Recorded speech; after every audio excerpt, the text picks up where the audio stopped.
Hey guys, quickly before the video. I have made a Patreon where the full series is already out along with the sealed kunai and namikaze's return. I will be posting full fanfics immediately over there. Rest assured this will change nothing for my YouTube channel, it's just a little something extra for those who wish to support me or see full fics immediately. Anyways. Enjoy. Chapter 61. A Life with No Regrets. The former Root Anbu captain of Konoha casually observed the vast sky beside him. Flying on top of his signature crow summon, Naruto peacefully enjoyed the bright moon shining in the sky. The object literally illuminated the entire sky with its light. It was up so high in the sky, secluded from the world, and yet always guided the life on Earth during the darkest hours of night. His situation seemed similar. By accepting his inner self, he was seeing the world with different eyes and a wider perspective. It had made him realize that humanity was heading towards self-destruction at an accelerated rate, and at this speed it won't be long before the world wars fought between different nations would destroy the planet and all life on it. People had become arrogant since they possessed power, and needed to be taught a lesson. A harsh teaching that would send shivers down the souls of humans even 1,000 years from now. If people were comfortable in doing evil things to their fellow humans at such a large scale, then he would show them the full power of evil. The power of kings would make you lonely. He oddly remembered his own words which he had said to Gaara, and looking at himself standing all alone proved the point. His power was a curse and a boon simultaneously. Naruto knew very well just what path he had chosen for himself. The Anbu captain knew he was powerful, but to face the wrath of entire humanity would be a challenge which no man had ever faced before. The hatred, malice, curses that would rain down on him would be unimaginable. Sasuke was right, there would be nowhere left to go back to once this plan started. But this had to be done. His parents and deceased friends yearned for the past, the people of the world yearned for the present, while he yearned for a future. A future free of war, hatred, deceit, treachery that plagued his world every day.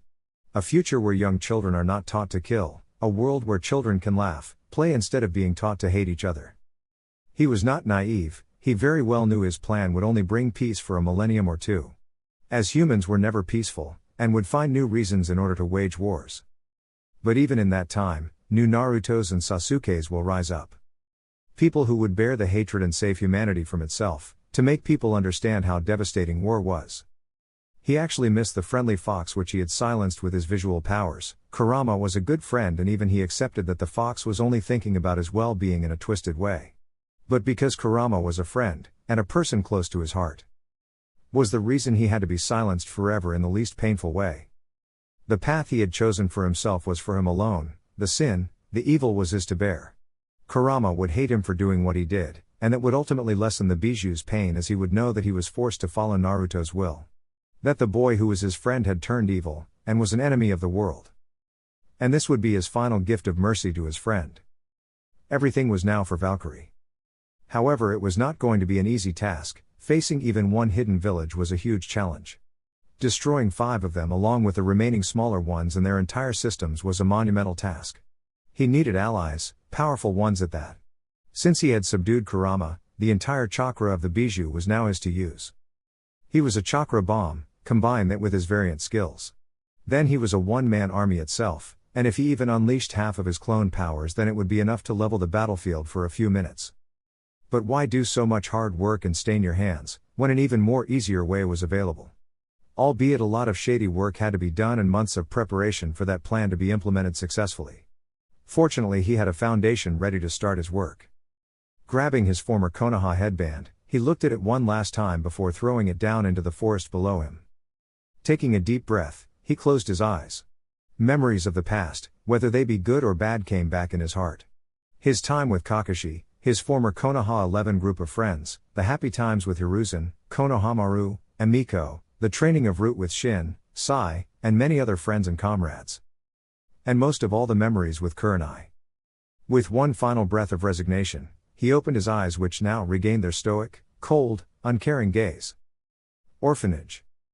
Haku impatiently sat on the perimeter of the orphanage, her sharp eyes searching for the silhouette of a person who had vanished since morning. It was almost more than 24 hours and still there was no sign of Naruto. She was quite annoyed with him. If Kurenai was here in the islands, then why did he go away on some new mission? Or had things gone south between them? The look on Kurenai's face and her dark eyes, at least showed she had cried a lot. Even if she did not like it, this new development raised a little hope in her heart. Living here while looking after the young orphans was all good, but it didn't change the fact that she was a ninja. After Zabuza's death, she had no purpose left. Naruto had given her a temporary goal of caring for the orphans, but it could only go so far. Haku knew what kind of man Zabuza was, and yet she had served him faithfully. Just like him, Naruto was also a criminal, but what he had done for her was far more than anyone had ever done for her during her entire life. She had been thinking about this for weeks, and now only had she arrived at a final decision. Her thought process was abruptly halted when a large crow landed on the ground near her. Before she could even blink, Naruto jumped of it and the summon vanished instantly. He only gave her a quick glance before moving towards his personal chambers in the orphanage. Nar. Not now. His swift, stern reply surprised her. Judging from his composed yet firm footsteps and stiff attitude, something serious/bad must have happened. It actually reminded her of the shinobi like Naruto which she saw in Wave, and not the kind-hearted boy who looked after the orphans. She saw him performing a familiar hand seal, and 30 shadow clones popped up beside him. The young boy simply gave a few hand signs as the clones divided themselves into 5 teams, each composed of 6 clones.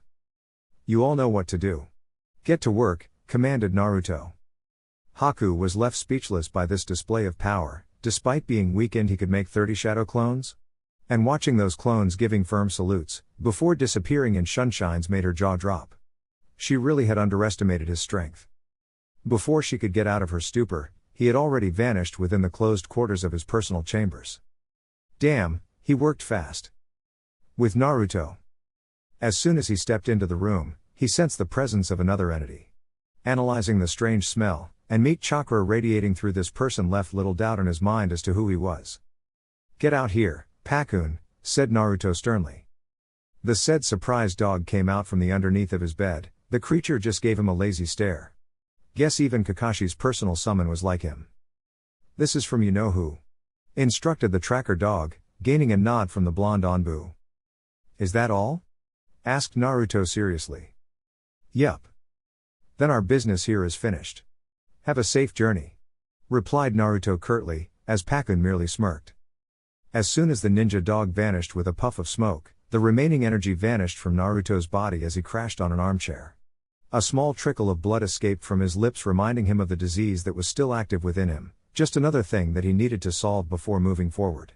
And yet, all he could do or did want to do was stare at the ceiling of his room. He had done quite well in concealing his emotions in front of Sasuke. His mind was still not able to accept that Rei was dead. It was as if his entire world that was hanging by a weak thread was shattered within seconds. The pieces were so broken, that there was nothing left to pick up. Nothing left to go back to. The ninja world was an evil system that encouraged constant warfare, created a world of lies, turned young children into killing machines, and spread more hatred in humanity than any previous system. All these factors had made him arrive at one final conclusion, an ideology which Sasuke shared. It was time to exterminate shinobi and their corrupt world. Even then, one question still plagued his heart. He had cut off his ties with everyone. He had even cast aside his best friend Kurama. Now the only thing left was Kurenai.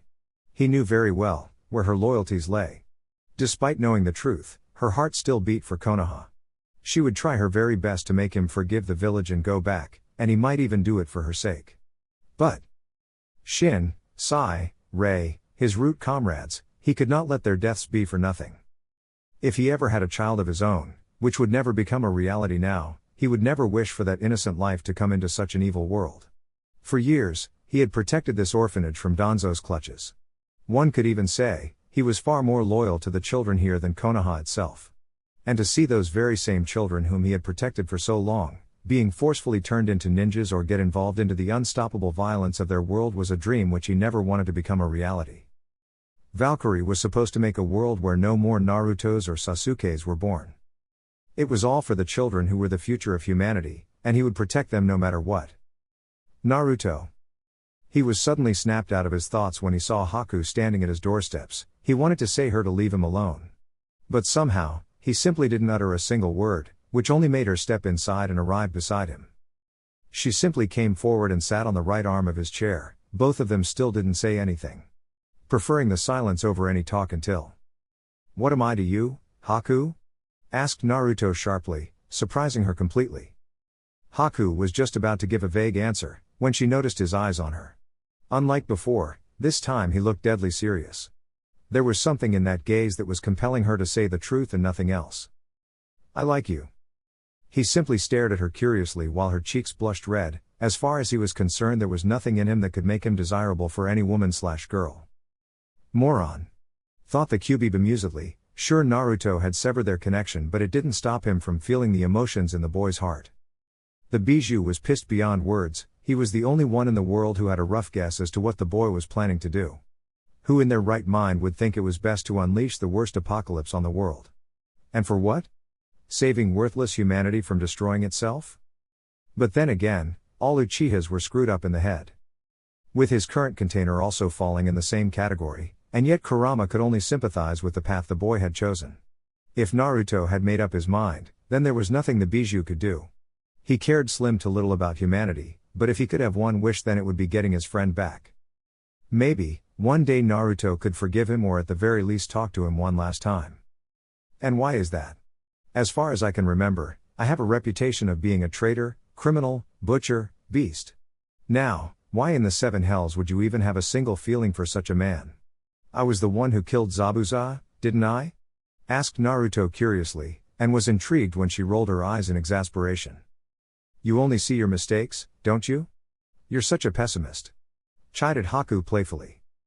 "I prefer the term realist," replied Naruto coolly. Somehow this little banter was helping him feel a little relaxed. "Will you really make me explain this? You know, a girl should not explain such stuff, it should be the other way around," suggested Haku hopefully, making him smirk. "My parents weren't around to teach me that. Besides, there is nothing more helpful than the truth. It might hurt you, or make you happy, but you would at least be at peace. I'm not blind, Haku. Your behavior towards me in the past few weeks was not as subtle as you think," explained Naruto cheekily, making her blush even further. "Was I that obvious?" "Yup." She seemed a little hesitant, but when he gave her an encouraging nod while flashing one of his bright smiles, it simply broke all the barriers in her heart. "Sigh, I served Zabuza-sama for years as his tool. He was my family, but I was not blind. I knew what kind of man he was, but he was there for me when everyone abandoned me. The world may remember him as a missing ninja, a criminal, but for me he would always be the man who saved me. Gave me a second chance at life, made me strong, and turned me into what I am today. And for what it's worth, I have no regrets. When I'm with you, I have the same feeling. It's very hard to explain, and I may appear as a fool, but I have fallen in love with you. Naruto, I very well know what you did in the past, but I have also seen what kind of person you are beneath all the lies which you've formed around yourself. The further you try to project yourself as evil, the more I get to see the real you. I know who you are," Naruto explained Haku patiently. For a few minutes he merely stared at her with a stoic look on his face, until a faint smile crept up on his lips. Her words were perhaps one of the best compliments he had received during his entire life. He would be lying if he didn't find her attractive. She was kind, caring, sharp, hell, she could even give Kurenai a run for her money in terms of beauty and grace. Haku was like a perfect rival to Kurenai. "But I also know you love her," said Haku sadly, not mentioning the unsaid name as a grim look came on Naruto's face. "You're right." She was left heartbroken on hearing his acceptance. Taking it as a cue for her exit, she decided to get up. But as if he had read her thoughts, his firm hand was placed on her arm, which instantly prevented her from getting away.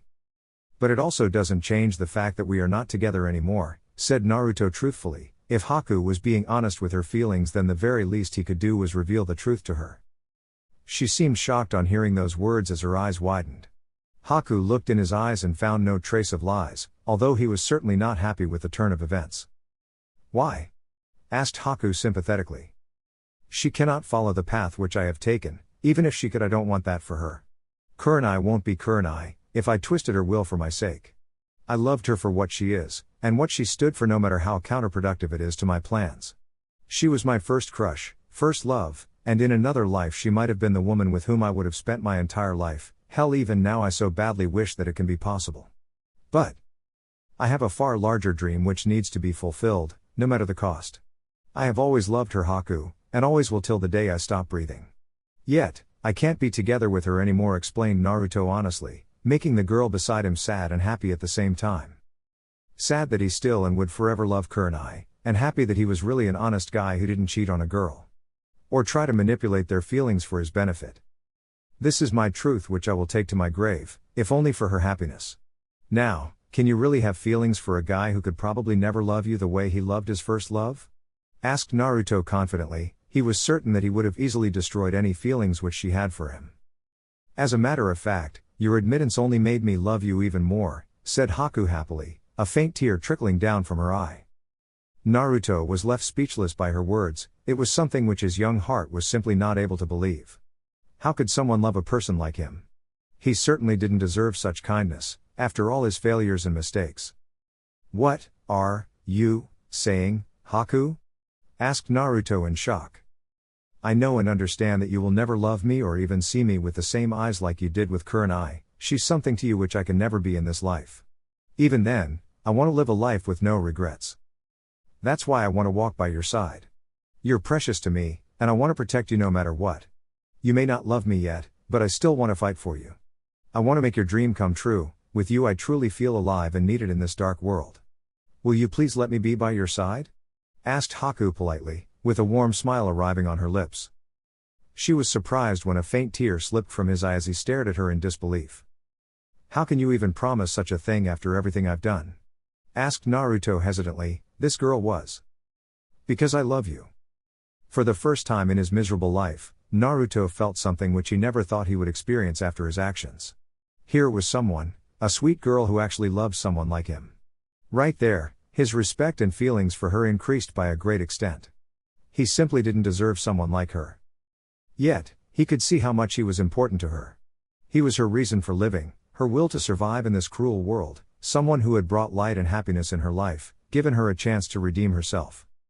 The worst villains in history were heroes at one point of time. You're no different. I can never accept the path you have chosen, Naruto.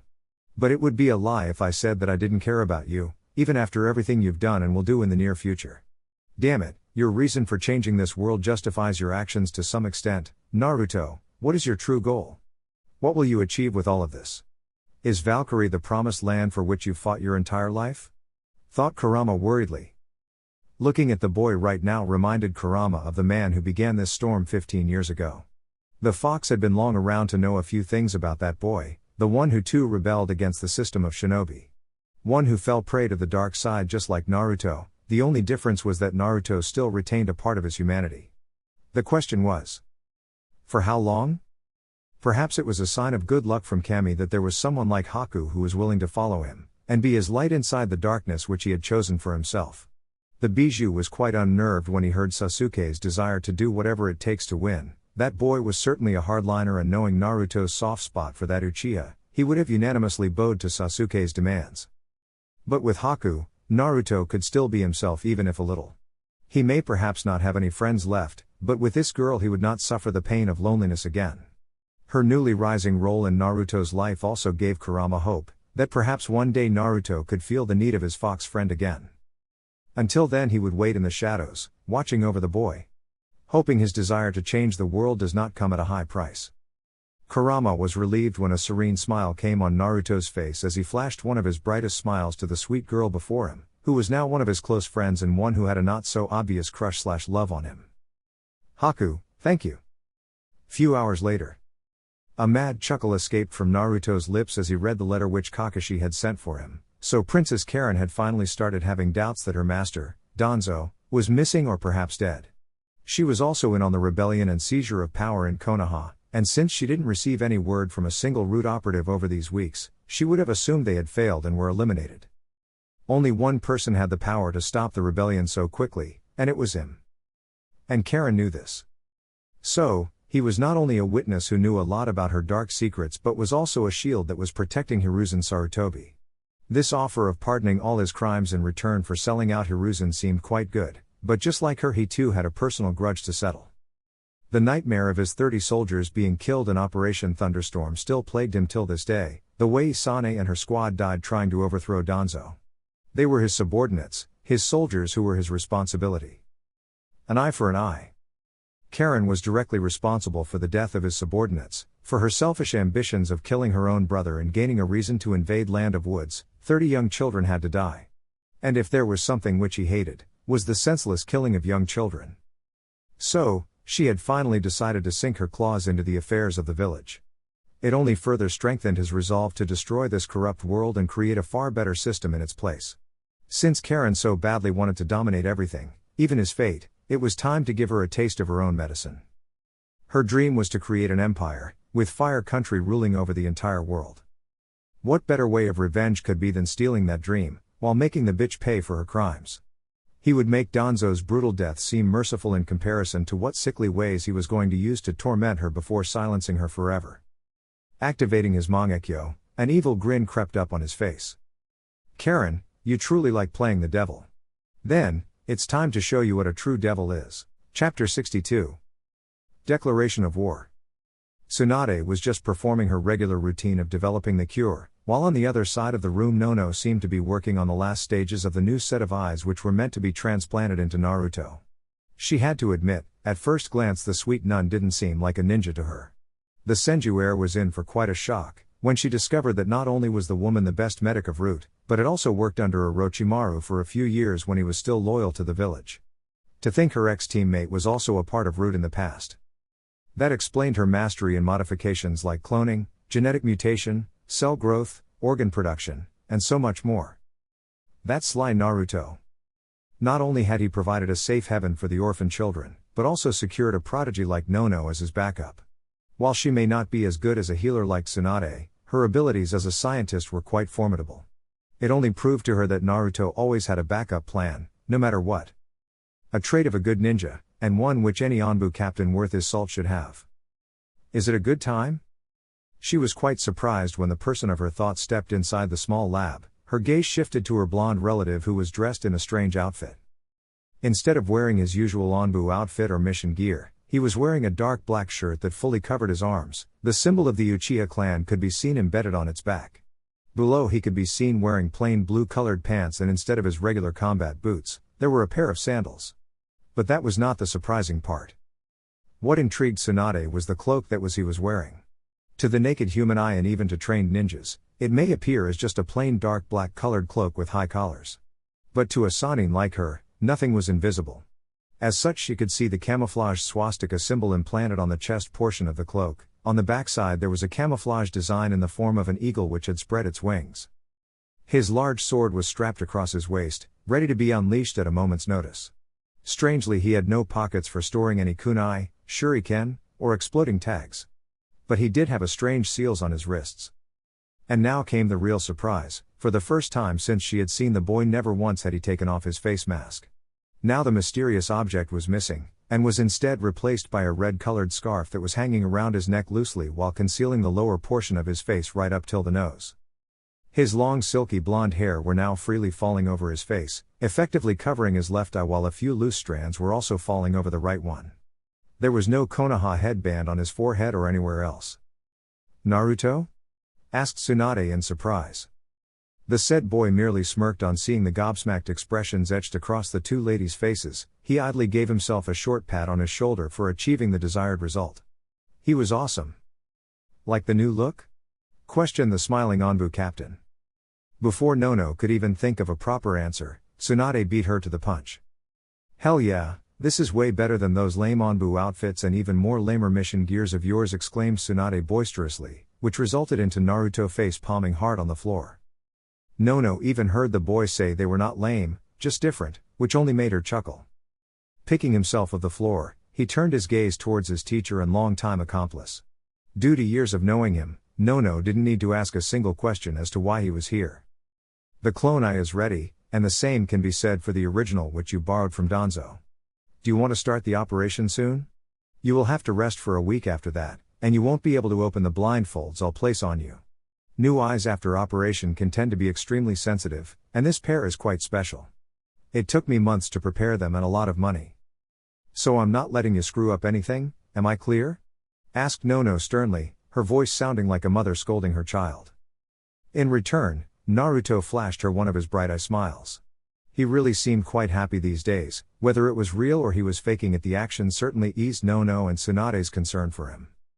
Meanwhile, Tsunade could only observe the scene with a pang of guilt/regret, how she wished to have the same kind of connection to Naruto which Nono currently enjoyed. But patience was required. Even if it was not one of her strong traits, she was determined to achieve success. Fine, fine. But first, I need to settle a little task, said Naruto nonchalantly. Yeah, like dealing with a pissed off royal princess and her goons, he added as an afterthought. You're leaving? Asked Tsunade worriedly, as most of the times he came back quite wounded and it unnerved her considering his situation. The boy was as reckless as his mother, Kushina. Not for long. Just a little errand I need to run. If it makes you feel any better, I'm taking Haku with me as my backup. Admitted Naruto, earning a sharp stare from Nono and Tsunade suggesting the unsaid reply. Don't worry, Haku's cool. I trust her, besides it will only stop me from doing something reckless. Yeah, like that would happen. Thought Kurama sarcastically. Nono rubbed her temple with the help of her gloved hands, before coming forward and giving her foster son a few light pats on his head. You'll be the death of me someday, Naruto, said Nono jokingly, but was intrigued when he grabbed her hand and looked at her quite worriedly. Don't ever say that again. She would have said that it was just a joke, but his voice and the look in his eyes conveyed that he was dead serious. Instead of thinking of it as his paranoid nature, she was happy that he cared about her so much. In return, she simply ruffled his hair, earning a slight groan of displeasure.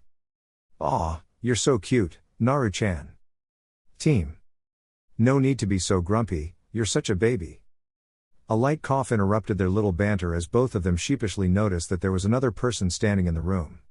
One who did not like to be ignored and was famous for erupting into fits of rage and going on a rampage. Seeing Naruto sporting one of his embarrassed smiles, made him look like an exact copy of Minato to the Senju woman. No matter how much he tried to deny it, the boy had definitely inherited a few traits of his father.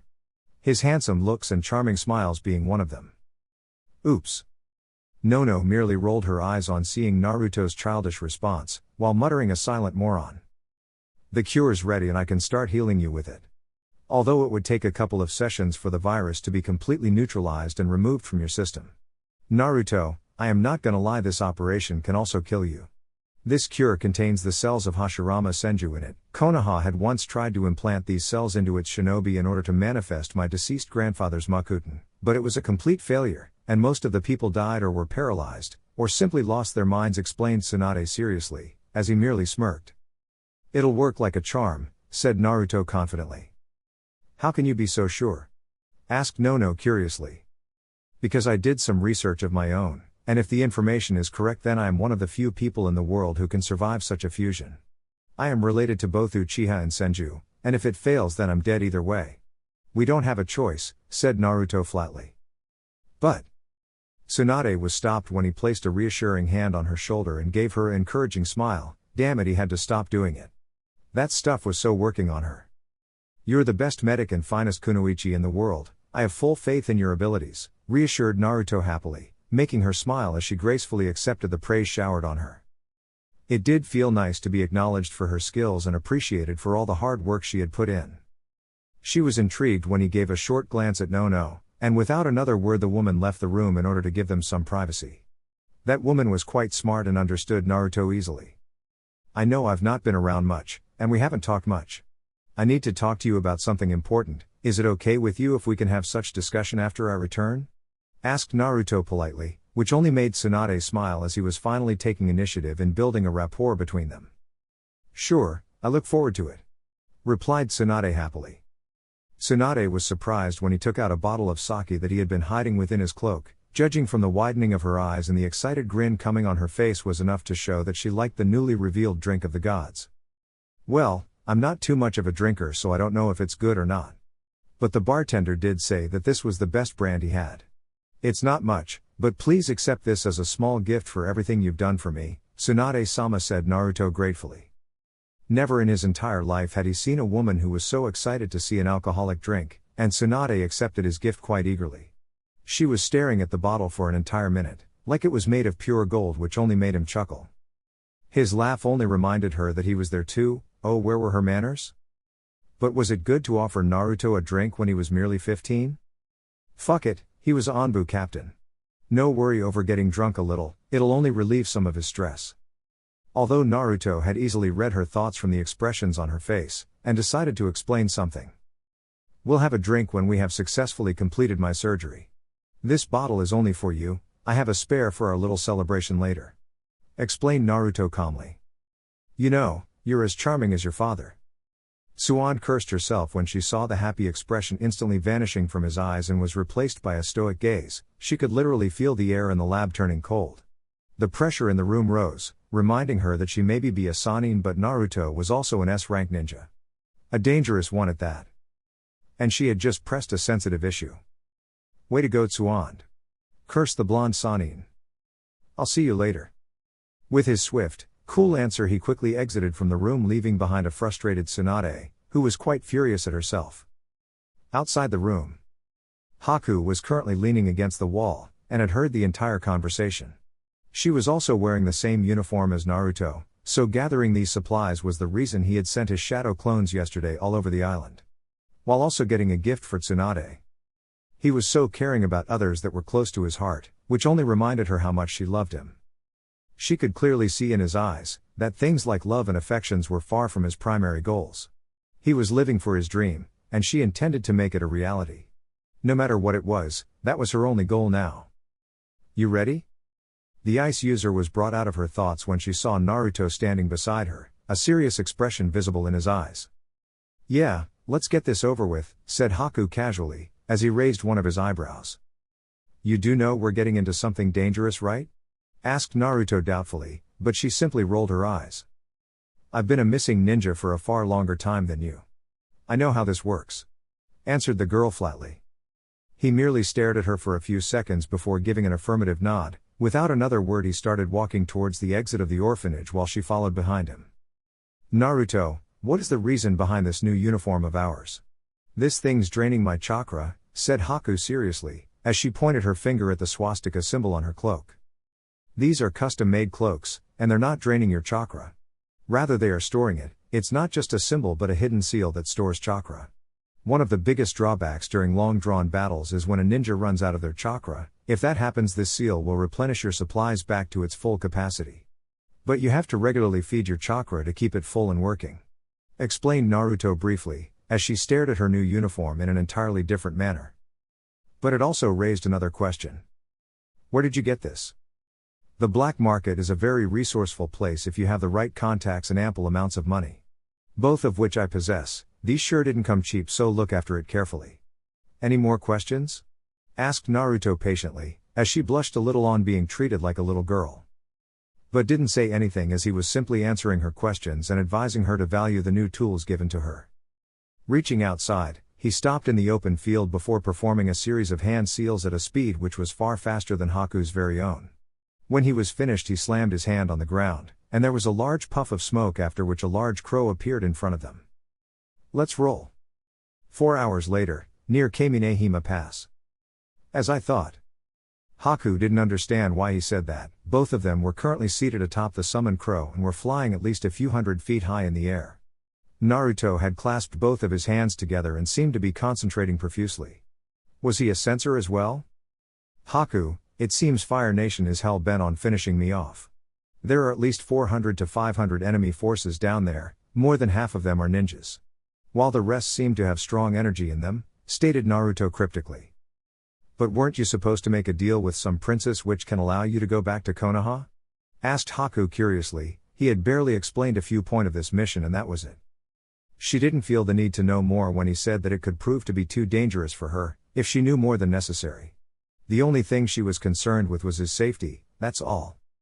I can't sense Karen's presence anywhere, she's not here. Instead she seems to have sent a large force of some of her best men to silence me forever, said Naruto bemusedly. It was just as he predicted. Naruto, from what I know the princess is a warrior who leads her forces in every battle. She will be nearby, these soldiers/ninjas are merely for her protection. You do have a fearsome reputation as an S-rank ninja. Chipped Haku playfully. You do have a point, but Karen knows better than to engage me in combat directly. I'll kick her royal ass before she can even blink, but it should not make us underestimate the large force beneath us. Advised Naruto sagely. It was first rule of a mission that scouting out the enemy and their stronghold was a vital point that could prove detrimental to the success of the mission. He may not affiliate himself with Konoha, but the training he received as an Anbu of that village was certainly proving quite helpful in the current situation. What do you want to do? Asked Haku devotedly. The Fire Nation and the royal family have become arrogant with their power. It's time to send a message, said Naruto coldly, voice devoid of any sympathy or emotion at all. Can we even take on such a large force by just ourselves? Asked Haku doubtfully. She was strong, but the enemy was simply far greater in strength. Her breathing suddenly stopped when she saw the Sharingan activating in his eyes, the 3 Tomo Dojutsu sending shivers down her soul. He was an Uchiha. I believe this should quell most of your doubts, said Naruto calmly. You're an Uchiha? Asked Haku with a little fear in her voice. The said clan was quite famous in Kirigakure. Even Zabuza had warned her to be wary of people from this clan who were said to be masters of the strongest dojutsu of the world.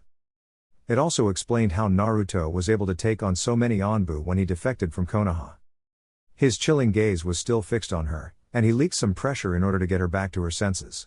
Dropping out of her shock, she looked at him in a new light. You said you wanted to follow me, this is the chance I'm offering. Or you can back out and I'll handle this, said Naruto seriously. No, I'll do it. I am just, said Haku hesitantly, not finding the proper words to describe her state of mind. Understood, we can talk about this later if you want. Wait for the opening I'll provide, you'll know what to do right there. Ordered Naruto. Hi.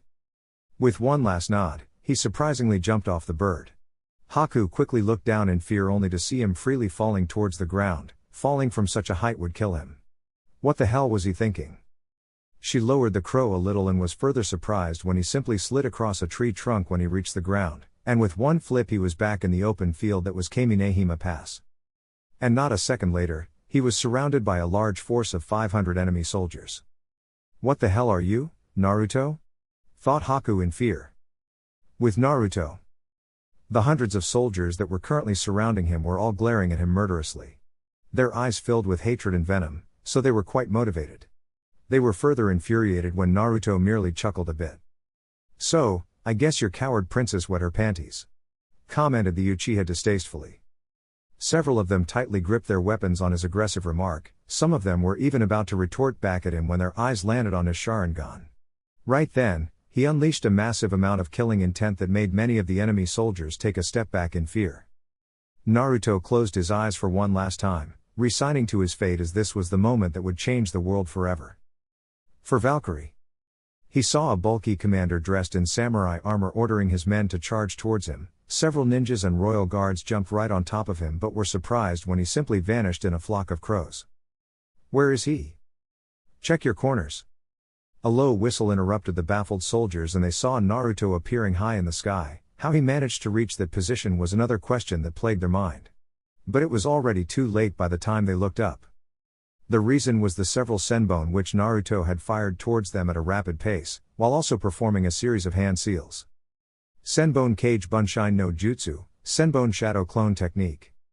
The several senbon heading towards the enemy forces now multiplied into hundreds of replicas. Those who were fast enough were able to block a few projectiles, but the sheer number of senbon was simply too much for any normal ninja or soldiers to block at such a rapid pace. Alas! The remaining force that was anxiously waiting on the sidelines, saw their entire vanguard unit comprising of 70 soldiers get hit in various chakra points.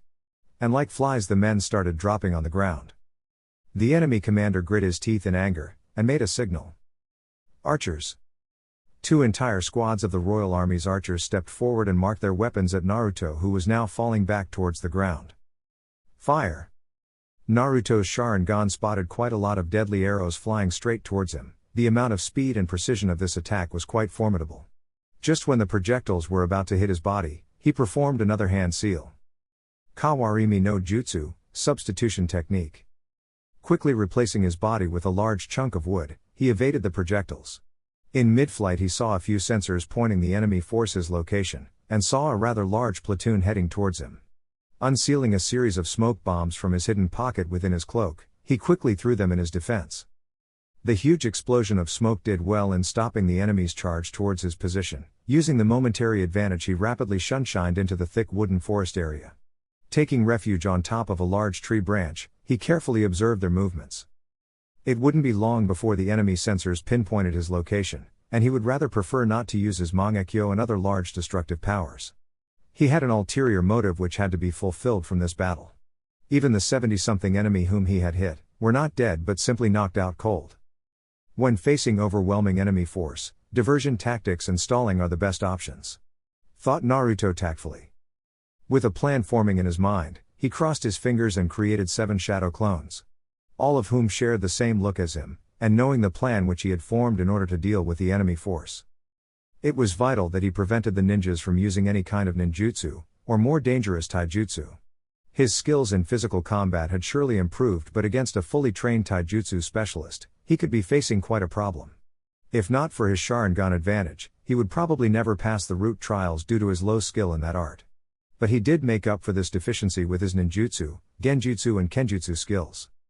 He saw his clones getting into their respective positions, sharing one last confirmation: not all of them, including the original Naruto, performed the same set of hand seals. Suiten no Jutsu water release, water bullet technique. The royal army suddenly found themselves targeted by hundreds of sharp water bullets that were heading towards them. Reacting quickly to the incoming attack, the ninjas in the force instantly stepped forward and slammed their hands on the ground. Doten Doryuki, earth release, mud wall jutsu. A large wall was formed in their defense which easily blocked the water bullets. A smirk came on the enemy commander's face when he saw 7 replicas of Naruto flying towards the earthen wall. Tetsuda formation, barked the enemy commander.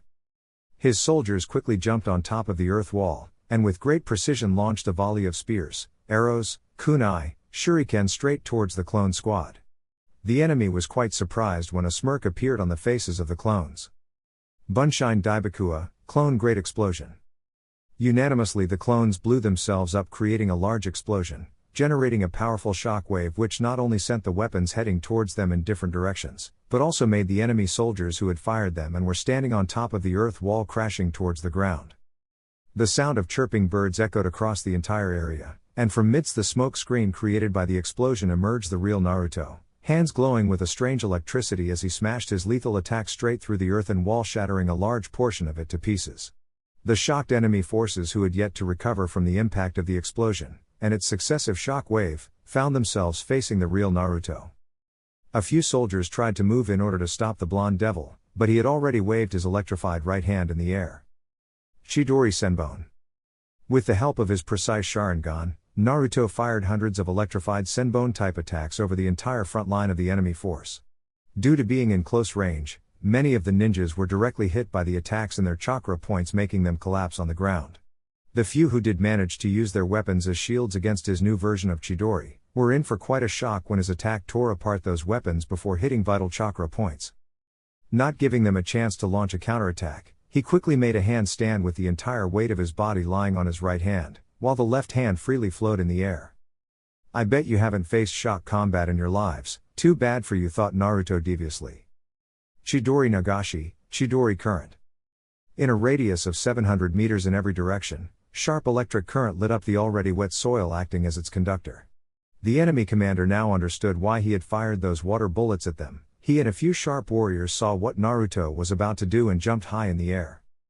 They were proven right when the rest of their comrades were jolted with electric bolts that lit up the designated area. The people caught in the attack first went completely stiff while yelling in pain. Sustaining the attack for a duration of 10 seconds, Naruto then stopped channeling his chakra, and instantly the shocked enemy troops were now dropping like flies, unconscious on the ground. Kakashi was in for quite a surprise when the next time he saw his signature move being advanced in such ways. As he shifted back into his stance of standing straight on the ground, while the unconscious forms of nearly 250 soldiers were littered across the entire area. The remaining forces of Karen's royal army now had a little fear in their eyes, as they saw the lone man who had single-handedly taken out half of their force, in a matter of minutes. They had learnt a hard lesson today, that sheer numbers would never work against someone like him. Instead of engaging them head-on in direct combat, the blonde shinobi had engaged in diversion and shock combat.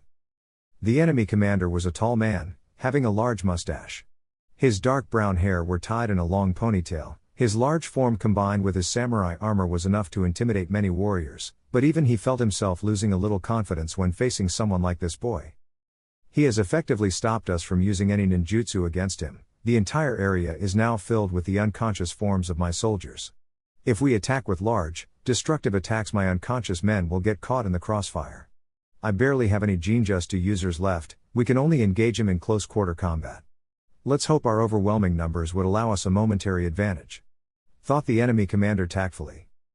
His soldiers stiffened when they saw Naruto performing a set of hand seals. They prepared to defend themselves but were surprised when he simply smirked. Suten, Mizurappa, water style, violent water wave. Converting the already moisturized air of the area, Naruto created giant tidal wave of water.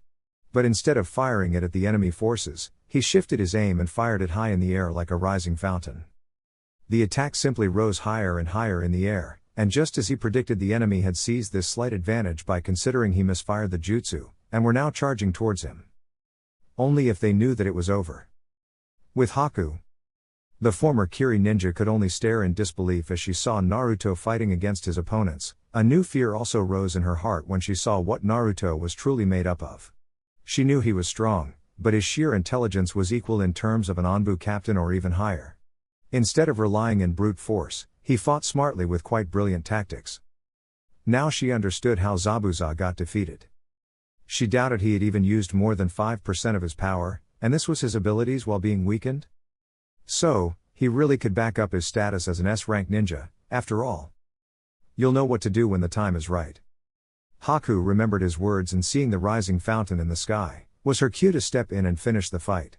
Performing a rapid series of hand seals, she started using the newly formed water which Naruto had unleashed in the sky. Senshatsu Suishu, 1,000 flying water needles of death. The accumulated wave of water was converted into hundreds of ice needles, as Haku directed her hands downwards. Instantly the ice needles rained down on the unaware enemy soldiers. At first they started blocking them with their weapons, but Naruto had provided her ample amount of water to create at least 700 ice needles. And with the speed of their attacks simply didn't leave any chance for the enemy. Before they could even reach within 20 feet of Naruto, the remaining members of the royal army were taken down. She had not wounded them lethally, but enough to make them bleed. They were completely incapacitated, signifying the end of the fight. Even the enemy commander was hit by several senbon and was bleeding on the ground, as Naruto walked towards him. She lowered the crow towards the ground, which was now entirely covered with the unconscious and wounded forms of the enemy soldiers. With Naruto, the victorious Anbu captain currently towered over his defeated foe, his stoic gaze fixed on the enemy commander who was glaring daggers at him. If looks could kill, then Naruto would have been reduced to ashes. Alas, the man had no strength left in his injured body to back up his lust for vengeance. Naruto, you will pay for your crimes. Cough, against our great nation, said the enemy commander bitterly. And who shall render this divine judgment on me? Asked Naruto sarcastically. If only the fool beneath him knew how much he had served that nation, only to be betrayed at every turn. Her Highness will lay you to waste. Promised the bleeding man, as Naruto smiled. I don't see her anywhere, she left you to die. I bet she has watched this battle from afar, sitting in her comfortable chambers. All of you were just pawns who were used to gauge my abilities. The real attack of Karen will come very soon, said Naruto deviously, but the man simply smiled victoriously. Then our sacrifice won't be in vain. Enough, now kill us, I'll see you in hell, retorted the defeated man, only to find the shape of Naruto's Sharingan changing. Then let me give you a present. The royal commander came face to face with the Mangekyo Sharingan, and in that moment he understood what Naruto's true goal was from the very beginning. Blast it, you never intended to kill us from the very beginning. But rather, Yami no Seikai no Jutsu, World of Darkness. Haku, who had watched the entire conversation from afar, was amazed when all resistance vanished from the man's eyes. You are to serve me till the end of your life, commanded Naruto, and remained impassive when the entranced man bowed his head at Naruto's feet. Command me as you wish, Naruto-sama, replied the enemy commander devotedly. A soldier who once was a loyal warrior of Fire Nation was now the ultimate supporter of the blonde devil standing above him. Haku could only stare as he moved on the next soldier, then the next, and again and again. He was doing the same thing to every defeated soldier, effectively converting them into his pawns. Sure, they had tried to kill him, but seeing him do this also showed her that he had a dark side too. One that had far greater ambitions than she had imagined. At first she had thought that he simply wanted revenge against Konoha, but his actions tonight had shown her that Naruto had a more greater dream than simply destroying a village which had wronged him. And this was just the beginning of his crusade. Chapter 63. Heart. Next day, 18 hours after Battle of Kaminehima, the morning rays of the sun enlightened Haku's beautiful face, while the cool breeze made her long hair flow freely in the air. Currently seated atop a crow summon, her eyes were fixed on Naruto, who was sitting in front of her. His eyes were peacefully observing the beauty of nature around them. It had taken them a few hours, but Naruto had been thorough with his plan. He had taken control over the entire army of 500 soldiers that were sent to kill him. She still found it hard to believe that his eyes held such power in them. But she had also witnessed the soldiers who hated him switching their loyalties, and bowing to him, swearing their lives for his safety and ambitions. She knew it was wrong, but at the same time it was for Naruto's dream.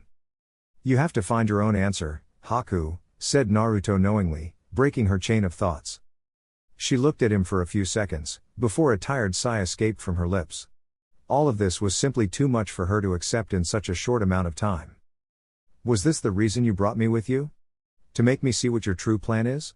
asked Haku flatly, getting a nod from him. "It was my intention, but simply enslaving soldiers is not my plan. It's something that will change this world forever. As a matter of fact, it will change the fate of humanity. You wanted to fight for me, that's why I showed you what path I am going to follow, and whether you will be able to do the same," explained Naruto patiently.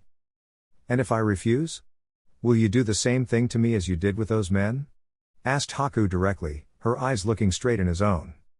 For his part, Naruto never lost his cool or even felt cornered on her blatant question. "No, there are a few people in this world whose will I won't bend for my ambition. You are one of them, but I will wipe out the little information you have about my plan. I'll simply let you live your own life," said Naruto frankly. "Is it the right thing to do?"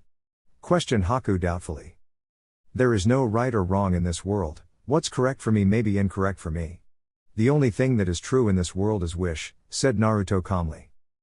"Wish? My heart yearns for a future free of war, or at the very least create a world where children are not made into killing machines. Where people are not taught to hate each other from the very beginning of their lives, and if for that dream to become a reality I have to do these things, then so be it. I don't care what people think about me. But Haku, my path is not for the weak. I can't promise you a light at the end of the road, as even I don't know what fate awaits me," explained Naruto deeply. A faint smile came on the girl's face as she saw his soft side, one that wished for the happiness of others at the cost of its own. "This is the first time I've met someone like you," commented Haku pleasantly. "I get that a lot. My only regret will be that I can't be together with Kurenai. I'm not afraid of dying, but not having her in my life is the worst punishment for my sins. But Valkyrie will help in creating a better world for her and my few friends back home, so I have no choice but to go on. He stopped speaking and averted his eyes from her. She noticed his hands trembling a little. And it didn't take a genius to figure out that Kurenai was Naruto's Achilles heel, his greatest weakness. "Do you really not desire to let her be a part of this plan? She loves you a lot, maybe she'll," suggested Haku, but he shook his head quickly. "When you love someone with everything in your heart, you can't put them through something like this. I don't want her to live a life of being hated by the entire world, not even for my sake. But knowing her, she would not stop coming after me again and again. I simply don't have any answers when it comes to her," said Naruto helplessly. "I understand what you feel for her, but as your friend I would suggest meeting with her. If what you said about the first phase of your plan is true, then there is a lot of time left before we make our move. Doing something like this takes a lot of courage, and once we start it there is no going back. Sort out your feelings, Naruto, you are the leader of our revolution. Everything depends on you," said Haku seriously. "What good will meeting her do? Won't it pain her when I do that?" asked Naruto worriedly. "Perhaps, but in your quest for the future you can't just ignore the present. I have seen people like you who rebelled against the system. Even Zabuza-sama yearned for happiness in his own way. And so do you. Living a little for yourself even for a short time is no sin. As far as your actions hurting Kurenai, I can't say that it may happen or not. But the time you spend with each other will forever be remembered in your hearts. Our path is full of pain and suffering, Naruto. So, at the very least we deserve to be happy even for a short time period," suggested Haku sagely. Naruto seemed hesitant, but her words sounded so good. He would be lying if he didn't want to go and meet Kurenai right now. There was only so much pain a person could take. The only reason he was able to go so far in Operation Ghost was due to the memories of his happier times with Kurenai, and the rest of his friends/family in Konoha. Haku was right, he had a lot of loose ends to cover. Maybe this was the right thing to do. With Kurenai, few hours later. The Genjutsu mistress was currently busy in packing the little clothes she had brought during her weekly visit to Saizukuma Islands. The main reason behind her visit was never fulfilled, and instead she had to suffer one of the worst setbacks of her life. The man she had loved with all her heart didn't want anything with her anymore. She had tried to meet him continuously since the past 2 days after their disastrous meeting, only to find out that he was out on missions. First by himself, and then with Haku. Just the name of that teenage girl was enough to make Kurenai angry to the core. It was a fact that Naruto and her relationship was on rocky terms. And the girl had simply taken advantage of that weakness, or maybe she had been too hard on Naruto? Any normal person would have called her crazy for being so madly in love with a ninja who was supposedly a traitor to her village, and one who had made her feel grave pain in the past. But only if they could understand that Naruto had been by her side during her rough times. She was a mess after what happened with Yakumo. Many people had judged her for the cruel action she had to take. But not him. He was one of the very few people who supported her decision, and helped her get over the depression. Before they even fell in love, he had been a good friend when she needed one the most. So, what if his life got messed up due to this stupid operation? Was she just supposed to abandon him? Cast him aside like a useless piece of trash? She may not be too expressive in displaying her emotions to the people she cared, but that didn't mean that she was a cold-hearted bitch. However, both her and Naruto had 2 great drawbacks to themselves. One was a liar and was hell-bent on protecting his lover, that he was willing to cast her aside and make himself look as evil. While she lacked the insight to see the real truth hidden beneath a pile of lies, by the time she discovers the truth things get much worse. Result her current situation. She blinked in surprise when the door of her room was unlocked without permission. Reacting on her instincts, she grabbed a kunai from her pouch. Not 2 seconds later, the same weapon fell down on the floor with a resonating thud. As there standing on her door was Naruto himself. His new attire as well as appearance was certainly a surprise. An awkward silence prevailed between them, as she stood her ground not saying a word. While on the other hand, he tried to search for a point from where he could start a conversation. Damn, this was really awkward. Hi. And just like that, she face-palmed hard on the floor on hearing his silly greeting. A small tick mark was visible on her forehead as he nervously gave a forced smile. What are you doing here? Asked Kurenai vaguely, while walking towards the couch. Haku said you visited and had something to say, so? Suggested Naruto hesitantly, as she glared at him. Oh, so you finally have time for little old me. Or does Haku always keep you on a leash? Asked Kurenai sarcastically, as he quickly waved his hands. It's not like that. She simply stared at him while he seemed to be gathering courage, debating with himself whether this was the right decision or not. His rational mind was screaming at him not to do this, to continue the lie which he had told her. But his heart was an entire different story. If he could not be honest with her, then he was simply suppressing her will like others. He could not make all decisions for her. I lied to you about Haku, about everything that day, said Naruto honestly, as her glare intensified. Tell me something which I don't know, Naruto, scolded Kurenai harshly.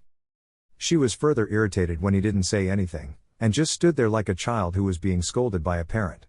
She sighed tiredly while gently massaging her forehead that was giving her quite a headache. Sit. He obeyed immediately and went to sit on the bed further away from her, which only made her growl in frustration. Not there, you idiot. He had the good grace to look a little embarrassed as he changed direction and instead went to sit on her couch. Even then, he still maintained a little distance, hoping she wouldn't tear his head off. Why? It all felt like a déjà vu for him as he found himself on the receiving end of that question again. After Wave, he had hoped to avoid such a situation again. But just like his inner self had said, his naive, selfless nature only caused more trouble for him. I was getting close to Orochimaru. The day after I met you I had to go to meet him. I'm strong, but he was a Sannin. The stakes were too high and I was not sure whether he would believe my cover story. There was a high possibility of me dying that day, said Naruto truthfully, and was relieved when the anger vanished from her eyes. The fury in her eyes was replaced by great concern as she edged closer to him, and grasped his hand. Orochimaru was one of the most dangerous ninja of their world, and after what he had told her it didn't take her long to connect the dots. Have you done a mastery in stupidity? Asked Kurenai in disbelief, and couldn't help from laughing out loud when he pouted. I was just looking out for you. Protested Naruto childishly, but deep down he found her laugh to be quite reliving. How long had it been since he had seen her this overjoyed? And right there his heart threw his rational mind straight out of the window. He wanted this, The weight of the entire world which he seemed to be carrying on his shoulders, all his pain, sufferings just didn't bother him when he was near her. If acting a little stupid could make her smile this much, then he was ready to do this for the rest of his life. Haku was right, every second of this time would be memorable to him. After a few moments of laughter, she saw him simply staring at her with a satisfied look in his eyes. She could clearly see regret in those eyes, but there was no doubt that he cared about her happiness so much, that he was willing to make himself suffer. You know, you didn't have to lie about being with Haku. That was a low blow, said Kurenai bitterly. It still hurt her when she remembered the pain she felt in that moment of lie. Placing a hand on his cheek, she gently gave the soft skin a few gentle strokes with her fingers. How long will you punish yourself for my sake? Punishment is the code of my life, whether I want it or not. We're like polar opposites, light and dark. After everything that has happened in my life, I figured it would be better if you move on if I were to die by Orochimaru's hands. If you were safe and sound from all this mess, then it was good enough for me. Confessed Naruto sadly. Then what changed your mind? Questioned Kurenai seriously. After that dangerous meeting with Orochimaru, I realized the promise that I made to you in Wave. I promised to let you make your own decisions, and not bend your will through my lies. I can never keep any promise to you, can I? Said Naruto disappointedly, guilt clearly visible in his eyes. You're really tired, aren't you? Asked Kurenai sympathetically. She could barely imagine the pressure under which he was working, while facing the hatred of the entire world and bearing it all on his young shoulders. He had always been like this, and for her it was one of his strengths. There is just no end to all of this, one thing keeps on happening after another. Sometimes it makes me wonder if there is any point to all of my struggles. Maybe it would have been right if I died after eliminating Root. At least it would have prevented me from doing more and more sins, said Naruto tiredly. He felt her squeezing his shoulder quite roughly, while rewarding him with a harsh glare. How can you talk like that? Asked Kurenai angrily. I'm not as strong as you are, Kurenai. Replied Naruto silently, but it only bolstered her resolve furthermore. So, you can't live if you're not strong? Wrong. By living and continuing to fight we prove that we are strong. There is always light after an era of darkness, no matter how bleak the circumstances may look. We should never lose hope. Argued Kurenai vehemently, but he simply didn't look in her eyes and continued to stare at the couch beneath them. You're too optimistic. His depressed answer poured hot oil over the newly rising anger in her heart. Grabbing him by the collar of his cloak, she lifted him up, instantly making contact with his eyes. Her ruby-colored ones glared into them. Kurenai. What the two didn't realize that the couch had simply not been able to adjust to the newly shifted weight, and rolled over, making both of them collapse with it. His hand instantly reached behind her head to protect it from banging against the floor, while her arm snaked around his back to stop him from rolling over violently and crashing against the nearby table. Both of them ended up in quite an awkward position, with Naruto falling completely on top of Kurenai. Each and every inch of their bodies was pressed against their partner, as a strange new feeling evolved in their gut. Kurenai could actually feel the warmth radiating from his body, while the blonde Anbu captain was quite aroused by being this close to her. The only saving grace was Kurenai's beautiful hair falling over her face and covering the blush that had arrived on her cheeks. For not only being the cause of them ending up in this position, but for also enjoying this new sensation. But it didn't stop her ruby eyes from staring in his dark black eyes. Before things could get awkward any further, Naruto gave her a reassuring smile which did well in easing her anxiety. Kurenai, there is something which I need to say to you, said Naruto cautiously. His rational mind was yelling at him to stop him from doing this. But for once in his painful life, he decided to take a risk. Decided to be a little selfish. And it seemed Kurenai had the same thoughts. I also have something to say to you, said Kurenai nervously, completely unsure of how well he would take the tragic news she had brought for him. He seemed to have stopped, trying to think of a way to make all of this work. Neither of them were in any kind of emotional state for whatever they wanted to say to each other, and this feeling which he was experiencing right now. He wanted it to last longer, much, much longer. Would you like to spend a day with me? Just you and me, no missions or anything. Simply the two of us spending a day together as normal people. Suggested Kurenai knowingly, and was overjoyed when the smile on his face grew wider. You're always so right. Complimented Naruto happily, while removing a small strand of her hair that was falling over her eyes. I just want us to be together, that's my only wish, said Kurenai weakly, her voice losing the previous confidence it had. Kurenai. A small stream of tears slipped from her eyes, as she placed one of her hands on his cheeks. I thought I'd never see you again, Naruto, said Kurenai sadly, a soft sob escaping from her mouth. Placing both of his thumbs gently on her cheeks, he gently wiped away the streams of tears. At first he seemed hesitant as his eyes were fixed on her lips. He could still hear her sobbing despite him stopping her tears momentarily, and for the first time he showed a little courage. Moving forward, he smashed his lips against her. He was neither slow or fast. Rather, he had simply claimed her lips as if he owned them, ravishing the welcoming sensation as he relished this feeling. Right from the soft touch of her cheeks, to the strange scent of lady's perfume that was radiating from her, to the strawberry-like taste in her mouth. Kurenai's breath got hitched for a second when she felt this arousing sensation, sending jolts of electricity across her entire body. A soft moan elicited from her when he caressed her tongue with his own. Letting go of all restraints she had maintained over these months, she kissed him back vigorously. He seemed to like the gesture and fought back quite passionately as her tongue tried to wrestle control on her side. All barriers were teared apart, as the feelings of the past rekindled again in their hearts. Which brought a smile on a fox's face. Chapter 64. Little Heaven. A pair of Sharingan eyes were currently fixed on the silhouette of a nearby apartment. Just like the past 7 days. A frown could easily be seen on the face of the shinobi, as he arrived at a disappointing conclusion. Something bad was going on, an obstacle to his plan, and it had to be dealt with as swiftly as possible. Performing a set of hand seals, the ninja quickly disappeared from the vicinity, leaving no trace of him ever being present. A curt knock was heard on the door of his apartment, which was enough to disturb his sleep and get him out of bed. Although the woman beside him was certainly not happy when her source of heat went out of her arms. He stifled a yawn as he slowly opened the door of his apartment, wondering who the hell could be up so early.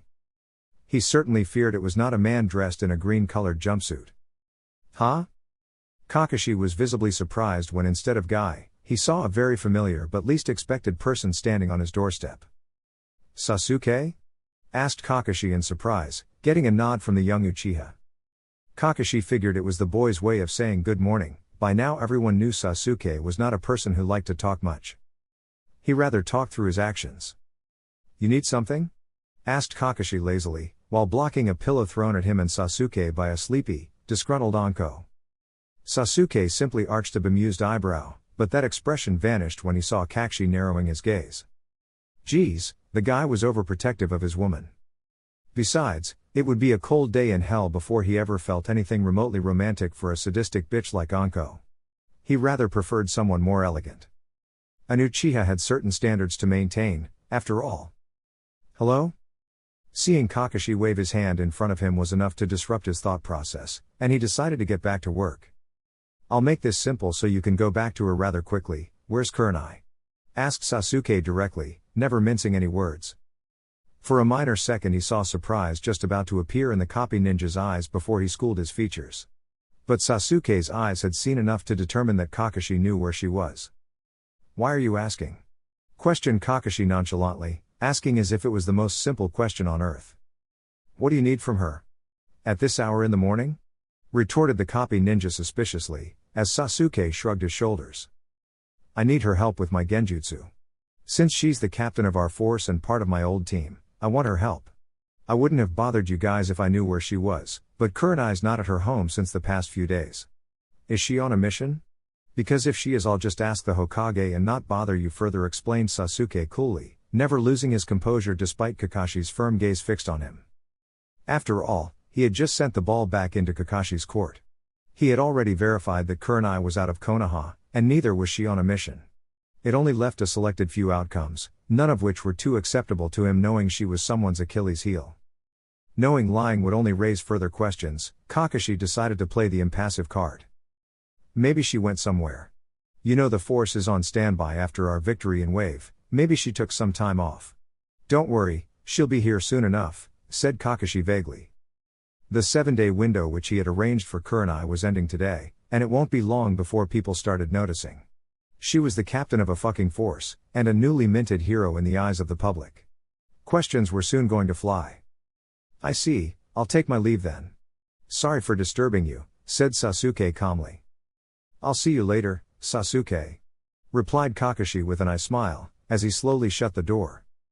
Kurenai, you better get back soon enough, prayed the copy ninja as an afterthought. As soon as the door was shut, Sasuke vanished into a puff of smoke, revealing himself to be a shadow clone. Uchiha compound. A tired sigh escaped from the real Sasuke's lips as he received the memory of his dispelled shadow clone, who knew that technique could prove to be so useful. He had seen Naruto make several one of them, and had copied the jutsu with his infamous eyes.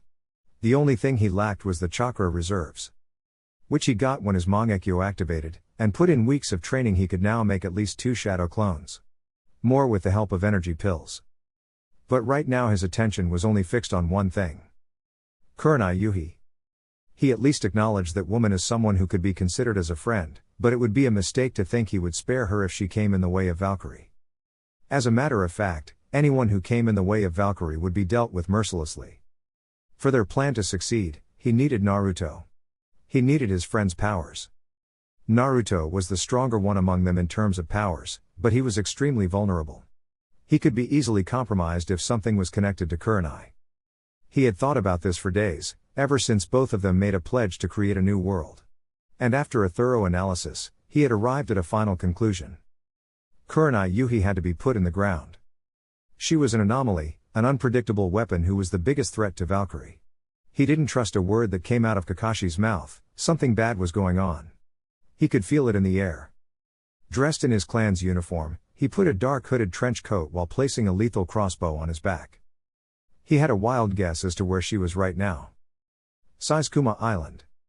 Standing in the balcony of a hotel, a blond boy could be seen smoking a cigarette while being dressed in his boxers. A happy smile plastered on his lips as the cool morning breeze hit his bare chest. The smile didn't last long when his precious smoke was thrown away by a flick of an offending finger, but before a frown could arrive on his face he felt a pair of soft hands encircle around his chest from behind. "You're not gonna let it be, are you?" asked Naruto tiredly. "Nope," replied Kurenai in a sing-song voice, eliciting a groan from him which only made her laugh more. "Besides, smoking is harmful to you," scolded Kurenai, as he just stared at her. "I'm a grown man, I can handle it. Anyway, the fox in my gut has it covered," said Naruto nonchalantly, and smirked.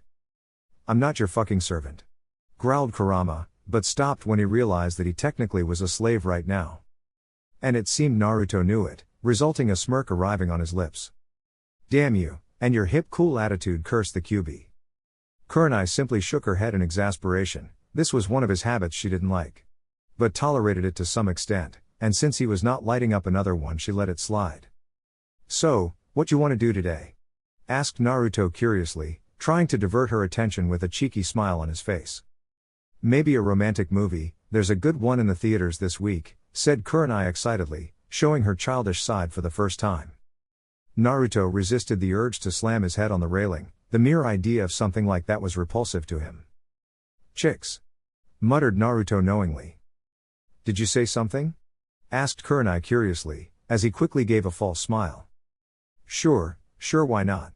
Let's go for a romantic movie," said Naruto forcefully, but acted quite well to hide his reluctance. He was not a liar for nothing. She looked at him for a few seconds, before planting a chastised kiss on his lips. "That's the spirit, I'll get ready, you should too," suggested Kurenai cheerfully, as he gave a weak nod. "Yeah, just give me a minute." As soon as she was gone inside the bathroom, he banged his head against the railing. He wanted to see the new Uchiha Izuna Chronicles. Why was such a small wish so hard to fulfill?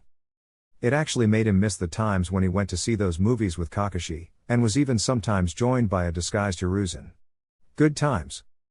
"Fuck me," cursed Naruto.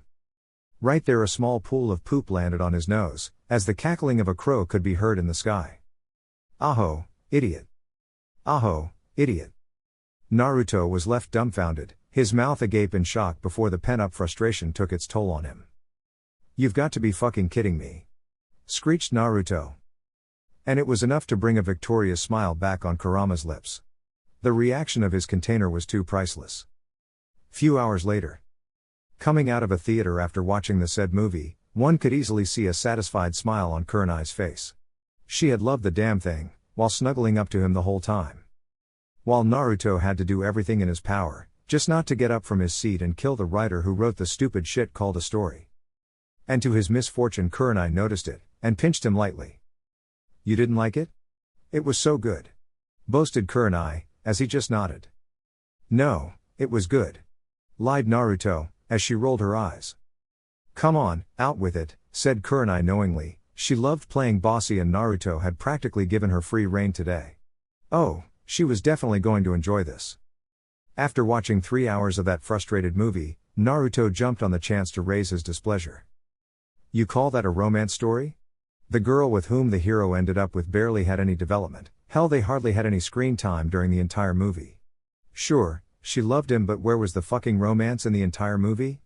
All the time, the hero seemed interested in another girl, and he flipped shit in the end? Asked Naruto distastefully. Oh, calm down. It's all about true love, said Kurenai dreamily. So, the girl's feelings are the only thing that matters? What about the hero? He seemed genuinely interested in the other one? I don't understand the logic, said Naruto with a frown. It seems you hate the heroine, replied Kurenai flatly. I didn't like her, but I don't hate her. I would have liked some build-up to their relationship, instead of a flash epilogue where they are together out of nowhere. Seems like lazy writing to me, answered Naruto honestly. Ah, we have a writer here, joked Kurenai, which even made him smile a little. I'm just glad you loved it, that's at least my consolation prize, said Naruto happily, which made her very happy. I know you are not a fond of this stuff, but I'm glad you came regardless and were so observant. It shows that you at least cared, and it means a lot to me. Thanked Kurenai gratefully. I just want to do the right thing, said Naruto peacefully, which rewarded him a kiss on his cheek. He would definitely not mind more of those. I understand your point, and by logic you are correct to an extent. But you can never be sure when it comes to love, it's not a calculated result. It just happens and you have no control over it, and sometimes two people are simply not fated to be together or have bad luck. Explained Kurenai calmly. She was surprised when he suddenly stopped walking, a conflicted expression visible in his eyes as he stared at the ground. Averting his eyes from her. Her casual words had unknowingly struck a deep blow to him, and reminded him of the thing he had to say to her. Grasping his face with her delicate hands, she made him look her in the eye. After knowing each other for years, she didn't need any explanation as to what had suddenly troubled him. That's not gonna happen with us, said Kurenai confidently, as he stared at her hesitantly. How can you be so sure? After everything that? Because we love each other.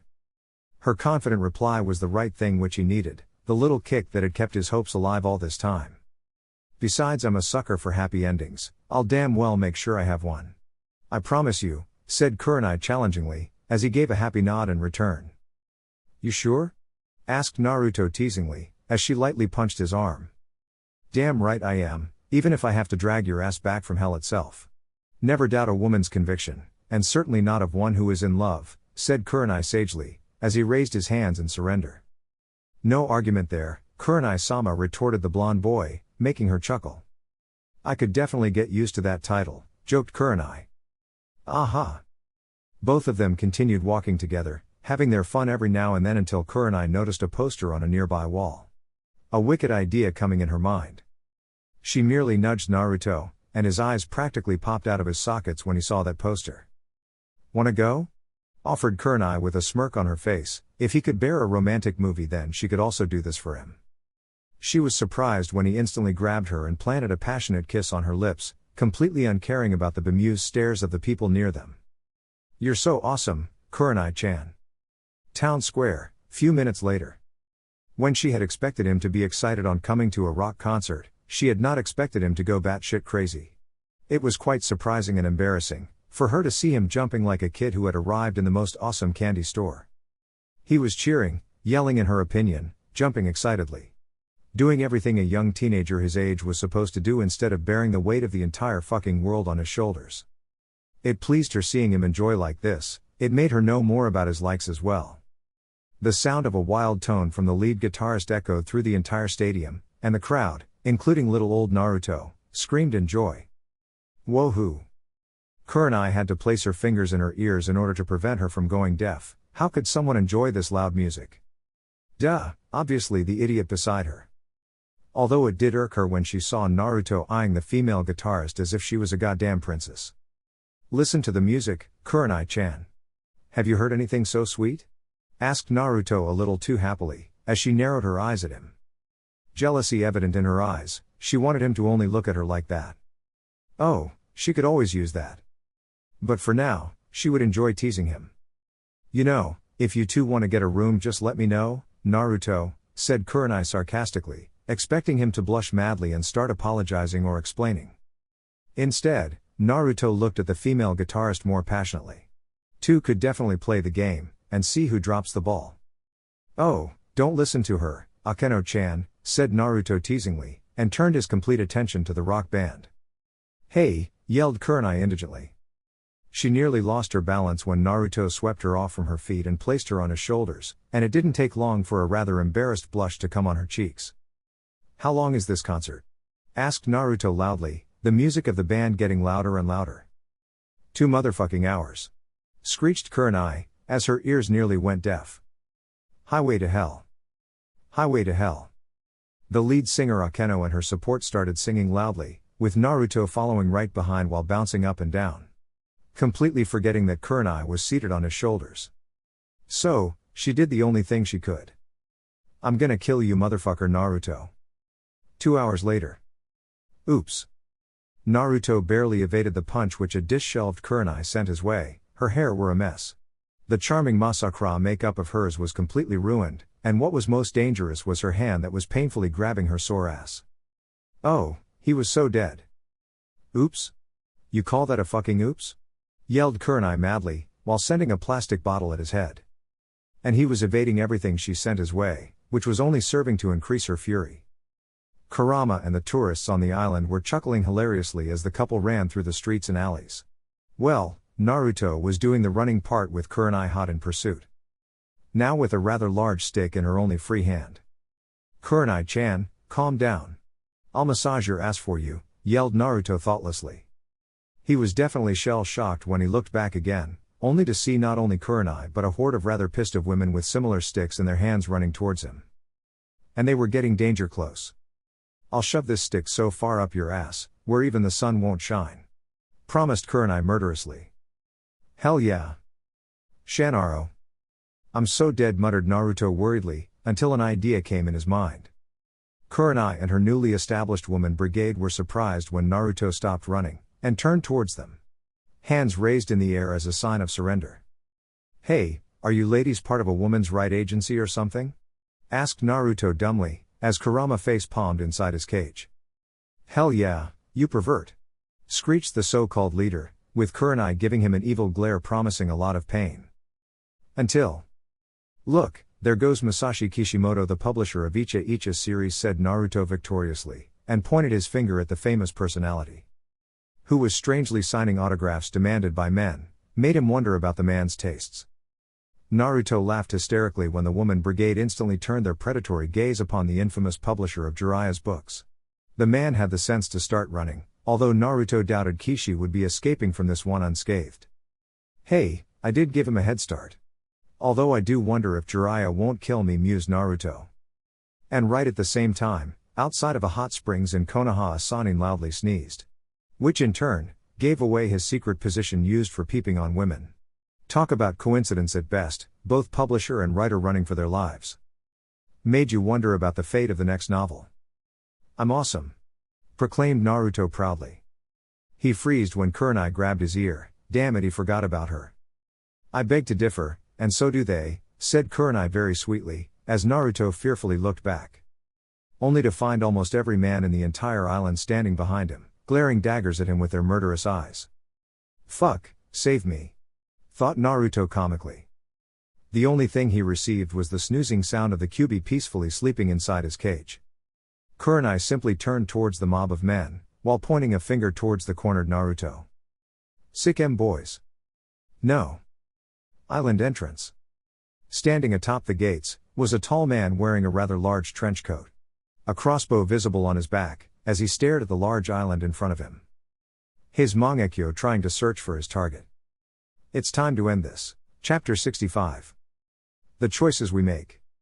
He stared at his own reflection in the shining mirror. The few drops of water were still rolling down his face as he just barely finished washing his skin. It was hard for him to believe that the past 24 hours had perhaps been the best time of his life. After his escape from Konoha, he had never dreamed of experiencing such joy again in his life. Kurenai Yuhi. Words couldn't describe how madly he was in love with her, she was the bright light that had always illuminated his dark destiny. Just by being near her he felt complete, making her smile gave his life meaning, her melodious laugh made him forget the horrible memories of his past, laying beside her in bed prevented any nightmares from haunting his peaceful sleep. He had fought countless battles in his life, some he had won, some he had lost. However, the battle of the heart was the one in which he was neither winning or losing. Instead, he found himself stuck in between two raging sides which were his heart and mind. All his life he had followed his mind and made the choices which he thought were best for his precious people, but it had also hurt them in many ways. On the other hand, whenever he tried to follow his heart, he risked destroying everything his friends and Ray died for. Valkyrie. He was dead set on going through with it, and there were no second thoughts in his mind about it. The only question that was troubling his heart. Whether to make Kurenai a part of it? Or to let her go and forever distance himself away from her? Haku had told him to follow his heart and let Kurenai make a choice between him and Konoha. While Sasuke had strictly told him to follow his mind like he always had, and cast Kurenai aside without ever looking back. He actually chuckled when he found himself indulging in such an introverted discussion with himself in a washroom of a fancy restaurant. Granted, he had brought Kurenai here for fun, but had quickly excused himself in order to sort out of his thoughts. But even after 10 minutes of arguing with himself, he was not able to arrive at a decision. I can't keep her waiting anymore, thought Naruto hurriedly, as he straightened his clothes and adjusted his hair a little. In the end, he still needed more time to make the most important decision of his life. Kurenai was patiently sitting in her chair, the atmosphere around her was quite pleasant. The people around her were quite happy and were enjoying themselves. The restaurant staff, despite being heavily overworked, still had smiles on their faces. A sweet music was being played by a local band on whose tune a few couples could be seen dancing. From what whispers she had heard, this was one of the most costliest places on the entire island and even harder to book a table. It made her quite happy that Naruto was paying so much attention to her, and going out of his way to take care of her. She never had a penchant for expensive things or places, but maybe being here with Naruto was making her happy. Things finally seemed normal between them. She was not entirely blinded in this sea of joy, there was something which she had sensed. Something which was troubling Naruto. She remembered he had tried to talk about it with her yesterday but didn't go through with it. Now that she thought about it, something always stopped him from discussing that problem with her. A smile came on her face when he returned from the washroom, an apologetic smile being directed towards her. Her eyes couldn't help but see how similar Naruto was becoming in looks and habits with Minato Namikaze. She had seen a few pictures of the fourth Hokage, and his son had the exact same smile and clumsy nature which a few people like Kakashi spoke of. Sorry for making you wait, apologized Naruto sincerely, as she shook her head with a smile. It's no problem. So, what would you like to eat? Asked Kurenai kindly, but he offered her the menu instead. Remember, this is my treat, and so order whatever you want, I'll go with your choice. Replied Naruto simply, and was intrigued when she giggled. What's so funny? Oh, I just thought that you would order ramen like you always do. It's quite surprising, said Kurenai humorlessly, but he shook his head in negative. I'm not that naive anymore, Kurenai. Being near Nono and Tsunade has taught me a few lessons regarding how to treat a woman. Admitted Naruto, which only made her even more happy. I'm happy to hear that, but, said Kurenai mysteriously, and pushed her hand into the small bag which she was carrying. He had seen her casting a genjutsu when they sat on the table. Since they were already disguised, he had asked her why did she do that. Her answer was rather vague, you'll see it when the time is right. His eyes practically popped out of their sockets when he saw her taking out 2 instant miso ramen cups, ones which had the famous stamp of Ichiraku. She couldn't help but feel good when he stared, not at the ramen cups but at her. There was a strange moisture visible in his eyes, and he never uttered a single word even as she ordered some other dishes. He just continued to look at her. I thought you'd like to eat your favorite dish, Tucci and Ayame miss you a lot, said Kurenai calmly. She got confused when he averted his gaze from her and gently grabbed one of her hands. Worried that he might have gotten upset, she quickly went forward and lifted his chin with her finger, only to see a small tear slipping from his eye. Thank you. Huh? What are you crying for? I just brought some Ichiraku ramen, that's all, said Kurenai nonchalantly, while gently caressing his cheek. It's not just the ramen, you always remember and take care of all my wishes. It's hard to explain and may seem trivial to you, but what you do for someone like me who has always experienced alienation from society is invaluable. These little things which you do for me, give meaning to my life and makes me wish for a tomorrow despite everything. To wake up by your side in the morning and watch the sun rise the sky. Explained Naruto happily, completely taking her by surprise. Her own cheeks started sporting a dark blush, as she looked in his overjoyed eyes. I'm simply doing the same things which you did for me when I was completely broken. Alone we are incomplete, but when we are together I feel as if I'm living in an entire different world. A world where I'm happy and at peace. Can we always stay like this, Naruto? Asked Kurenai hopefully, and looked him straight in the eye. He suddenly found himself getting cornered as her question was directly demanding him to let her know the truth. Fortunately he was saved when the waiter disrupted their conversation and placed their ordered dishes with a polite smile. With the moment getting disrupted, he shifted his attention towards the food rather quickly. He pretended to be very hungry, as she smiled and gave a nod which was more than enough for him to dig into the food. His tensed heart was quite relieved when she herself started eating the food, and was quite impressed with the taste which earned him some more praise. So, how are things back in Konoha? Asked Naruto quickly, after finishing a handful of ramen. Seriously, he had missed this dish. He really needed to find a way to get a constant supply of this godly dish. Nothing much. Anko has moved in with Kakashi. Sakura became Shizune Kato's apprentice. Kakashi and Asuma are actually working hard for a change and making their teams practice more and more, said Kurenai calmly, as most of her attention was focused on her food. It was actually quite delicious. Whoa, Anko moved in with Kakashi? Sakura became someone's apprentice? And Kakashi is actually working? WTF, yelled Naruto in shock. Fortunately the genjutsu which she placed near their table prevented the other customers from getting annoyed by him. I know it's hard to believe, but everyone's doing their best to move on ever since Kuji died. The sound of a spoon colliding with the table reached her ears, and only when she looked at the shell-shocked look in his eyes did she realize the grave mistake she had made. See Kuji, how, when, what? Stammered Naruto, he couldn't even find words to express himself. How could this have happened? Kuji was one of his oldest friends, and to think he died? It was impossible, it was a joke. I'm sorry, I didn't know you were, said Kurenai worriedly, but was stopped when he slammed his hand lightly on the table. Is it true or not? Answer me, Kurenai. Replied Naruto very strictly, desperation clearly evident in his voice. I'm sorry, Naruto. But Kuji was killed in action along with many other Konoha shinobi during the wave invasion. Answered Kurenai solemnly. She immediately rushed towards his side as he collapsed in his chair. He even dropped the chopsticks used to eat ramen. Kurenai quickly enwrapped him in a comforting hug, but he remained numb and didn't even try to latch onto her for comfort. It happened again. Kurenai gently broke the hug and noticed the broken look in his eyes as he clenched his fists tightly. Naruto. I couldn't protect another one of my friends, I took this mission to save their lives. To provide valuable intel and sabotage the enemy so that my friends and loved ones don't die, and yet, said Naruto defeatedly, as she gently caressed his cheek. Hiruzen didn't tell you about this? No, he never tells me anything about the village unless I ask him. She gritted her teeth in anger, her dislike for the third Hokage had just went up another notch. How much had he lied to Naruto? How much more information was being kept hidden from him? Kuji had been one of Naruto's good friends, and Hiruzen should have at least informed Naruto of his demise. But that would be an obstacle in Naruto's mission. Even then, he had a right to know, Hiruzen thought Kurenai bitterly. Did he? Asked Naruto sadly, as she gave him a nod. Yeah, it was quick and painless.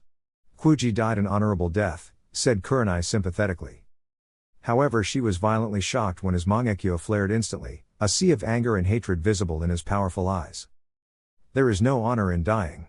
I've watched countless friends die, and there is nothing honorable in it. The sad part is that a person like Kuji died for capturing a scum like Gato. His death would have been honorable and meaningful, if Fire Nation had tried to help Wave Country get back on its feet. That nation is ruined now and people are dying like flies every day as no one is coming to their aid. It makes all my work meaningless, said Naruto bitterly. We're ninja, Naruto. This is the fate which each of us shares, there can be no peace in this war-torn world. Expressed Kurenai honestly, but was shocked on seeing the defiance increasing in his eyes. She didn't realize that she was actually staring into his Mangekyo Sharingan that was spinning wildly, and suddenly found herself being transported somewhere. Flashback, few years ago. Kurenai suddenly found herself standing in the middle of a battlefield. Everywhere there were bodies of men, women and children scattered. Rain was also heavily pouring down from the sky and getting mixed with the blood on the surface. Most of the people were dead, and were wearing Iwa Anbu uniforms. Judging from the dense trees, this was a part of Fire Nation's territory. But none of the Konoha shinobi had heard of this incident. Everything seemed so confusing until she saw 3 young boys wearing faceless masks being surrounded by a squad of Iwa Anbu. It didn't take her a moment to recognize the blonde kid that was wielding a tanto, and was worriedly looking towards the eldest one among his group. "Shin, what should we do?" asked little Naruto worriedly, and received a bonk from Sai. "No names, idiot. Have you forgotten what we were taught in training?" asked Sai in an irritated voice, as Naruto glared at him. "We are still in training, moron. What kind of idiot sends trainees to face an Anbu squad?"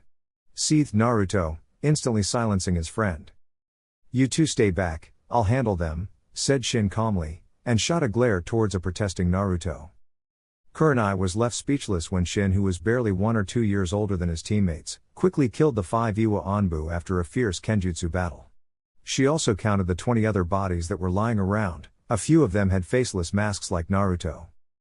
"These are children," thought Kurenai in shock.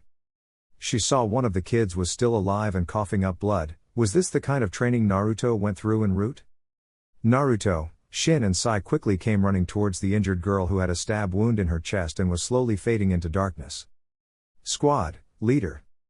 Shin gently grabbed the hand of the 7-year-old girl, and noticed the desperation evident in her eyes.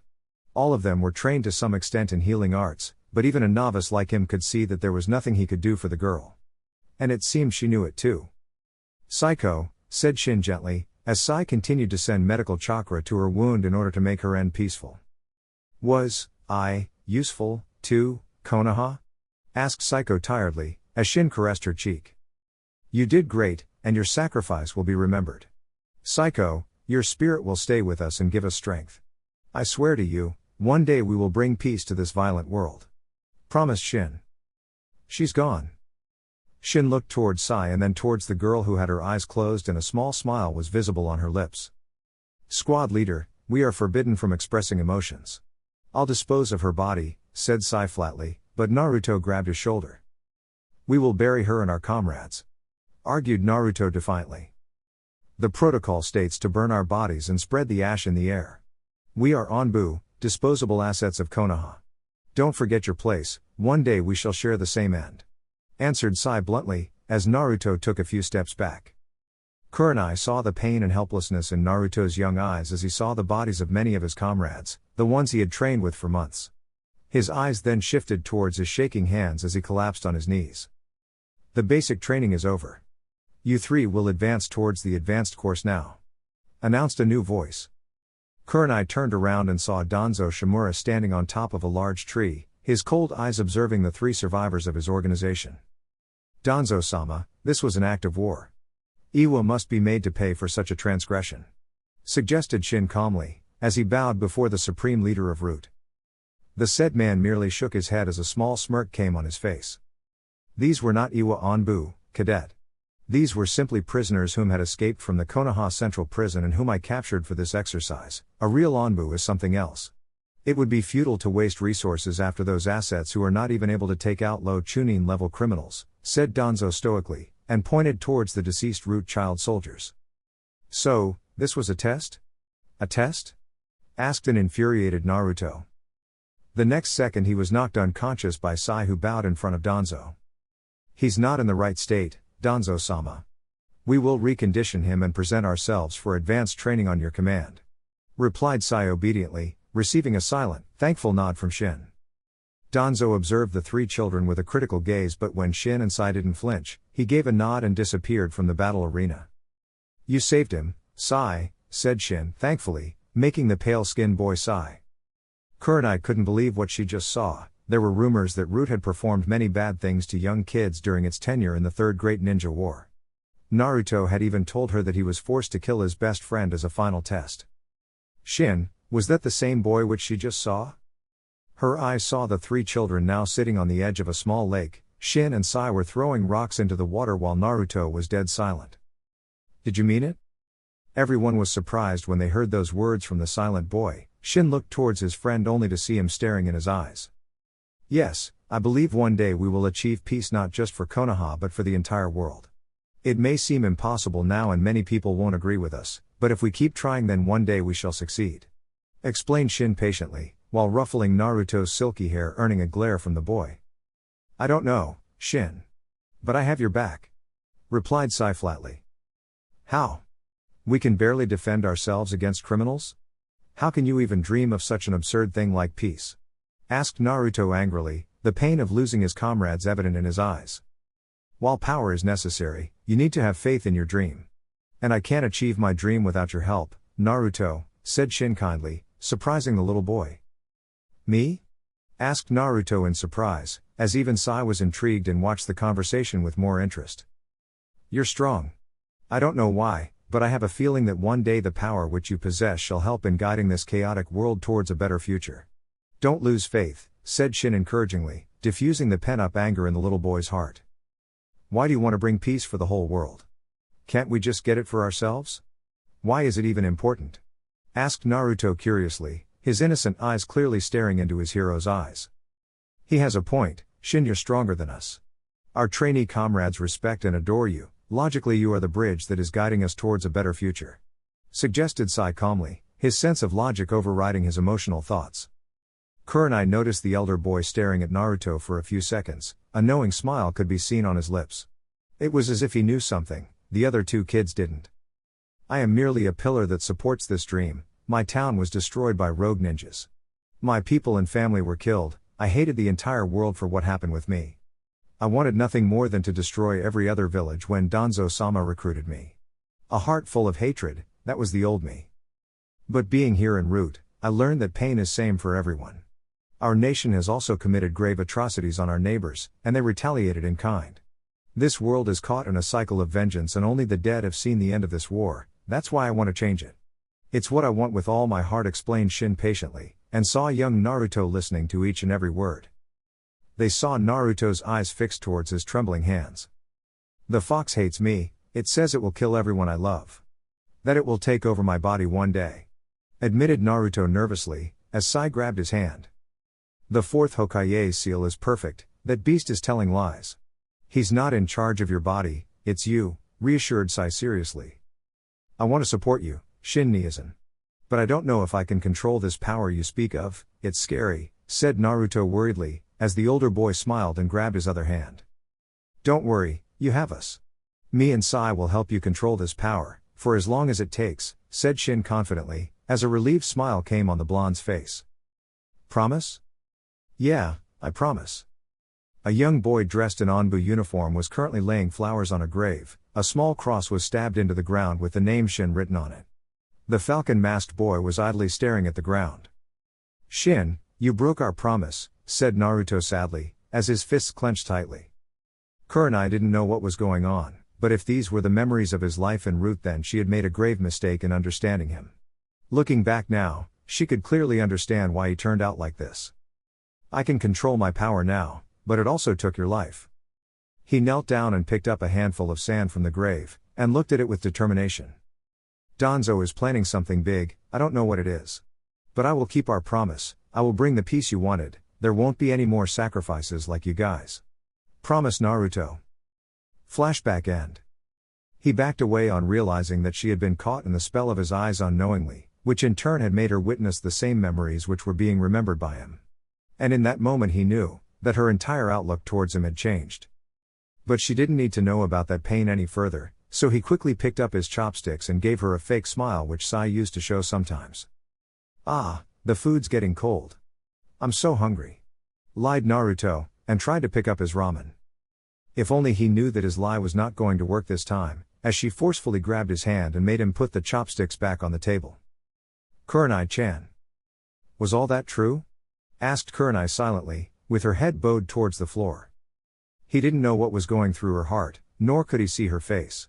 So, he did the only thing he could. Yes. Then why didn't you share your pain with me? Why did you make yourself look as the villain? I understand it now. I understand why you did everything, for whom you're still fighting. Why, Naruto, said Kurenai in a devastated voice, as tears freely from her eyes. Perhaps I wanted to protect your smile, your pure heart. I thought that by keeping you out of this mess I was protecting you, but I was wrong. Kurenai, I know that you love Konoha and I didn't want to spoil your precious village's image in your heart. I didn't want you to see that this was the same village for which your father gave his life. I didn't want to shatter any of your beliefs. Not even for my sake or my pain. Explained Naruto sincerely. He became nervous when she got up and placed herself in his lap. There was something strange in those ruby eyes as they stared at him. There was a time when Konoha was the most important thing to me, because my father died for it. But now, there is something which I love and want to protect more than Konoha. Confessed Kurenai, and noticed him staring at her, which only made her feel more shy. What is it? Asked Naruto cluelessly. Just what was more important to her than Konoha? He certainly didn't expect her to come forward and claim his lips in a passionate kiss. At first he didn't understand her gesture, but after a few moments his clueless heart was able to understand the answer which she had given, and he was overjoyed. Just when he decided to return the kiss, his trained eyes spotted an arrow crashing through the restaurant window and it was heading straight for Kurenai. Amaterasu. Kurenai was shocked when a wall of black flames was formed around them. Those fierce black flames quickly protected her from getting impaled in the head by a sharp arrow.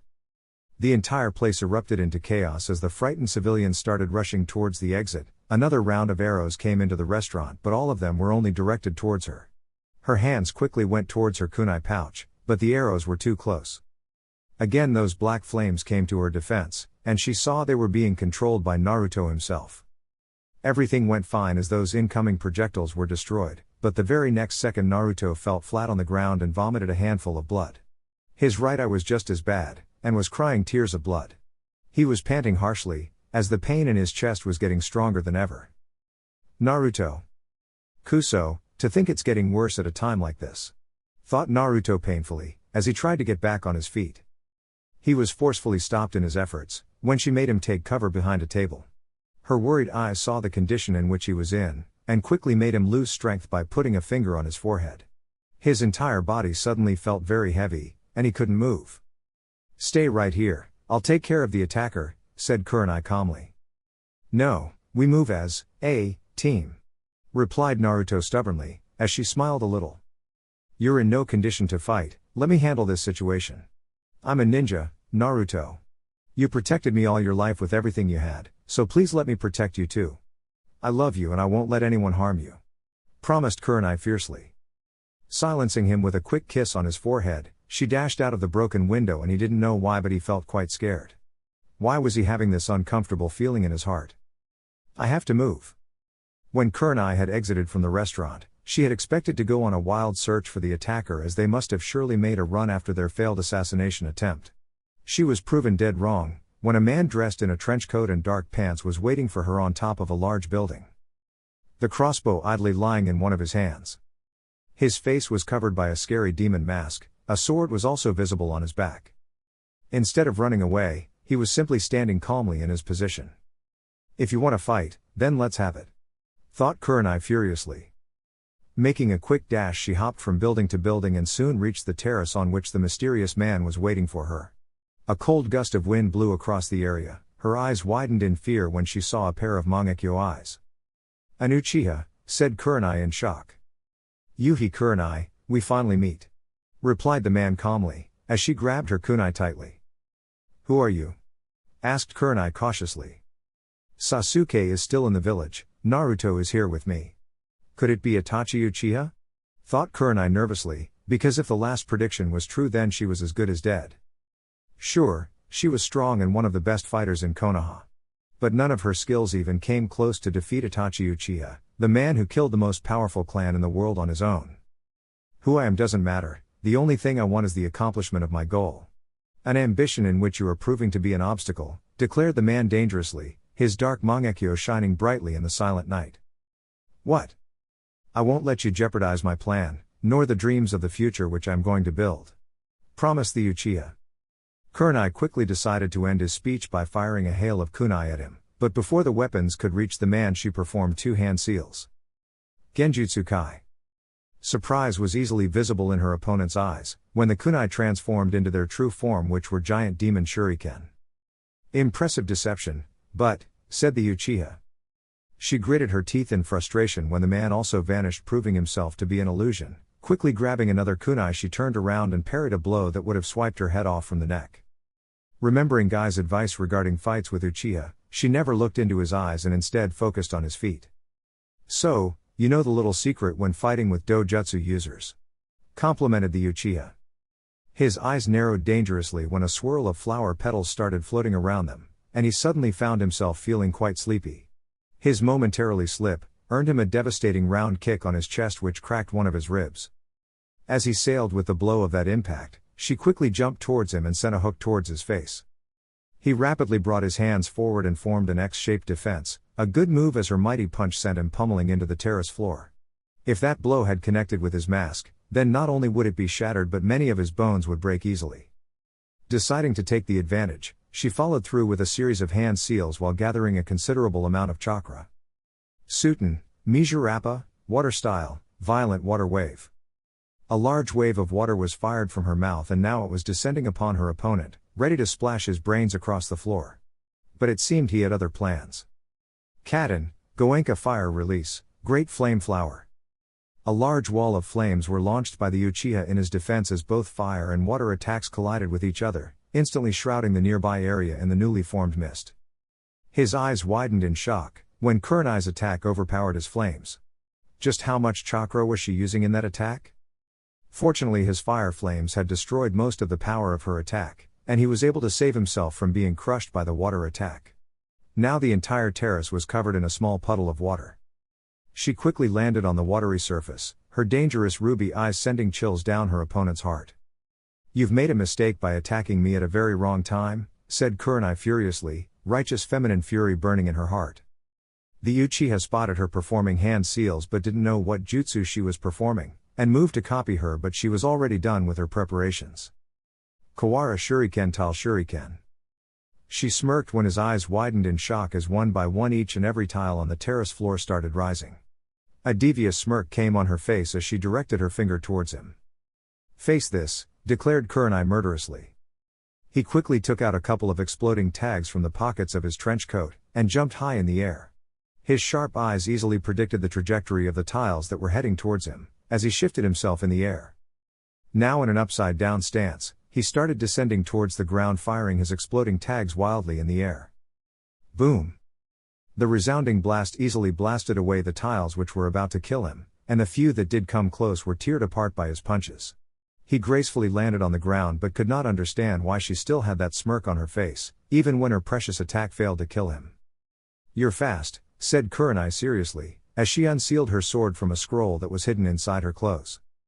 "Your skills are far better than what I expected, Yuhi Kurenai," replied the man honestly. He saw her pointing that sharp sword towards him and making a single hand seal with her other free hand. Megan, Jubaku Satsu, Demonic Illusion, Tree Binding Death. The Uchiha suddenly found trees sprouting around the entire terrace and were now binding him to themselves. "Using the water as a medium to interject your chakra in my system, a nice trick, Kurenai," said the Uchiha flatly. Kurenai quickly emerged from the upper portion of the tree ready to stab the man and end his life.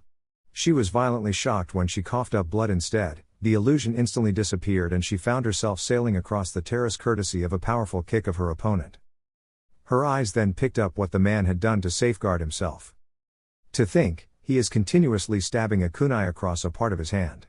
This painful sensation prevents him from falling into my genjutsu completely, as such he was never in the genjutsu which I fired. If my illusions are useless then it's time for plan B. Thought Kurenai briefly. Steadying her sail she landed back on the watery terrace surface, and fetched 2 smoke bombs from her pocket and threw them towards him. The dense smoke spread across the entire terrace creating a thick smoke screen. Getting alert, the Uchiha grabbed one of his kunai as more and more shuriken were being sent to kill him from different directions every few seconds. "You think you can kill me by concealing your attacks in this smoke? How naive," thought the man disappointedly. After deflecting another round of kunai, he gathered a large amount of chakra before. Chakra burst. A powerful shock wave was fired from his body which easily removed the smoke that was formed on the terrace. His disappointed gaze then landed on the genjutsu mistress who was standing right in front of him. "Is that all?" asked the man in a bored voice. "I believe it is," replied Kurenai coldly. Slash. The tendons in his feet were violently slashed apart by a sharp kunai as 2 replicas of Kurenai emerged from the watery surface beneath his legs. "Water clones?" thought the surprised man, as his mangekyo spun quickly. Amaterasu. He collapsed on his knees as his legs lost the strength to stand. The water clones were also destroyed due to his black flames, but the damage they had inflicted was formidable. So, he has the same black flames power which Naruto has. As I thought, it was right to avoid close quarter combat with him as long as possible. Thought Kurenai analytically, her years of experience as a jounin helping her at each and every step. I'm truly impressed, Kurenai. Using the smoke as a diversion, you hid 2 of your clones and made them hide. A smart move. Replied the man, but frowned when she shook her head. I formed those clones at the last moment, although you were right about the diversion part. Answered Kurenai seriously. She didn't waste any time and quickly charged towards him, ready to pierce her sword clean through his heart. Sensing her intentions, the Uchiha tried to move but found himself completely frozen in his spot. Kekai ko Tifun, 4-corner immobilization seal.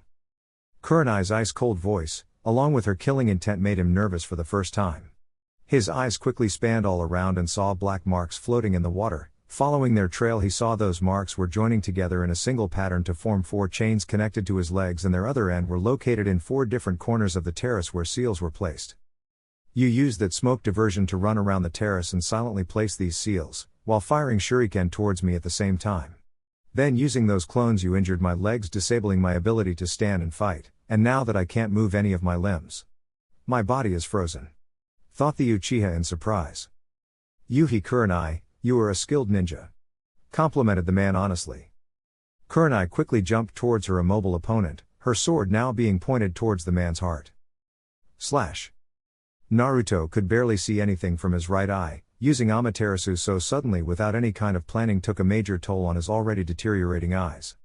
His body was simply too relaxed and had been extremely stressed when he suddenly forced a large amount of chakra to his eyes. Result: his instant collapse. Kurenai had told him to stay down and recover his strength. The woman even used one of his tricks to restrict his movement. However, he refused to simply leave her alone to deal with the enemy. They could be several, or there could be one dangerous shinobi? He could not let her take all the risk, and had disobeyed her request. In the short gap, he had recovered some of his strength and had quickly followed her trail. Slash.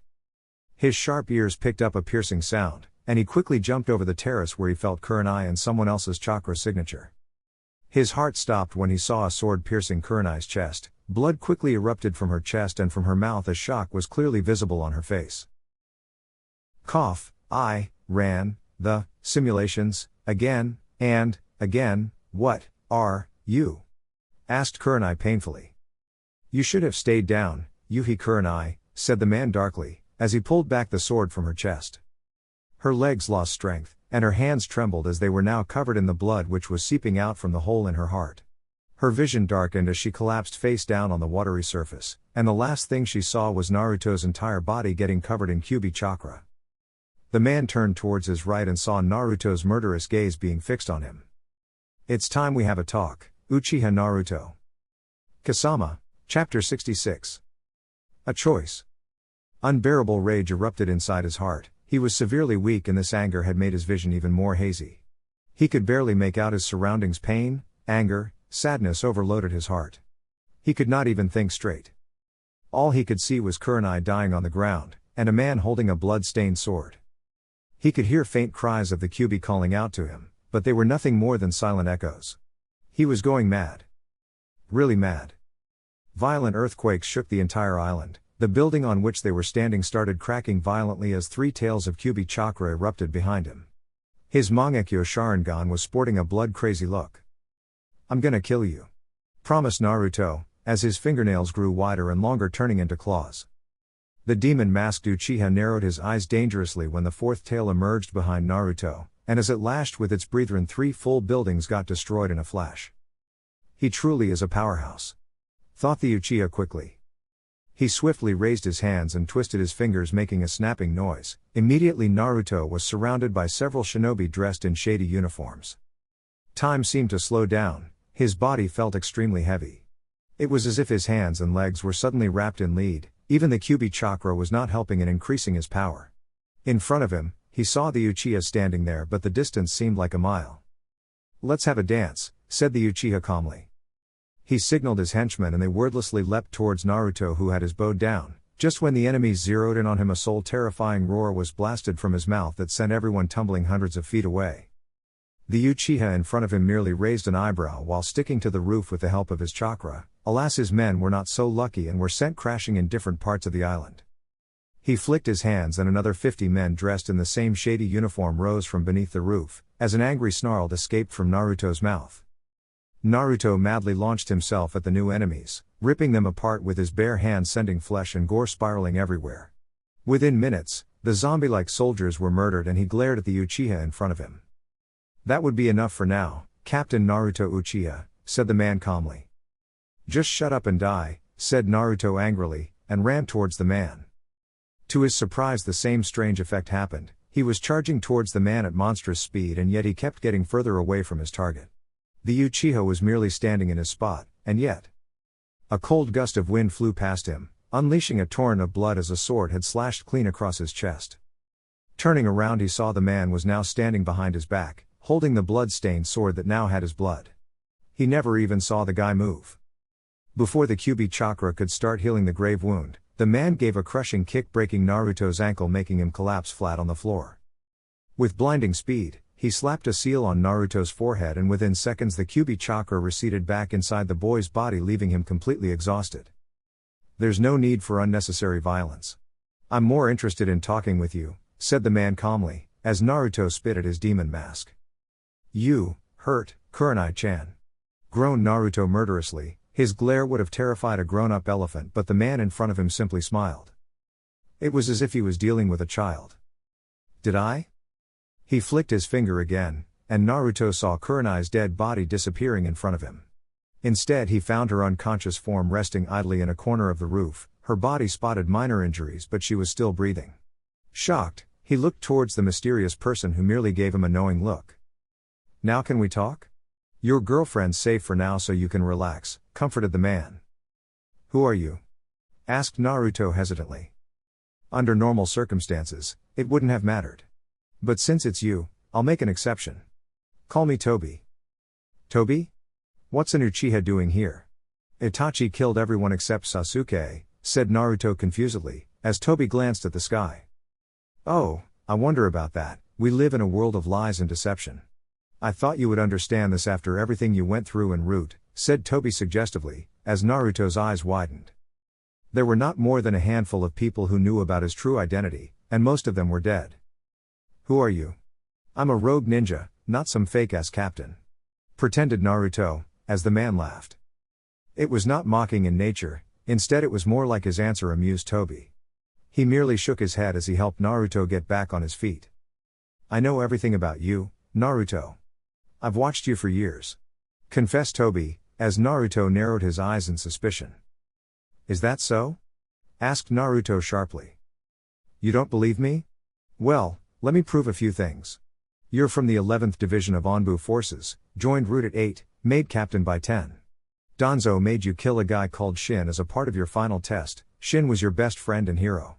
You slaughtered Root forces along with Sai. Unfortunately, your last friend was killed in action. Should I go further, or this much classified stuff is enough to prove my claim?" asked Tobi seriously, and saw Naruto's fists clenching.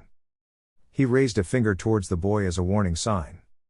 "You're in no shape to fight against me, Naruto. Unless you heal the virus inside your body first, the chances of your winning against me are quite few.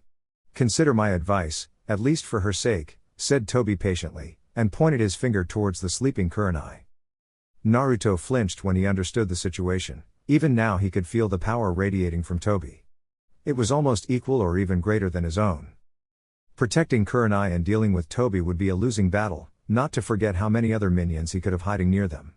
Strangely, he could not feel any ninja signatures, but that did not make him feel safe. "What do you want from me? Why did you attack us?" asked Naruto seriously. "You think this was an attack? Sai, this was merely an assessment, and both of you fared quite well. If this was a real battle, then things would have turned out quite differently. Believe it or not, I'm an ally, not an enemy," said Tobi frankly, as Naruto scoffed. "You expect me to believe that?" asked Naruto sarcastically. "Absolutely not, but by now you would have realized I could have killed her if I wanted.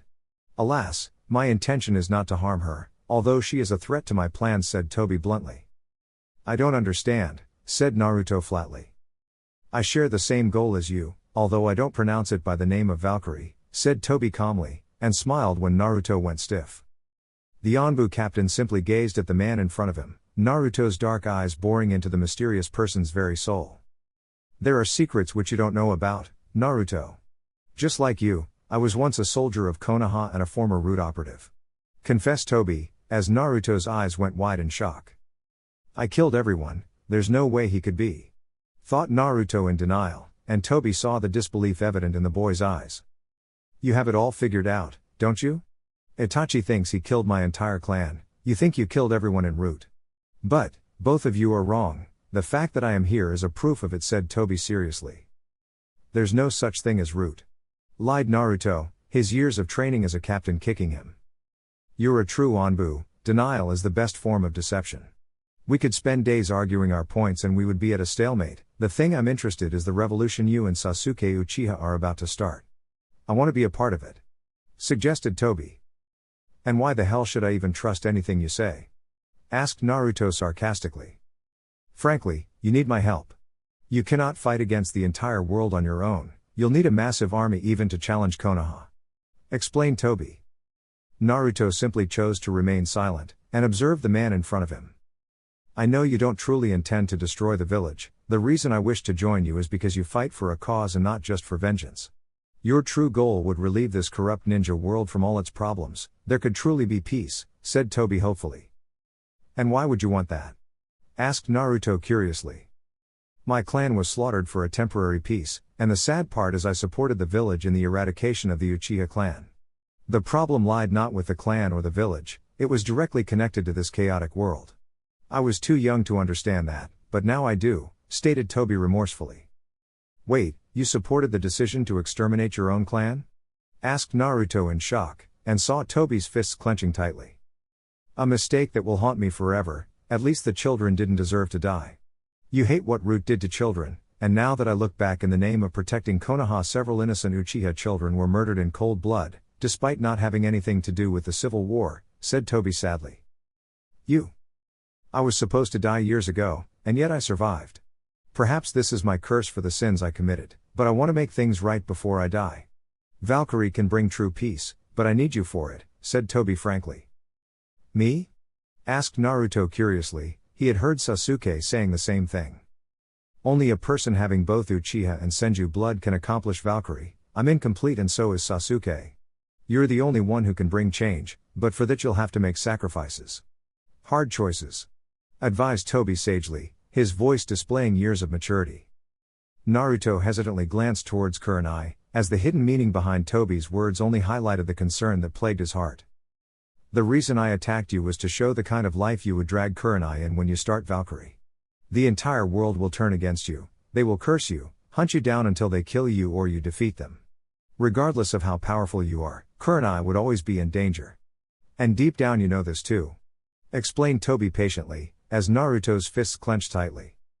Toby glanced at the boy sympathetically, the pain was clearly visible in his dark eyes as he glanced at the most precious person in his life.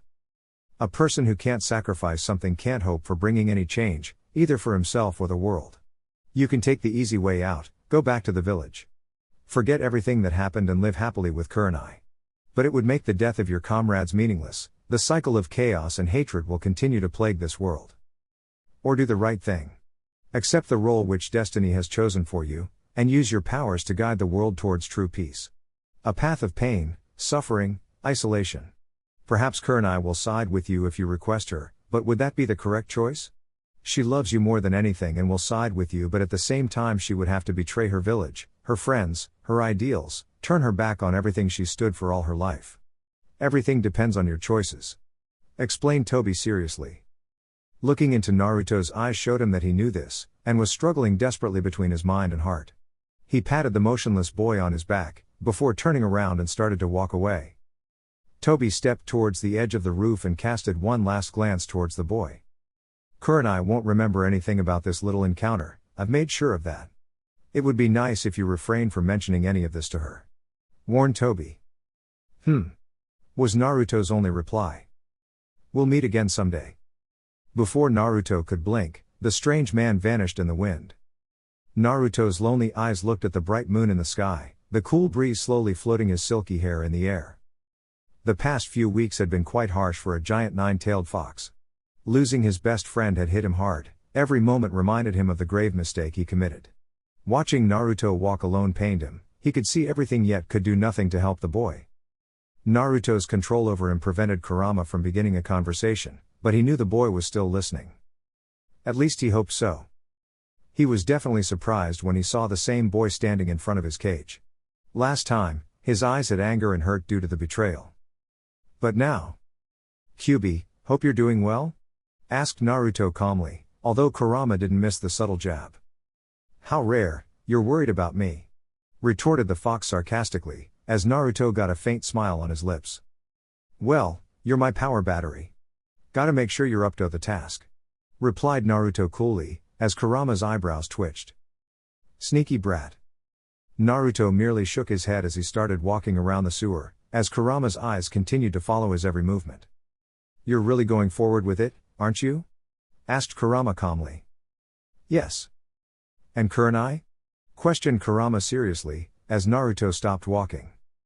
"I haven't made a decision regarding her," confessed Naruto, even he didn't know why he was saying all of this to someone who had already betrayed him once. "Do you hate me, Naruto?" Naruto's dark black eyes continued staring into the giant fox's eyes, as he took a few steps forward towards the cage. "I won't forgive that betrayal, perhaps forever," declared Naruto without any hesitation. Kurama's heart shattered to a million more pieces on hearing those painful words, but he still looked in the eyes of his former best friend.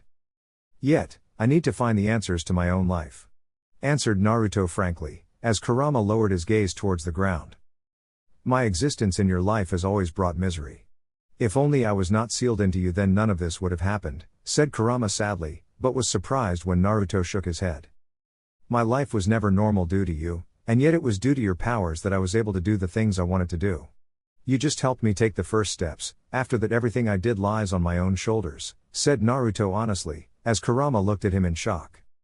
The fox looked at him and found Naruto giving him a faint smile. The moment didn't last long as Naruto turned around and disappeared from the sewer.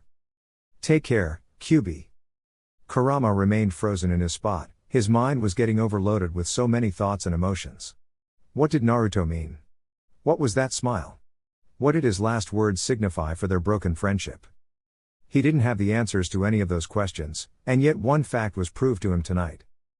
Naruto Uchiha was truly a nice person.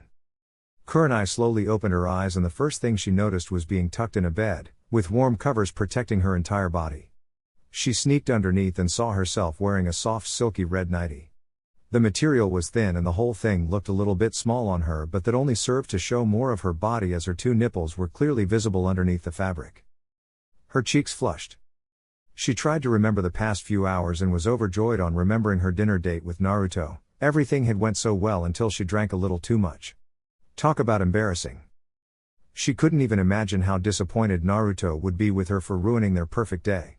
Her eyes shifted around and saw it was still dark, and only the faint moonlight illuminated the room. Outside in the balcony, Naruto was standing calmly. He was wearing nothing but his boxers, exposing his well-toned body to the cold breeze. Her blush became even brighter on seeing that, as her mind raced through what could have happened. "He wouldn't try to take advantage like that, not that I mind," thought Kurenai mischievously. Her smile faltered a little when he turned around, and then she saw the depressed look in his eyes. There was definitely something which was troubling him, she had noticed it several times. But he never talked about it, even when she insisted on explaining the problem to her. It was as if he was fighting a battle with himself, where his mind and heart were telling him different things. She wanted to help him, so badly. It was strange even for her, to get so attached to a man. After her father, there were hardly any males she ever got close to or developed such a connection. Which was what made this relationship too special for her. He was everything to her, and there was hardly anything that she wouldn't do for him. At the same time, she always felt a hidden wall that existed between them. A barrier which she was not able to cross, and it made her anxious every day. For years, it had made her feel incomplete. Naruto always seemed distant, even when they were too close to each other there were several things which he couldn't share with her. It made her extremely sad as she was able to share all her pains with him, and he always helped her overcome them. And yet she couldn't do the same for him. The villagers always felt that Naruto was an insignificant pest that was a curse on their lives, but she knew there was something special about him. Just looking at him made her believe he would one day do something which would change the entire world. She was not blind either, there was a lot of anger and resentment in his heart. And if the memories of his past which she had accidentally seen were true, then he had a good reason for hating Konoha and the ninja world.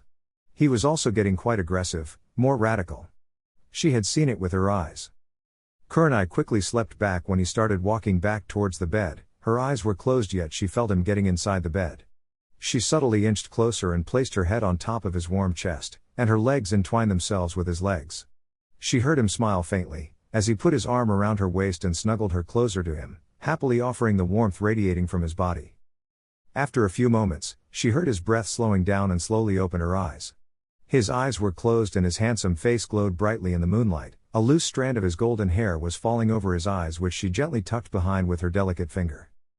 A new burning sensation erupted across her entire body, setting it on fire. Her breathing became a little heavier and for once she followed her heart without hesitation. Naruto slowly started to wake up. He could feel the warmth pressed up against his lips and a soft gentle feeling on his lips. As he opened his eyes fully, he saw Kurenai on top of him, eyes closed and kissing him softly. Fully awake from his short nap, Naruto returned the loving gesture and began kissing back.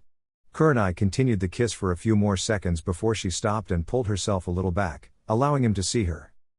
Cure. Shh. She silenced him by placing her finger over his lips, and for the first time he got a good look in her eyes. Her breathing was heavy, and there was something in her eyes which he rarely saw, lust. Just, said Kurenai hesitantly, not finding the proper words or feeling too embarrassed by her own behavior. Hi. His simple answer and that faint smile flooded her with relief. The nervousness in her heart vanished as she gave him one of her most beautiful smiles. Thank you, Naruto-kun, replied Kurenai happily. She once again laid herself on top of him and kissed him again, this time opening her mouth and slipping her tongue into his mouth. As the kiss grew intensity, so too did their desire. Hands roaming and tongues gently caressing each other, Naruto and Kurenai simply let their passions take control over them. Author's note: there is a lemon here if you want to read it. Link to the story is in the description.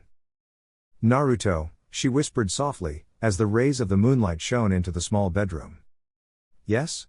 Asked Naruto, holding her close to him. I love you, whispered Kurenai lovingly, before drifting off to sleep. Those who can't sacrifice something, can never hope to bring change either for themselves or the world. He stared at her sleeping form even as Tobi's words came flooding in his heart. I love you too, Kurenai, said Naruto sadly, as he laid a tender kiss on her forehead. Two people stood on top of a tall mountain cliff, their eyes calmly observing Saizukuma Islands even as their dark cloaks with red clouds on it flowed freely in the air. So, how did it go? Asked one of them in a hoarse voice, his body barely visible in the dark night. I sense something big happening very soon, said his partner calmly, the man's face covered by a demon mask. Oh, this isn't like us. I told you not to call me by that name anymore, snapped the demon mask-wearing man, his bright red mangekyo glaring daggers at his partner. Fine, fine. You think he will agree to join our cause? Asked his partner seriously. More like we'll be joining his cause. We need him for our plan, after all. Replied the older Uchiha calmly. And you're comfortable with it, Tobi? Asked the partner curiously, as the man smirked. Yes, it's time for the rise of the Akatsuki. Chapter 67. The day everything changed. Next day, morning, the bright rays of sunshine slowly crept inside the previously dark room. A pair of red eyes suddenly snapped open in surprise when the light fell directly on them. Kurenai lazily stretched her body, as her eyes tried to adjust to the new source of light. In doing so, she realized that she was alone in the bed. She quickly sat up from her bed, and put on her bra and panties. Where is he? I swear to Kami if he disappeared again. Cursed Kurenai irritatedly. Then her other senses waked up and she realized a good smell coming from the kitchen. Upon entering in the small room, she smiled and frowned at the same time, which made her face look quite funny. There was Naruto standing in front of the kitchen floor busy cooking up some eggs and bacon for breakfast. And he was also dressed in his combat gear, ready to leave at a moment's notice. She felt extremely sad that their little vacation was now coming to an end. If it was up to her, then this dream world would continue forever. Just the two of them. But alas, destiny was a cruel bitch. She was intrigued when she spotted the vast change in his attire. In Wave, he was wearing plain clothes, and maybe some Anbu gear. Now he was completely different. He was wearing a dark black shirt with the Uchiha crest visible on the back, and light blue pants. Instead of combat boots, there were sandals covering his feet. What did catch her attention were two specific things. For starters, his face was not covered by the traditional face masks that Kakashi gave him in the past. Instead, there was a red-colored scarf hanging around his neck which stretched up to his nose. And the most important thing was the dark black cloak with high collars. There was a faint swastika symbol camouflaged at the front portion of the chest, and a eagle-shaped design at the back. The proud bird had spread his wings, as if showing his might over the entire world. She didn't know why, but this new outlook made him appear more dark. It emanated an eerie feeling of power. Like someone trying to control others through sheer power. The only saving grace was that it made Naruto look even more handsome and mysterious. She could barely even recognize him. And a small part of her heart didn't like this. She preferred her old, sweet Naruto over this new, radical one. At the same time, she didn't want to ruin their morning after last night's wonderful time. Not when he was working so hard to make breakfast for her. She must have been pretty spaced out, as he had finished setting the breakfast on the table and came forward to give her a light hug. Reacting on her instincts, she hugged him back, although she was certainly unnerved with his new uniform. "Naruto, what are these?"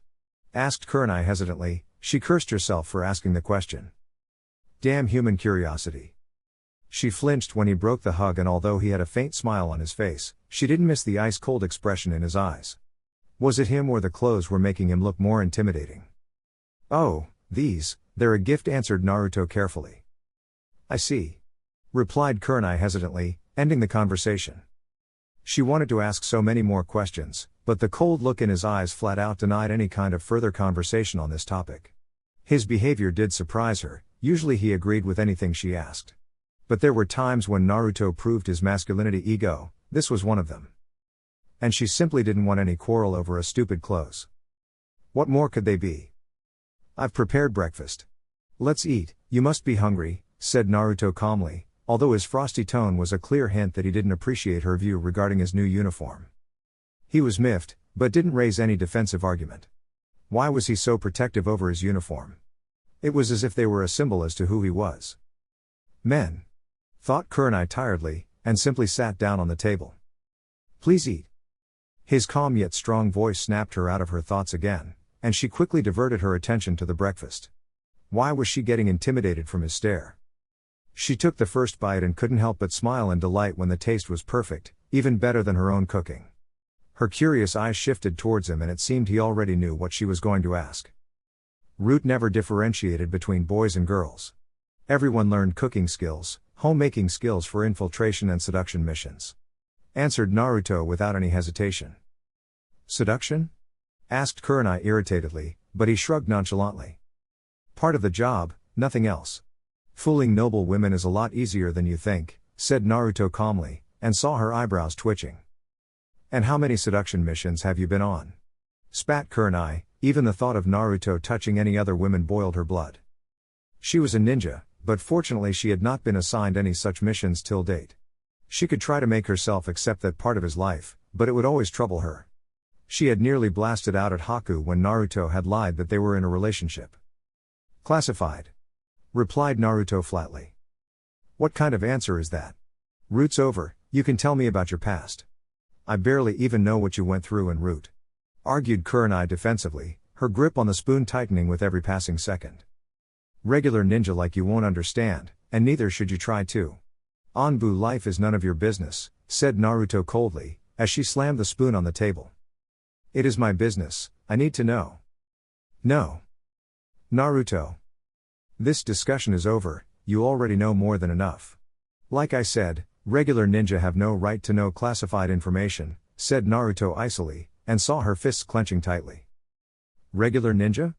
I'm your girlfriend, god damn it," said Kurenai murderously, her eyes burning with anger and hurt. "The past is the past, neither you or I can change that. It's best to let old ghosts rest. Now eat your breakfast," instructed Naruto patiently. "I don't want to eat a fucking breakfast," yelled Kurenai irritatedly. Why did he always hide his past from her? "Fine, then don't eat," snapped Naruto, and got up from the table, signifying their first big fight in a long time. She glared at him, but he returned her action with double intensity. The staring contest continued for a full minute before Kurenai huffed in an unladylike way and walked out of the room. Clearly pissed at him. He sighed tiredly while running one of his hands through his silky blonde hair. That was harder than I thought it would be. Thought Naruto nervously, he really felt sad on behaving this way. But it was necessary, he had to know both sides of the coin before making one final decision. Tobi and Sasuke were right, she really had a lot of impact on his thoughts and in a way could be the one who could stop him from creating a revolution. No, Valkyrie must happen. Too many lives have been sacrificed for this day, I can't let them go to waste for my selfishness. I need to know the consequences of my choices before I make the decision which will change my life permanently. Thought Naruto seriously. His eyes glanced at the uneaten breakfast, and he moved forward to pick up the plates. The sound of the shower reached his ears, suggesting Kurenai had went to get a bath, obviously to cool her head, or maybe not. He could not directly ask her to join his crusade, not after what Tobi told him. At the same time, he also remembered Haku advising him about letting Kurenai choose her own path, just like he had done for himself. All of this argument was for this purpose, and for asking the decisive question to Kurenai he still needed to conduct one more test before arriving at a conclusion. He glanced at the watch in the hall, and knew he was already late. Grabbing a paper and pen, he quickly wrote a note and strapped it on the dining table. With a quick glance towards the bathroom, he shined out of the hotel room. Haku was casually throwing stones in the lake near the orphanage. Life had been quite stagnant during the past week for her. Naruto was busy with his girlfriend, Tsunade was busy in the final stages of the cure's development as well the new set of eyes which were going to replace Naruto's current ones. Nono was busy with the orphanage children. She idly wondered would Kurenai accept the dark side of Naruto which Haku had seen a few days back. There were two sides of Naruto, the good and the bad. She had seen both of them and it made extremely hard for her to categorize Naruto into either one. At the best, Naruto was a person who lied between these two sides, a person who had no desires of his own and who lived only for the sake of changing their fucked up world. Miss me? She was startled when the person of her thoughts appeared behind her. The ninja instincts within her wanted to attack him, but as he gave her a warm, friendly embrace from behind it rid her of all those thoughts. They were no longer strangers or accomplices. After her support during the Battle of Kaminehima, Naruto had decided to trust her. She became the first volunteer soldier for Valkyrie, and became his best friend and console. If only Kurenai was not in his life, then Haku could have. My love alone is enough for the both of us. Thought Haku contently, as she happily grasped his hands around her chest. Maybe a little, although I doubt you did the same for me. Replied Haku sarcastically, as a sigh escaped from his lips. Haku, we've talked about this. Said Naruto patiently, as she nodded. I know, and I'm not pushing you. It's just. Answered Haku hesitantly, her voice becoming heavier. Sensing her depressed mood, he came forward and laid a gentle kiss on her cheek. Her cheeks flushed red, as her previously depressed face started stuttering incoherent words as he smiled bemusedly. There, all better now, said Naruto cheerfully. She stuttered for a few more seconds, but his bright smile and those dazzling dark eyes of his managed to bring a smile on her face. Just these little gestures of affection and his companionship was enough to fill the void in her life. And Naruto knew it. In a way both of them were almost similar to each other. Both of them had been used all their life by other people, and casted aside when they were no longer needed. They knew how dark and cruel the ninja world was and had lived through it. Neither of them judged the other for their past or beliefs. These were few of the things which the people of the world could never understand about her, in the same way Kurenai would probably never understand or accept Naruto the way Haku could. But Naruto still had faith in that woman, and since Haku loved him with all her heart she had stepped aside. Even going far as suggesting Naruto to make Kurenai a part of Valkyrie, even if it would dash any hope of having a future for herself with Naruto. First a tragic life. And now a tragic love story. Haku, you are important to me. More than you could imagine. I won't lie, there is something between us, but please don't push me. Don't make it any harder than it already is. Requested Naruto politely. I understand. Did you talk to Kurenai about your cause? Asked Haku seriously, and saw the tired look in his eyes. There is something I want to test before asking her, kind of a mock examination on someone else. Kurenai has lived in the light of the ninja world all her life, while I've lived in the darkness just like you. Asking her to be a part of Valkyrie would be the toughest thing I would ever do. I'm not too optimistic either. She loves me, but she also has her own beliefs.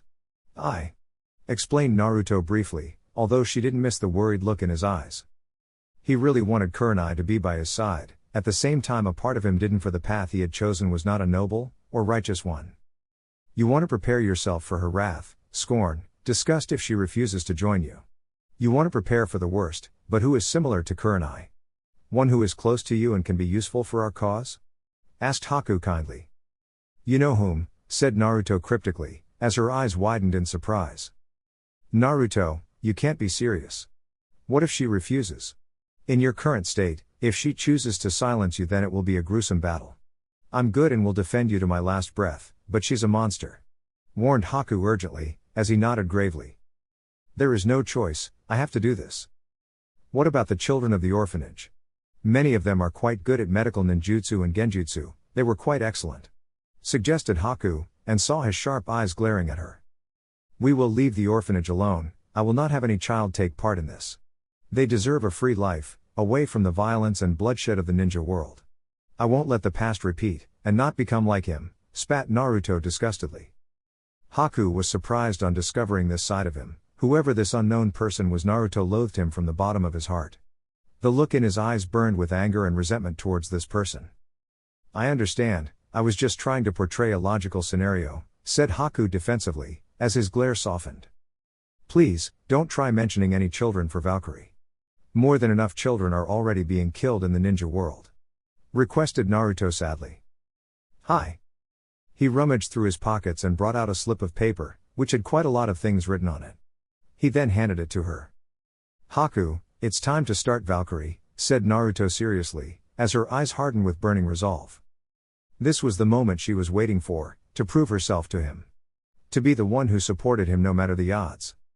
Go to my secret base, observe the training of our army, hone your own skills, we make our first move within 1 month assuming I'm not killed first, said Naruto flatly, as she glared at him. You're sending me away? Before you ask her? You can't be serious, said Haku furiously. I have to do this alone, if we are to be ready in time. I need you to make the preparations, gather more recruits for our cause. Get supplies, weapons, money through any means necessary. Ordered Naruto, as she raised any eyebrow. Any? Asked Haku curiously. The strong survive, the weak die, that's the motto of the ninja world. I think it's time they are given a bitter taste of their own medicine, said Naruto harshly, getting an affirmative nod from her. Yes, your highness. Replied Haku devotedly, as his cheeks blushed. Haku, you don't have to call me that. You can call me Naruto, said Naruto shyly, as a smirk came on her lips. And miss my chance at teasing you? I'll pass. Replied Haku cheekily, as his eyebrows twitched. Fine. I'm proud to be on your side, Naruto. I just want you to know that, said Haku honestly, and gave him a bright smile. Thanks, the ninja world is burning with hatred. All we have to do is nip the problem at the source. In order to usher in a peaceful future, we must first destroy our chaotic past. After that, the world will finally head towards peace. Explained Naruto hopefully. And that's, said Haku warmly, receiving a nod from him. Valkyrie, finished Naruto. Through our lives, we understood that people desire a future free of war, hatred and violence, said Haku seriously, as a smirk came on his lips. Haku, don't you think wishes are the same as my Sharingan? Asked Naruto curiously. Huh? The things you can't accomplish by yourself, can be fulfilled by asking the assistance of others. Valkyrie isn't just my dream, but it carries the hopes of the uncountable dead and the people who are still struggling in this world. The success of this revolution won't just belong to my or your efforts alone, it would be due to the combined struggle of every single person in this world regardless of which side they belong to, said Naruto proudly, getting a nod from her. Giving her a short kiss on her cheek, which sent butterflies in her stomach, he started walking towards the orphanage in order to face another challenge. Naruto, the risk, said Haku worriedly, as he turned around and a mischievous grin was etched on his lips. Only those willing to be killed, should think about killing others. Tsunade had been in the process of a frustrating activity which was putting up her bra around her monumental breasts. The past few weeks, this little laboratory had become her residence. Naruto was barely around, no orphanage children were allowed to visit this territory of the property. The only ones who ever came here were Nono and Haku, both females. Her room was kind of on the far end of the orphanage. Nono had insisted that she refrained from corrupting young children with her drinking endeavors. Things had gotten quite crazy when Naruto had handed her that marvelous sake bottle. She definitely needed to get the address of the bar store from the boy, hell she would pay millions to get a sip of that sake again. Her breath froze when the door to the room suddenly opened, and a familiar blonde walked in with a cigarette in his mouth. Her eyes widened to the size of dinner plates when she realized that she was only wearing khaki pants, while her chest was completely exposed with a bra lingering over her shoulder. If he was shocked, he didn't show it. Naruto merely raised an eyebrow as if getting a frontal view of G-cup breasts were a regular happening for him. Huh? Not bad, said Naruto casually, and went outside the room. She remained frozen in her spot like cold ice, but when a few seconds passed her entire face flushed red with anger and embarrassment. Naruto! Yelled Tsunade at the top of her lungs, waking up every person in a 2-mile radius. Tsunade doubled over in sheer shock, when he opened the door again and looked at her with a bored expression in his eyes. What the fuck was this kid? Jiraiya would have died to get a good look at even one of her boobs. Need some help? Asked Naruto calmly, and watched her face color change from red to pink, and many more. It was clear that his reaction to the mishap had clearly sent in her a state of shock, and he was sure the naughty young boys of the orphanage would certainly be doubling in this direction to help the big booby babe. Apparently, Jiraiya was not the only one who had a fetish for old, booby blondes. If only they knew that underneath the pretty face was a 52-year-old hag, although he refrained from stating that fact to anyone. Tsunade was as stiff as a rock, her breasts lying openly in front of his eyes. He simply walked forward, went behind her back and easily clipped the bra. Even adjusting the fabric around the giant mounds, no wonder she had trouble wearing inner clothes. Those things were fucking heavy. Then, just as if nothing had happened, he started walking back towards the exit when a cold hand was placed on his shoulder. The grip almost crushing his bones. Turning around, he came face to face with a mad Tsunade, who apparently had a demon glowing above her head. Her long, open blonde hair flowing wildly in the air. What was that? She said each word as icily and murderously as possible, and was unnerved further when the casual look in his eyes never changed for a second. That was called helping a woman, answered Naruto calmly, as she roared in rage. Flick. She was surprised when he twisted his fingers and all her rage seemed to vanish, either through sheer surprise or something else. He turned around and looked her straight in the eye. First, this is not a changing room but a laboratory. If you are really that conscious about your body, then this was not the right place for changing clothes. Second, I am not at all interested in you in any sexual or romantic way. You're my aunt and I care about you. This accident was unfortunate, yes. So either we can make a big deal about it or forget it completely, just a dark secret that we can take to our grave? Asked Naruto seriously.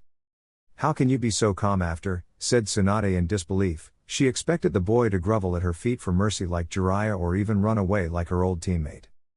Because giving this trivial matter unnecessary importance will only make it more awkward for us.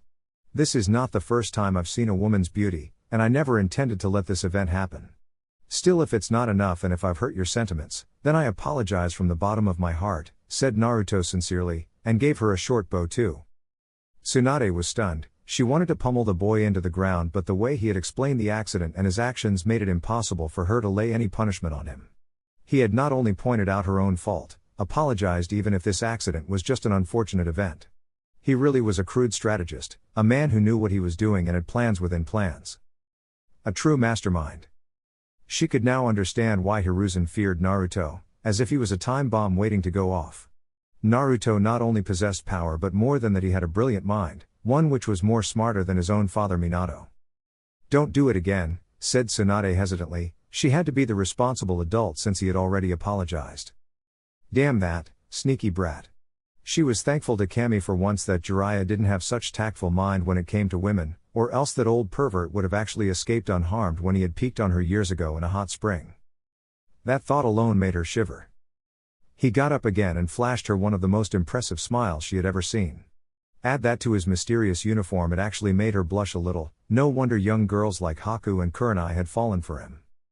Thank you for your generosity, said Naruto gratefully, showing his diplomatic skills for the first time. He narrowed his eyes when a frown came on her face, and he saw her glaring at the cigarette in his mouth. Were all women against this thing, he wondered. Why are smoking? Asked Tsunade tersely, barely hiding her annoyance. Thought it would be a good idea before I die, muttered Naruto. What? Nothing, I guess old habits die hard. It helps me relieve the stress. Answered Naruto quickly. Thank God she didn't hear his first comment clearly. It's not good for your health, especially in the current condition you are in. Advised Tsunade gravely, getting a sheepish nod from him. Gomen. Apologized Naruto, and he threw the offending thing away. He was surprised when she enwrapped him in a light, warm hug. At first he seemed confused, but didn't object and wrapped his arms around her back. The more she was comfortable, the more he could explain himself to her.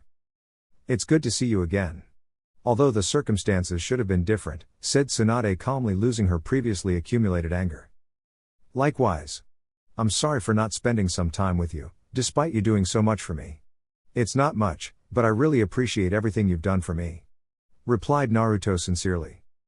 Naruto, Oh Ba-san, there is something I need to talk to you about, said Naruto carefully, as her breath got caught in her throat. Did he just call me Oba-san? Thought Suan happily, if it was any other person they would be dead for calling her aunt. But that word coming out of his mouth was like a blessing for which she had been craving for weeks. It was a proof that he had finally started accepting her as family, and not just considering her a distant relative. Oh, before that. A letter came for you, I think it's from Hiruzen, maybe he wants a status update, suggested Tsunade, and noticed how his warm expression suddenly turned ice cold. He turned away and walked a few feet away from her, as if being near her was harmful for his life itself. Oh Ba-san, I'm not going back to Konoha, said Naruto coldly, his eyes glancing across the room. Huh? What do you mean? Stammered Tsunade, she could not believe what she had just heard. She froze when his Mangekyo eyes activated and he looked her straight in the eye, showing his dark, evil side for the first time. I'm going to destroy Konoha. Tsunade's eyes widened, her fists clenched, her blood boiled, her eyes hardened, the power of her chakra rose as the blue-colored energy surrounded her entire body, cracking the wooden floor. Vengeance against the Hidden Leaf? Asked Tsunade murderously. She may not be as patriotic as Jiraiya or a traitor like Orochimaru. But Konoha was her home, a village founded by her grandfather. A place for which Dan had laid his life, a home for which young Nawaki sacrificed himself. And this boy wanted to burn it to the ground just because he had a bad fate? Her chakra was about to flare more as she took a threatening step towards him, until... Boom! An even more powerful, evil, malicious wave of chakra erupted from Naruto's body. The wooden floor completely cracked from the sheer pressure. The ki was so high that even Tsunade, being a Sannin, couldn't help but get sweat on her forehead. His murderous, red Mangekyo promised mass murder. She could hear children screaming in terror, Nono trying to stop them from panicking. The nearby animals were quickly fleeing from the area. Long back, she had known Naruto was strong. She had even accepted that he killed Root on his own, but only now did she realize all those claims were true. Even in his weakened state, Naruto radiated the power similar to a cage, and he had not even started using his Bijuu's chakra. Lower your chakra, Oba-san. Hear me out first, after that you can try to kill me, said Naruto seriously, as she glared at him. You traitor, you dare defy your own village? That place is not perfect, but it's still home. A place for which my family died. Replied Tsunade furiously, and he looked at her disappointedly. How naive, if only you knew the real truth about Konoha. It is no longer the dream village which Hashirama Senju established. Despite our differences, you're my last living family. You always wanted to know me, about my past, now I offer to tell you everything. What happened from the beginning, why I have turned my back against Konoha, and why I want to destroy it. I deserve a chance to explain myself. Explained Naruto patiently. You deserve nothing. Uchiha Naruto, you used me. I can't believe it, said Tsunade sadly, as a few tears came in her eyes. You think that, huh? If I really wanted to use you, then why did I reveal this dark secret before you even cured me or replaced my eyes? You're the only one who can save my life. You can simply refuse to treat my dying body and my life will end in a few weeks. Think about it, said Naruto remorsefully. Did she think of him like that? I don't, said Tsunade in a tearful voice, as he stepped towards her. She raised her chakra-fused fist when he took out a kunai, but was surprised when he grabbed her other hand, placed the kunai in it and pointed it at his own heart. You abandoned me when I needed you most, left me to the villagers who were worse than jackals. You couldn't look past your own pain and left me. A small part of you is indirectly responsible for the way my life turned out. All my life I yearned for a mother's love. I could have gotten that from you, but Suan Senju, You turned your back on me. The only reason you're even here trying to help me is because you can't live with that guilt in your heart. After all this, if you still want to kill me, then go ahead. Love and forgiveness can't be achieved through mere words, said Naruto sadly, a lone tear slipping from his eye. The hand of hers which was holding the kunai suddenly felt 1,000 pounds more heavier, the chakra-powered fist fell limp on her side. Her eyes watered on seeing the sadness in his eyes, and yet he was willing to let her kill him. It's true that I made a huge mistake by abandoning you, and I'm here to make up for it. You're the son of Minato and Kushina, the greatest heroes of Konoha and my family. You're like the son I always wanted to have, but I barely know anything about you. I know you're not the evil boy which the villagers say you are, I really want to believe it. I just don't know anything anymore, whispered Tsunade in a broken voice, the kunai collapsing on the broken wooden floor with a loud clang. He lifted his hand and wiped off the tears falling from her eyes. Tsunade looked into his eyes as he gave her a reassuring nod, as his mangekyo spinned, hypnotizing her. All right. I'll tell you the story of Naruto Uchiha. Kurenai stared at the piece of paper in her hands. Her eyes had lost the anger and were now staring at the paper as if it was made of gold. It was a goodbye message from him, now that he had went on his next mission. Dear Kurenai-chan. I'm sorry for leaving without informing you, but the mission was urgent and I didn't want to extend our argument. I'm not mad at you, I just want you to know that. I also understand why you want to know about my past en route. But it's too painful for me, and I've got a lot of tasks I need to accomplish. I can't get emotionally unstable, being an Anbu demands it. That does not mean I don't realize how knowing about me is so important for you, and you're the most precious person in the world for me. Please give me some time, one day I will tell you my entire true story. I will show you everything, and when that day comes you'll have to make a choice. I promise that day will come very soon. That's all I can say for now, so please have faith in me. The past few days have been the best time of my life, and I'm grateful that you came to meet me. I really enjoyed our time together, and would like to do more in the future. I will not be able to get into contact with you for some time, I'm on a dangerous mission. That's all I can say. Please return back to Konoha, the others might be worried about you. And don't mention our encounter to anyone, especially Hiruzen, as that might put us both in a lot of trouble. Well, gotta go. I love you. Naruto. Tears fell from her eyes as she cursed herself for getting so mad at him. How could she forget Operation Ghost and the enormous responsibility he was shouldering for Konoha? Root was a sensitive topic, and she had literally demanded him to spill out his painful past. I'm so stupid, said Kurenai sadly, as she clutched the letter close to her heart. She was also disappointed that she had failed in revealing the truth about Rei's death to him. She had gotten so overjoyed in spending time with him that she failed to reveal the treachery to him.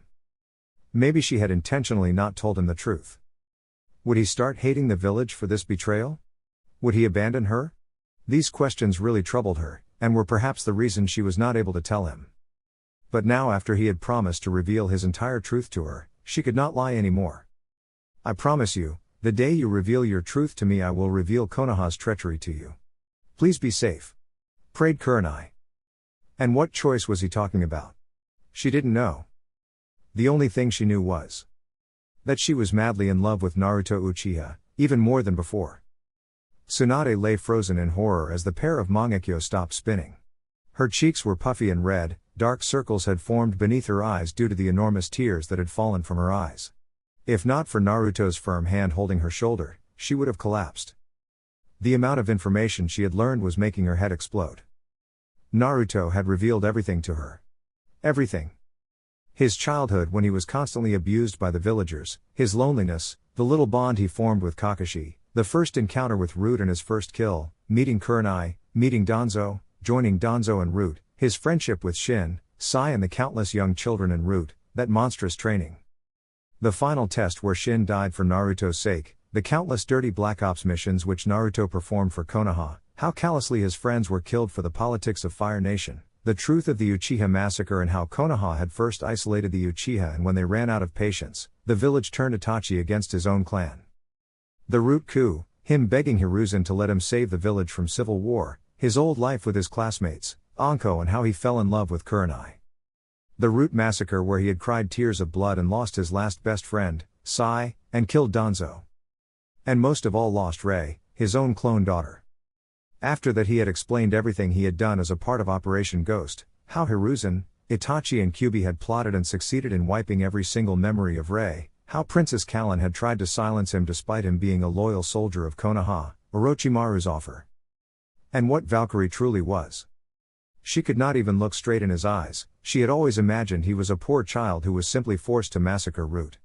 But now, for the peace of the Hidden Leaf Village, and most of all for my deceased best friends, I accepted dying being known as a criminal and a traitor. I accepted disgrace in the place of honor, and hatred instead of love. And yet the village, Hiruzen spat on the sacrifice of my friends. And that is the tragic story of mine, finished Naruto regretfully. Naruto, I'm so sorry, said Suan tearfully, as he shook his head. Konoha is not what you think it is. The village has failed to become the peaceful home Hashirama wanted it to be. It reeks of corruption, betrayal, hatred, just like the ninja world. Now you know my truth, you know who I truly am beneath all these masks. I'm not fighting for revenge, I just want justice for my friends and create a world where more Narutos are not born. To end the cycle of hatred. That is Valkyrie, explained Naruto, as more tears fell from her eyes. I should have been there for you, if only I had taken you with me, then none of this would have happened, said Suan shamefully, as she buried her tearful face into her hands. He took a deep breath and took a step towards her. If you still believe in Konoha, then you're free to go. I won't stop you, said Naruto in resignation, as she looked at him in shock. What? But your life? I won't betray my only blood family. You're one of the few people whose will I won't bend for my revolution. Just like I made my choices, I offer you the freedom to make your own decision. You have no obligation towards me, Tsunade Senju, I forgive you, said Naruto peacefully. Not a second later, she enveloped him in a fierce, motherly hug. Even laying a few soft, affectionate kisses on his cheeks and forehead, as for the first time he felt a little glimpse of what a mother's love could be. You can go back to Konoha. Nobody will stop you, but I will still go forward with my revolution, said Naruto meekly. You do realize I might just tell your plan to Hiruzen and the village? It would wreak havoc on your revolution. Why aren't you killing me? Asked Tsunade silently. I can't kill you, even if you tell my plan to Konoha, it won't stop my revolution. I will complete Valkyrie even if it kills me, it is the redemption for all my sins and betrayals. Answered Naruto honestly. Do you really think you can do it? Can you really change this ninja world? Asked Tsunade worriedly. I can, no I must. Will there be sacrifices? Yes, and not just of soldiers but innocent people as well. But it's because of that I won't stop. Even if I have to cheat, kill, betray others, I won't give up. I will end this cycle of hatred, even if I must become Carnage reincarnate. Promised Naruto, his dark eyes burning with determination. She just stared at him, looking into his eyes, promised her that he did mean everything he said. Regardless of her decision, he was going forward with Valkyrie, and now that she knew what it was, she couldn't discard the fact that it would end the violence which humanity was suffering from. The wars would end, young children won't turn into weapons, the fighting nations would lose their grudges against each other, the world would unite. Words couldn't describe how proud she was of him. Naruto was not the destroyer she had assumed he was. Instead, Tsunade Hime, I know one day a child would come who will change the course of the ninja world. She still remembered Jiraiya's words, that prophecy he used to mutter every time. The circumstances were different, but could Naruto be the one? She had already abandoned him once, and yet here he was offering to free her from all her burdens. How could someone be so selfless? But then again, this was the man who had sacrificed everything without expecting much in return. Naruto had no desires of his own, he only lived for this dream, which was to save the world and unite humanity. But nobody will force you. Oh Ba-san, you are free to leave. If you want to go back to your life, then now is the time. Suggested Naruto calmly, and heard her sigh before giving him a determined smile. I already abandoned you once, and your life turned into hell. I won't repeat the same mistake again, not when you've done so much for me and the things you want to do for this fucked up world which has given you nothing but pain. I truly understand you, Naruto Uchiha. And I will walk with you, by your side till the end, promised Tsunade. He was left speechless when she said those words. He had came here expecting the worst. He knew she would leave him, that he would be left all alone again. Said Naruto in a choked voice. He was trained to control his emotions, and yet he could not stop his eyes from becoming moist. As she slowly poked her finger at his heart, he saw something in her eyes for which he had yearned all his life. I love you. He closed his eyes as tears slipped from his eyes. His legs felt weak as he started collapsing towards the wooden floor, but instead found himself in a warm embrace as her hands wrapped tightly around his back. You always yearned for a family, I can see it in your years. I can't be as Minato and Kushina, and I don't even know if you can accept me as your mother. I'm an alcoholic, a gambler, have frequent mood swings, like punching men through the walls. I'm a sore loser. I lost purpose in life after Dan and Nawaki died, but now I have one. If Valkyrie is your redemption, then you are my redemption. Kakashi accepted you as a brother, Kurenai accepted you as a lover, and I today accept you as my son. I promise to stay by your side no matter what, and I will do my best to shower you with love which you deserve so much. You're not alone anymore, Naruto. You have a family who'll share their happiness and sorrows with you, said Tsunade lovingly. By the time she was finished, he was crying hysterically. His face was buried deep into her chest, he was crying so badly that his tears had soaked her haori. His wails were getting louder, but neither she or Nono, who was now standing near the door with a kind smile on her face, tried to stop him. Tsunade patted his back gently, as even she felt herself getting attached to him. There was just something about this kid that reminded her of Nawaki, except Naruto had sacrificed 1,000 times more than Nawaki. Although if you try to peek at my boobs again by accident or otherwise, then I'll kill you, promised Tsunade very sweetly, as he laughed in between his sobs. Hi, mother, said Naruto gratefully, bringing a bright smile on the blonde Senju's face. Uchiha and Senju, hey. Both your descendants have plenty of love in their hearts, old man. If only your foolish sons understood it. Thought Kurama silently, although he couldn't help but smile on seeing how happy Naruto was. Nono, Haku, Sasuke, Gaara, and now Tsunade.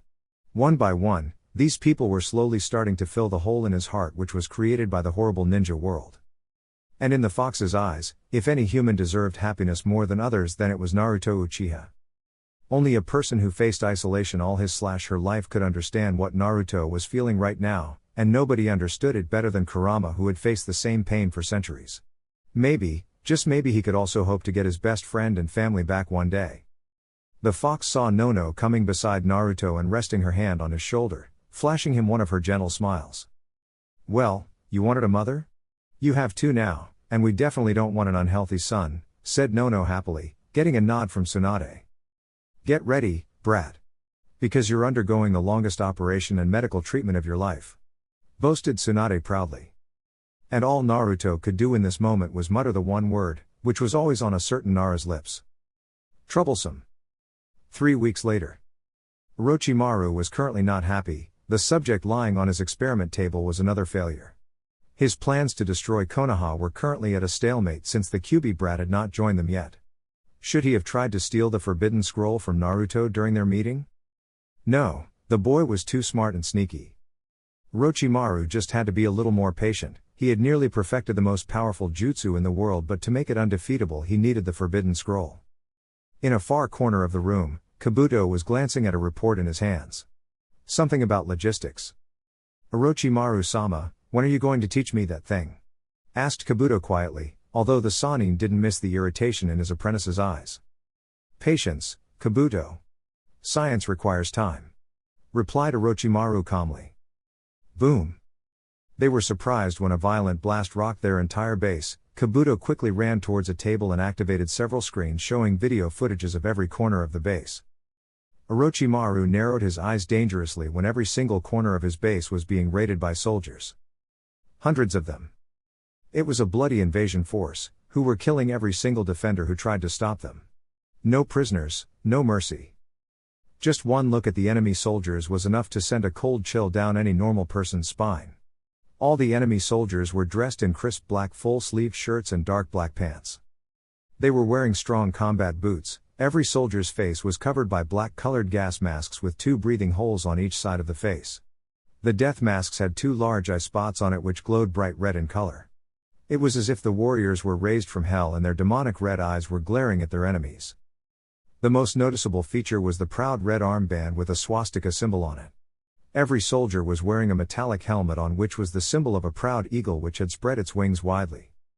The soldiers were armed with swords and shields, and they moved with such coordination that not even a single auto shinobi was able to stop them. Leading this enemy army was a female warrior, She was wearing the same uniform as her soldiers except for the dark black colored leather jacket on her chest, and the proud hat on her head displaying the same eagle symbol on it. Her face was also hidden behind the same mask which her men were wearing, and she was killing scores of Orochimaru's test subjects with her ice powers. What the hell are they? And a Yuki clan shinobi? Thought Orochimaru urgently, and looked towards his second in command. Kabuto.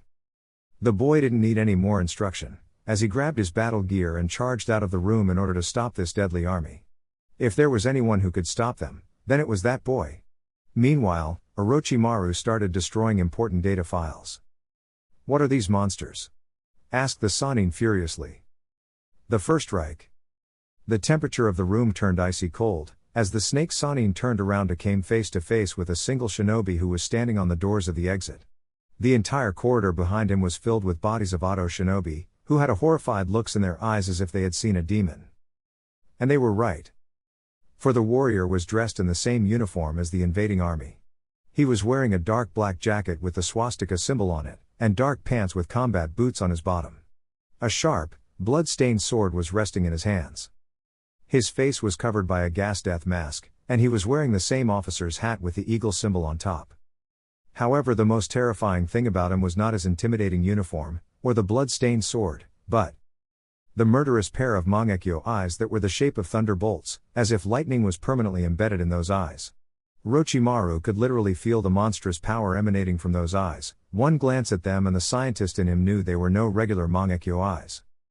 An eternal Mangekyo Sharingan? Could it be Itachi?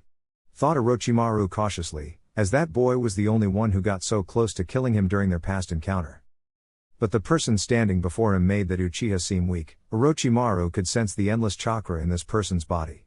He was a fucking time bomb, waiting to explode. And his sheer presence reeked of death, vengeance, and pure darkness. A cruel smile escaped from the person's lips as he fixed his eyes at Orochimaru. Who are you? Chapter 68. True Blood. Who are you? There was no humor in his voice when he asked that question. He was a veteran ninja and he could definitely feel the person standing before him was not an ordinary ninja. Just those dangerous eyes of his was enough to make Orochimaru cautious. He heard the dangerous-looking ninja smile under his mask. Orochimaru could literally feel a smirk arriving on his opponent's lips. I'm the Nidaime, said the officer calmly. Nidaime? Asked Orochimaru in confusion, as he scanned the man in front of him again. Apart from being an Uchiha, what could be so possibly different about this man? And why the hell was he calling himself the second? Was he somehow related to any Kage or Tobirama? Regardless, a creepy smile came on the old Sannin's face when Kabuto emerged from one of the corridors with a horde of his test subjects, his pet standing right in front of the invasion force. Most of the men on Kabuto's side had horrible faces, more akin to zombies. Their skin was extremely pale, their organs in weird shapes, their teeth were more like canines and nails as long as animals. Black-colored marks engrossed their bodies, even if they hissed in pain. As expected, they can't sustain the cursed seals branded on them. Disposable pawns. Thought the officer, and shook his head disappointedly. You were quite bold to attack my stronghold, but I'm afraid you don't have the sufficient soldiers to overcome my unbeatable army. These men have craved for blood and gore for weeks, and your soldiers shall be their feast, said Orochimaru wickedly, a mad grin etched across his lips. Then may I talk to my men one last time if you please? Asked the officer calmly, as Orochimaru studied him. After a few moments of pondering, the Sannin shrugged his soldiers, more interested in hearing what this cornered army general would do now. The Auto forces outnumbered the invading army by 3-1. The dangerous military officer stepped towards the screens and pressed a button, as the speakers in the corridors came alive. SS Guard. As soon as his voice boomed through the devices, each and every Reich soldier stood in attention, their hands proudly pressed against their chest, directly offering a firm salute to their leader. Even Orochimaru was a little startled with the discipline of the enemy soldiers. The enemy outnumber us 3-1, good odds for any soldier of our glorious fatherland. Today, we rescue this dying world from evil and tyranny and usher in a future brighter than anything we can imagine.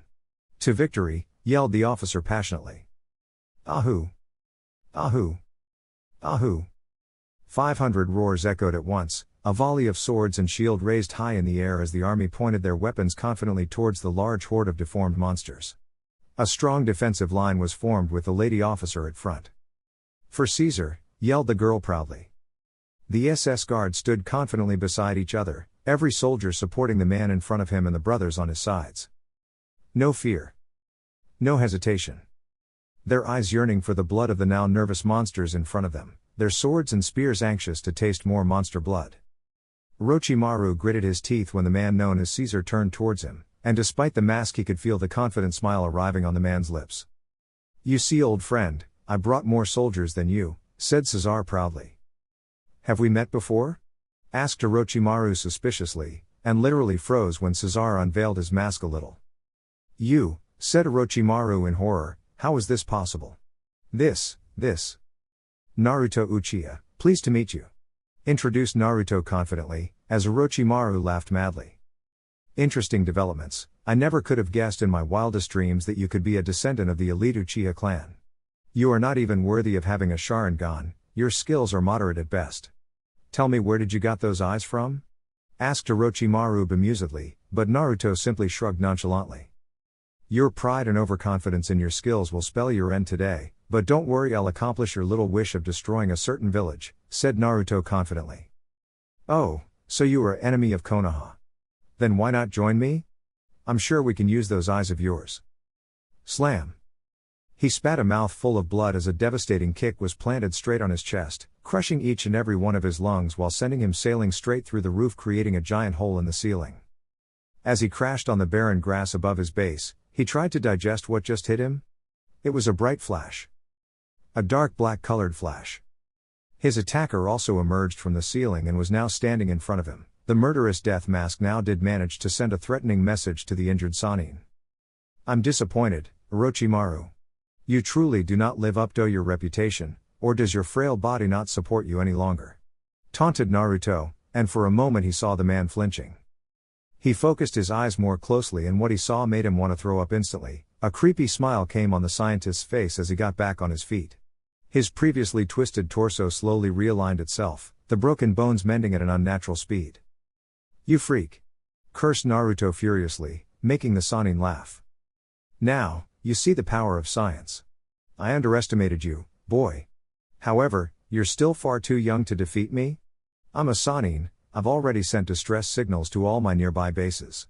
My soldiers will be arriving any minute to crush your passionate army," said Orochimaru confidently, but frowned when Naruto laughed.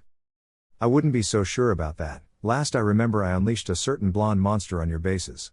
She has quite a nasty temper, plus she had quite a lot of sake before going on a rampage." "Those poor souls," said Naruto bemusedly, as Orochimaru's eyes widened in shock. "It can't be, not her. It's impossible," yelled Orochimaru defiantly. "I believe a Sannin is more than enough to deal with your useless pawns.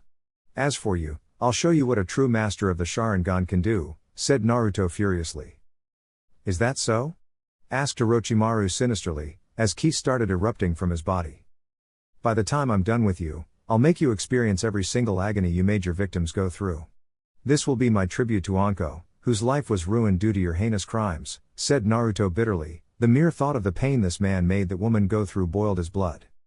He was an enemy of Konoha now, but it didn't change the fact that he still cared about his friends and family. Especially his old Team 7 and Kakashi. Anko was like an elder sister to him all his life, taught him many things, and he always repaid his debts. The promise which he made to Anko was still alive in his heart, and regardless of their different paths he would free her from Orochimaru's curse once and for all. "I underestimated you, Naruto-kun," said Orochimaru honestly, making the young boy smile. "Story of my life, all my enemies make that mistake. Even veteran scientists like you are mere humans," taunted Naruto, as Orochimaru's eyebrows twitched. "You have quite a loud mouth, naughty boys must be taught a lesson." An entire handful of poisonous snakes emerged from one of the Sannin's sleeves and leaped towards the blonde boy in front of him. The venomous creatures hissed angrily, their fangs eager to taste the blood of the enemy and fulfill their master's wishes. "You're annoying," said Naruto distastefully, as he flicked his hand. Slash. Showers of blood and gore flew across the entire area as every single snake was sliced to tiny pieces. The creatures cried in horror as their lives were stolen mercilessly. "A wind user, interesting," said Orochimaru curiously. In truth, he was now starting to consider his opponent seriously. His snakes were sliced up before they got even 10 feet near Naruto. The boy simply flicked his hand and the wind obeyed his command, as if he was a god. That kind of manipulation mastery takes years and only a handful ninja around the world could claim such a feat. It seems you're not taking things seriously, then let's give you a glimpse of who you're truly up against, said Naruto furiously, and clasped his hands together. Crack. Boom. Slash.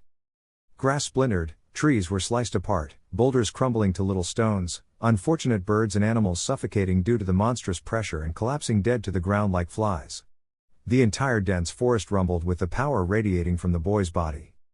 Horrible cracking noises echoed in the area as he twisted his knuckles, his entire body shrouded in reddish-blue colored chakra. His murderous eyes glaring at Orochimaru. Today, I must start lifting the curse which was placed on Hachimon. As the true heir of the god of war, I must bring stability to this war-torn world. Thought Naruto. Orochimaru crossed his hands in a familiar hand seal and 6 replicas of him appeared around him. All of them glaring at Naruto with their slithering tongues. Very well. Accepted Naruto.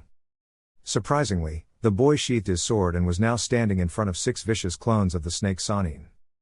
The first clone surged forward and attempted to give a roundhouse kick to the boy's chest, but he easily ducked and positioned himself beneath the clone's legs. Slash. A pair hidden blades emerged from Naruto's wrists which sliced the shadow clone apart from the groin. Talk about a painful way to die.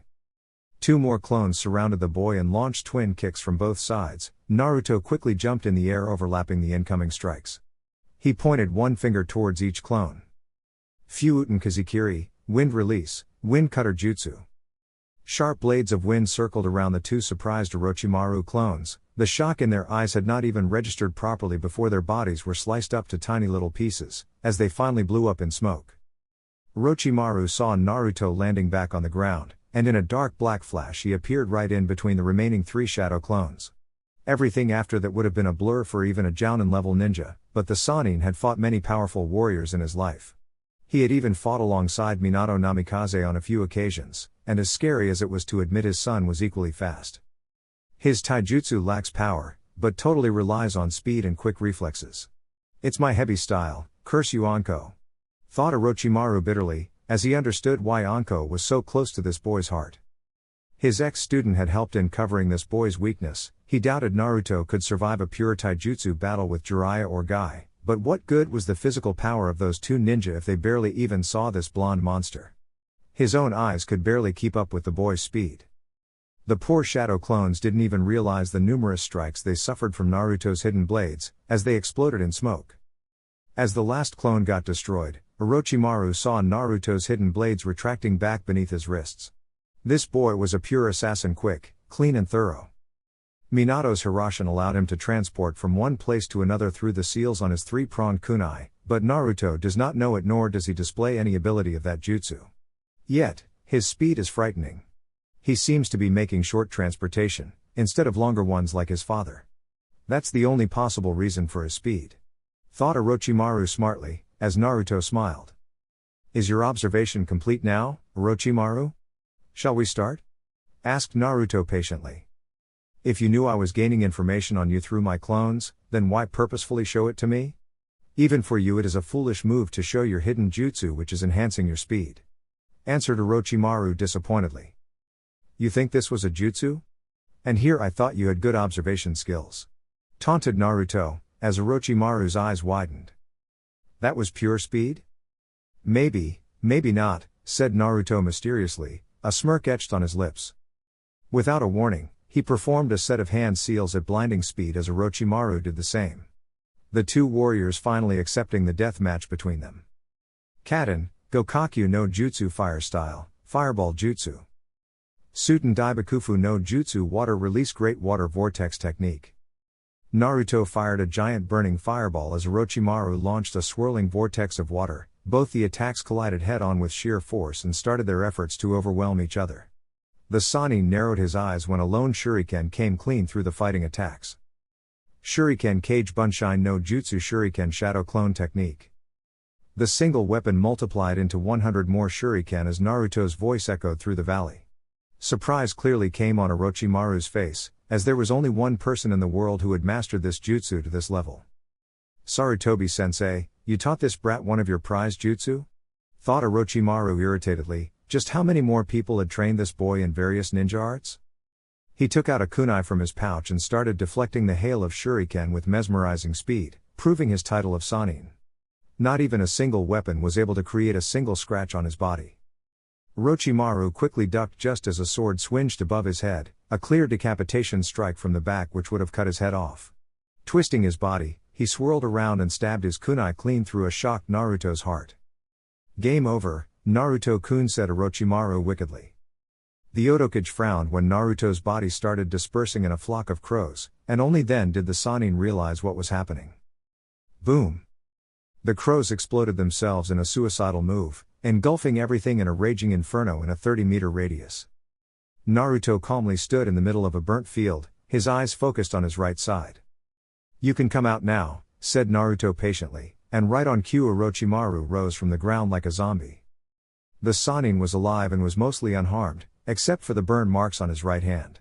They were quite nasty, and looked more disgusting when the freak licked some blood from that wound. "You can make crow clones? And even make them explode on will, maybe you're not that boring," jabbed Orochimaru. "I was a student of Hatake Kakashi and many more exceptional shinobi. From them I learned a lot of things, which I will use today to end your life. Promise, Naruto."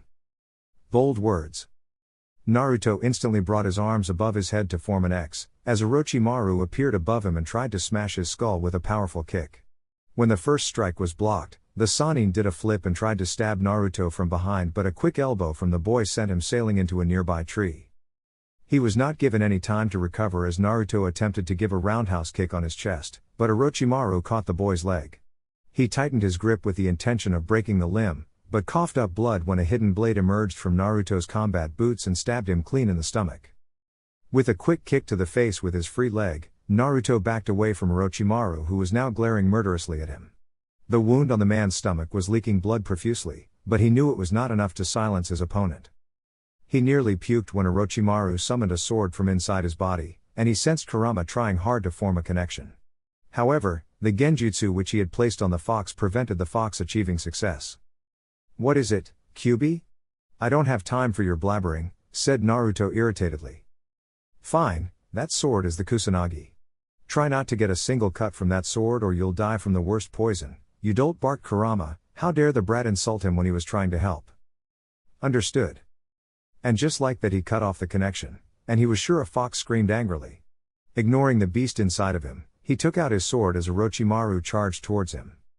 Their swords clashed with a loud noise, as electric current sparked when the two metals grinded against each other. Naruto's sensory powers realized the power radiating from his opponent's sword. The Kyuubi was right. There was something sinister about this sword, and he had to be careful during close-quarter attacks. After all, he had just survived a deadly virus. Meanwhile, Orochimaru's senses also started going haywire as he felt the power which was in Naruto's sword. To most ninja it would just appear as a normal weapon, but he was a proud sensor and could definitely understand the monstrous power in that weapon. It was a holy sword just like Kusanagi, one which was almost as deadly as a tailed beast. The Sannin pushed the blonde boy back, a small portion of dark air radiating from the Kusanagi which made Naruto cough. "Poisonous gas," thought Naruto in alarm. Every ninja is beatable, that was what Danzo had taught him. That every man had a weakness, no matter how invincible he may appear to be. Even gods were not an exception to this divine law of nature. He felt the poison overwhelming his senses. He tried to put his gas mask back on, but Orochimaru was pushing him hard with Kusanagi. If he lessened his grip on his own sword, then he feared the Sannin would stab him clean through with Kusanagi and that would be his end. A sense of fear also started forming inside his heart. Ever since Danzo infected him with that virus, he knew how painful and slow a death from poison could be. And as ashamed he was to admit it, he feared poison. That was the reason the entire SS Guard had gas masks as a part of their gear. "Just a few more minutes, and this poison will overwhelm your body," said Orochimaru victoriously, and smiled when the boy started to get pushed back further. "Fight it, boy. Destroy your fear with my power." Naruto was surprised when he heard a voice say those encouraging words to him. He looked around to see if any other person had arrived, but only Orochimaru smiled at him. The scientist was thinking that he was probably hallucinating. Then he noticed the new source of power surging through his body like a tidal wave, overwhelming all his fears, the poison, the pain in his heart. "You carry my will, I have waited for your birth for thousands of years. Now fulfill your destiny as my true heir." His eyes shifted towards his sword, Rujanjaka. The blade was whispering to him, no, it was not the blade. He finally understood the reason behind everything: his pain, his ambition, his love, his fear, his monstrous power. Why he was always so different from others around him. Why nobody understood him completely. A faint smile came on his lips. The poison coming from Kusanagi didn't bother him. Nor did the fear of Kurenai hating him bother him right now. His heart was clear. He knew what he had to do. Now that he was blessed, there was no going back. He was a destroyer. Boom. Monstrous red-colored energy erupted from the sword in his hand. The light was so bright that it nearly blinded Orochimaru, making the Sannin quickly back away several feet. The red energy was full of malice, hatred, agony, love, warmth, ambition, blood. As he tightened his grip on the sword, the swirl of energy gathered around him, forming a protective cloak. The power inside his body exploded. He had never felt this much alive. He doubted even the Kyuubi's power could be greater than this, and the Bijou was the strongest beast of the world. The cries of millions of dead flowed in his ears, the people that had been killed by this sword. He now understood why Shin. You're right, Uchiha Naruto. Your best friend died for the greater good. Stop blaming yourself for his death. His sacrifice has finally made my sword reach its true wielder. Follow your path with conviction and courage. Bring the stability to humanity which was stolen, that is your destiny. The voice died, but the power radiating from the sword continued coursing through his body. And judging from the terrified expression on Orochimaru's face, the Sannin was now aware of the power in front of him. Where did you get that? Asked Orochimaru murderously, as Naruto smiled. A friend gave it to me. Answered Naruto calmly. Impossible. This weapon has been missing for thousands of years. Even people who claim to find it could never master its power. You're not worthy of this power. Insulted Orochimaru, making Naruto sigh. You're not listening, I already told you, the talking is over. Roared Naruto. Orochimaru was baffled when the boy removed his shirt and tossed it aside, leaving him bare-chested. The glow of his sword changed from bright red to bright yellow, and even more power erupted from it and was merging with the power inside Naruto's own body. Is the sword encouraging him to get rid of all fears? To face Kusanagi without any hesitation? Thought Orochimaru in alarm. Reduce the whole creation to ashes, Rujanjaka, said Naruto darkly. In a bright yellow flash he emerged right in Orochimaru's face, as the Sannin used all his energy to sidestep away. Nididri, flash stirk. Naruto slashed his powerful weapon in a horizontal arc, and the shock wave that was generated shattered an entire column of trees. Orochimaru hissed in pain as, even though he had avoided getting sliced in half, the edge of the sword had nicked him on the side. The entire portion of his body erupted with burn marks and blood spatters. Curse this, what the hell? Thought Orochimaru in pain. Naruto started attacking him relentlessly by launching a series of deadly strikes with his sword. Some Orochimaru parried, some he avoided, some grazed his skin, destroying more parts of his body. Of all the powers in the world, why did this boy inherit the most powerful one? The Sannin heard the cries of his soldiers down in the base, which only meant Naruto's army was crushing his forces, and if those crazy soldiers surrounded him with Naruto in this state, then it was all over for him. One thing was made clear to him today: Naruto was a monster in every sense. A freak of nature possessing divine powers, and it would take more than tricks to defeat him. And if Tsunade was really destroying his bases, then it was really bad. Without his army, his dream of crushing Konoha would fail. He really needed a fresh, powerful vessel if he wanted to fight against this boy. Perhaps that boy would be the best candidate. Slash. The Sannin slipped and it was all Naruto needed to slice his right arm from the shoulder. Showers of blood erupted from the wound as Orochimaru flipped away, trying to avoid further damage. Orochimaru gritted his teeth in pain and anger. His current vessel was extremely weak to fight against Naruto. Just when Naruto was about to attack again, a torrent of deadly bones rained down from the sky, making the boy raise his sword to deflect the incoming projectiles. I will not allow you to harm Orochimaru-sama, yelled Kimimaro Kaguya defiantly. A horde of masked Ado shinobi surrounded Naruto from all sides, around 90 soldiers glaring murderous daggers at the boy as Kimimaro quickly supported his master, who coughed up blood. Naruto quickly sensed what was happening and charged towards the white-haired boy, but was repeatedly halted as every Ado shinobi got in his way. You're running away, coward, yelled Naruto angrily, as Orochimaru smiled. It's called tactical retreat. I underestimated you, which was a grave mistake on my part. The next time we meet I'll be strong enough to fight you, and I'll bring nasty surprises, promised Orochimaru sweetly. Kimuro quickly sank into the ground and saw how badly his master was wounded from this fight. On the other side, Naruto was desperately trying to clear through the hordes of shinobi. He was slicing the Oto shinobi apart, but their numbers were greater.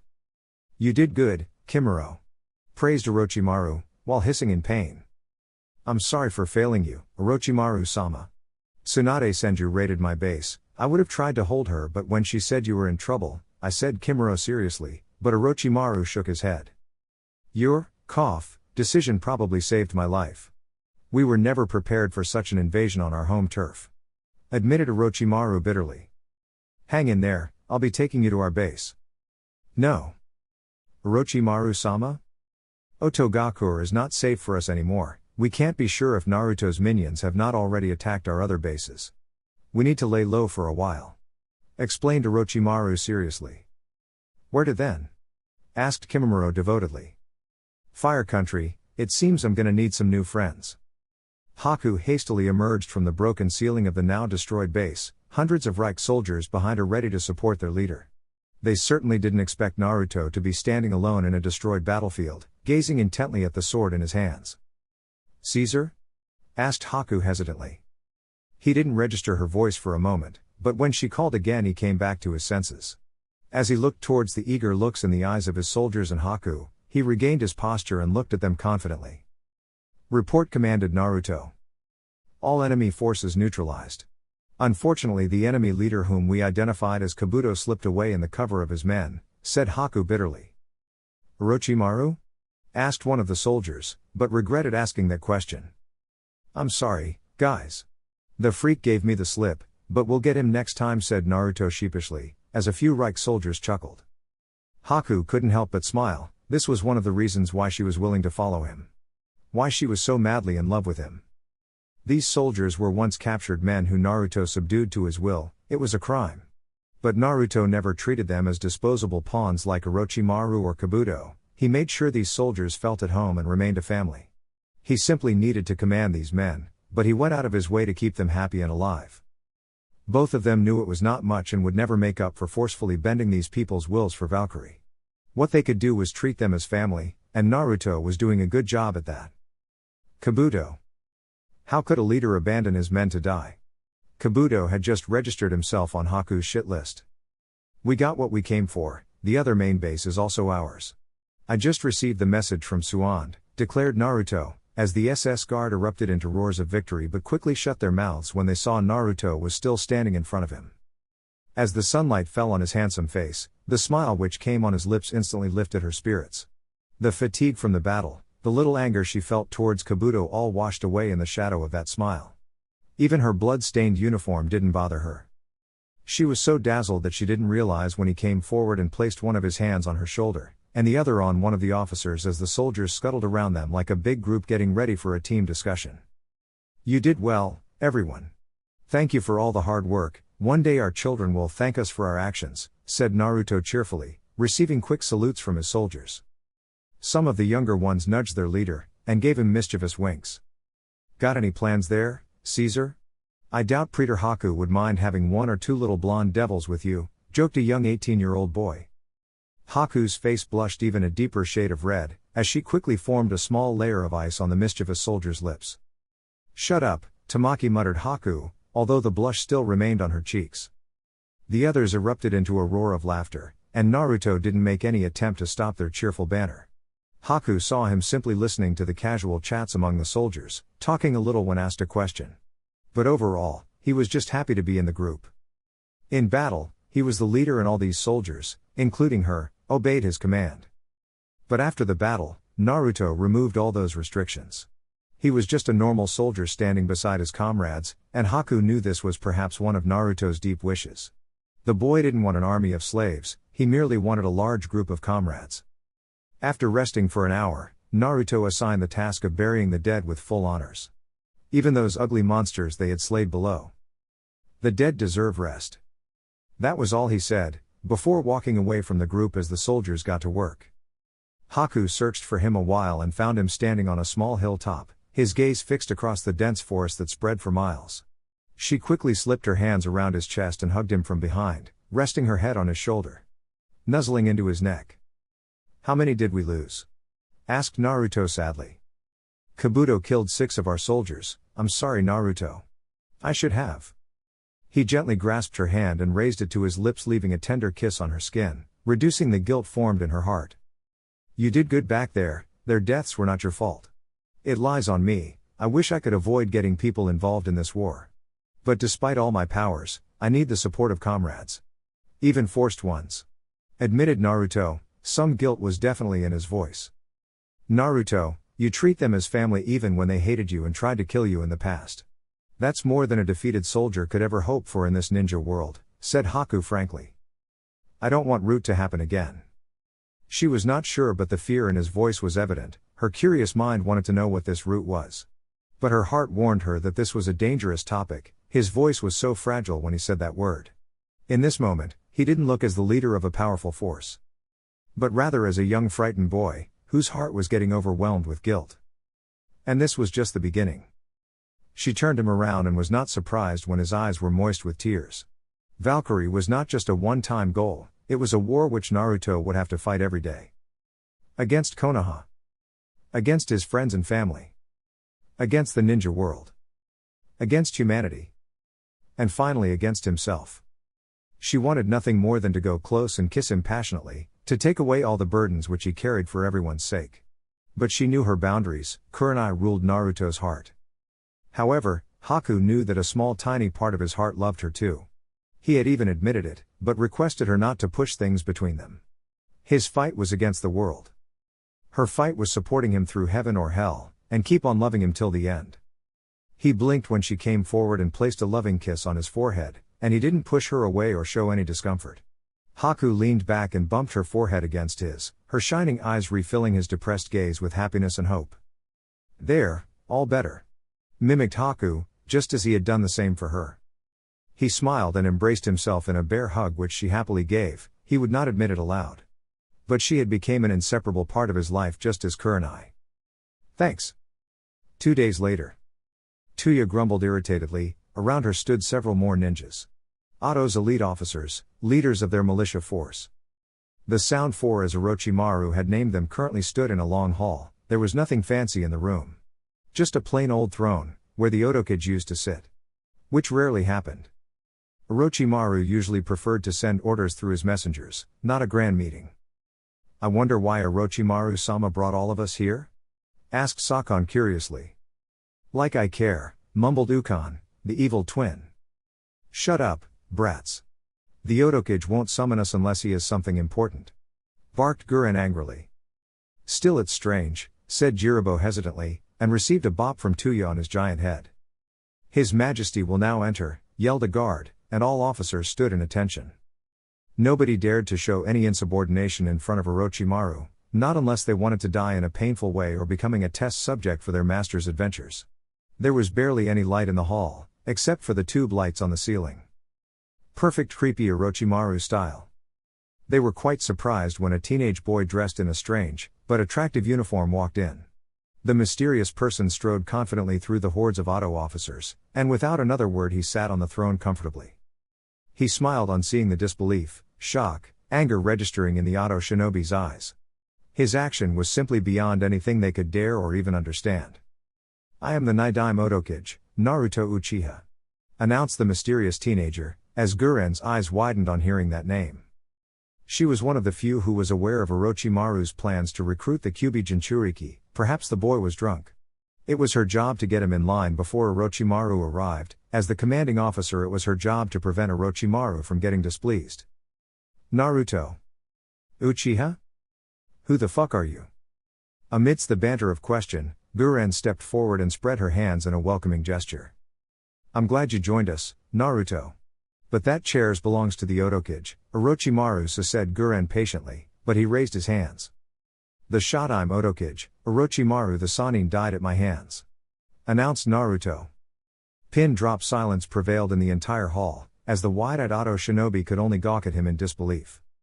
"I am the Nidaime Otokage, and your new leader," declared Naruto proudly. "Kill this idiot," yelled Tuya. "How dare you insult Orochimaru-sama," said Guren furiously, and charged towards him with almost every auto shinobi. Boom! All of them were blown several feet away by a powerful shock wave. When they managed to regain their bearings, they saw a massive hole in the floor along with ice freezing their legs. Standing beside Naruto were two kunoichi, and one look on the blonde female's face sent a cold chill down the spine of every auto shinobi. Let me introduce Suan Senju and Yuki Haku. My praetors, said Naruto calmly, even as Tsunade's eyebrows twitched on that title. Guren managed to break free from the ice and hesitantly stepped towards the new arrivals. Going up against a Sannin, especially Tsunade, would be suicide. She had to take the diplomatic route first. This is not funny, Naruto, Tsunade-sama. You cannot play such pranks, said Guren nervously, as Naruto rose from his seat. Is that so? Then I'll make this simple, said Naruto seriously, and Guren froze when a pair of lightning bolt-shaped mangekyo awakened in his eyes. He flayed his hand towards the shocked auto shinobi, as the tomos started spinning. Acknowledge me. This is your final warning, said Guren, but could not finish the sentence. Suddenly her mind went blank, every thought disappearing instantly as she kneeled before him. Yes, your majesty, said Guren devotedly. Behind her the dazed auto shinobi repeated the same action by kneeling over the ground, their mesmerized eyes glancing devotedly at their new leader. All hail Naruto! All hail Naruto! All hail Naruto! On that day, a true leader was born. Chapter 69. Homeland. 3 months later, Tsuan watched in surprise as hundreds of people dressed in prisoner garbs ran out of the dark corridors, their eyes heavy with tears as they ran to meet another group which was also coming out from a dark tunnel. Men, women, children, all with happy smiles on their faces. Their previously dead eyes now sparkling with renewed vigor. In a faraway corner, stood a blond boy dressed in his cage uniform. He was wearing his regular right clothes with the swastika symbol, with a dark blue jacket hugging his shoulder. His face covered by a red scarf, although the look in his pleased eyes was enough to show that he was smiling. The prisoners had tears in their eyes as they bowed before him, as he simply gave them a nod. As she stepped beside him, he saw him smiling as parents hug their children, wives kissing their husbands, friends smiling on seeing each other again. On another side of the base, a firing squad was executing a group of scientists and guards. The soldiers were merciless as they tossed the dead bodies aside in a burning pit where several hundred more were burning. Rapists, torturers, Orochimaru's lackeys, and so many more who were previously plaguing the Sound Country. Within days of his ascension to the throne, the Nidai Motokage has registered his name in the annals of history, for he has destroyed the culture of Otogakur, said Tsunade, her eyes shifting towards the young leader who smirked on her words. This is only the beginning. I will create more rivers of blood, enough to erase the tragedy of the Uchiha clan, promised Naruto, as she smiled. You sure you don't want these prisoners in your quest? Orochimaru did give them good abilities by experimenting on them, suggested Tsunade, receiving a sharp look in return. It's not just us who have suffered in this world, but them too. They deserve peace after years of torture, and I will make sure they get it. I already have a large army and more are joining me every day, said Naruto, a certain amount of pride visible in his voice. She gently rubbed his cheek affectionately, and was glad when he didn't back away from the contact. The past few weeks had certainly increased their trust in each other, and now that she looked back, joining him on this revolution was the best decision of her life. Haku should be finished with the executions, said Naruto, as a frown came on her face. I know those people you killed were worse than scum, but you could have used them as slaves. You know, subdue them with your genjutsu, suggested Tsunade, but he shook his head. I can cast that jutsu once a week, and it takes a lot of chakra. Koto Amatsukami is no joke, it has helped me subdue many warriors for my army. But those scum don't deserve it, not after what they did to the people of this country. They had to face punishment for their crimes, explained Naruto, getting a nod in return. Ha, now you're sounding like a cage, joked Tsunade. Well, I am a cage, said Naruto. Judging from the pride in the boy's eyes, he was happy with his job. A better one than his predecessor. When they first seized the reins of Sound Nation, it was a mess. The people were living under a tyrannical rule, the entire nation was a big research factory with the citizens being used as test subjects, and to fuel Orochimaru's war machine. The Auto Ninja exploited the civilians in every aspect. Women were raped, children were beaten for no apparent reason, men were turned to slaves or experimental test subjects. There was lack of basic amenities across the entire nation, People fought daily for survival even as the merchants and some noble families exploited them, in return for Orochimaru's protection. The entire country had been turned into a massive ghetto which was more like a prisoner's camp. But as a wise man said long ago, where there is darkness there also appears light. It was the ninja world and its policy of the strong suppressing the weak that made these people's lives miserable, and from the same world their savior was born. For Konoha and Fire Nation, Naruto Uchiha was a traitor, murderer, criminal, and one of the lowest human beings to be born in their world. On the other hand, for the people of Otogakure the boy was Kami, God, reincarnated. They didn't know who he was as he had kept his identity secret, and made sure that his rise to the throne didn't get noticed by any other villages, especially his former home. The power of Koto Amatsukami had certainly helped in keeping all their activities a secret. Some even called Otogakure the new version of Amigakure, completely cut off from the world yet developing day by day on its own. The Nidaime. That name had become quite popular amongst the masses, and they were blindly loyal to their new leader without any genjutsu forcing them. Why? Freeing slaves. Ridding the nation from criminals, extortionists, and every other scum. Development of basic amenities like homes, electricity, water supply, food, trade, schools for children. Assigning jobs to people, thereby providing them an opportunity to earn their livelihoods, directly leading to development of a growing economy. Recruiting the young and patriotic in their army, the SS Guard had nearly received 4,000 applications in the past 2 months. This was just the tip of the iceberg of the miracles which the Nidaime had performed for the downtrodden people of Otogakure. Of course, she had helped him along with many others in making these changes. But it was Naruto's desire to help his new people that was the reason for their success. 3 months ago she would not have believed that one man could change anything, only to be proven terribly wrong. Uchiha Naruto. The man of miracles had in her opinion created an ideal nation which was far just and better than the power-hungry ninja villages, and it was only growing more stronger and powerful with every passing day. Luck had also favored her adopted son. Orochimaru had tormented these people for years, and Naruto's simple act of kindness had made them his loyal subjects. Ready to do anything for their eccentric leader. The boy had certainly become a target for hordes of fangirls, and many young men, boys saw him as an idol. Naruto, Yuuya has requested funds for development in the western regions. Informed Tsunade, receiving a nod from him. Granted. From where do you get so much money? Asked Tsunade. Her suspicion was getting worse with every passing day. To make so many developments an unlimited supply of money and resources were required, and Naruto had miraculously been successful in this task. Sure, he had told her that he had hypnotized many wealthy merchants from Fire Nation, but it would still not be enough for supporting such a starved economy. He definitely had an extremely powerful supporter who had an endless supply of money and resources, someone who was not visible but was definitely playing this game from the shadows. Noticing her glare at him for the secret, Naruto simply stepped forward as his people stared at him. For long, the ninja world has suppressed our hopes and dreams. But it ends now, declared Naruto, his eyes burning with determination. The people roared with slogans of victory and praised their new leader, their applause deafening the executions that were carried in a corner. We must throw away our past conflicts and work together for a better world. It is with this intention that I declare the formation of the First Reich, Empire, said Naruto, his thunderous voice surprising the thousands standing before him. For a few moments, the stunned people were speechless. Tsunade even wondered if Naruto would have to use his genjutsu, but was relieved when another greater round of applause echoed through the palace. Our war will be the decisive struggle to change this evil, corrupt world. We will defeat the war-mongering 5 great nations. This tainted world will be destroyed with our crusade and created anew afterwards. The fatherland will be the dream for which we shall strive for. Encouraged Naruto. Tsunade simply gawked as the once hopeless people got stars in their eyes. Orochimaru had hijacked their lives with fake promises and tormented them. But Naruto had given them everything they ever desired, and now he was giving them a dream to fight for.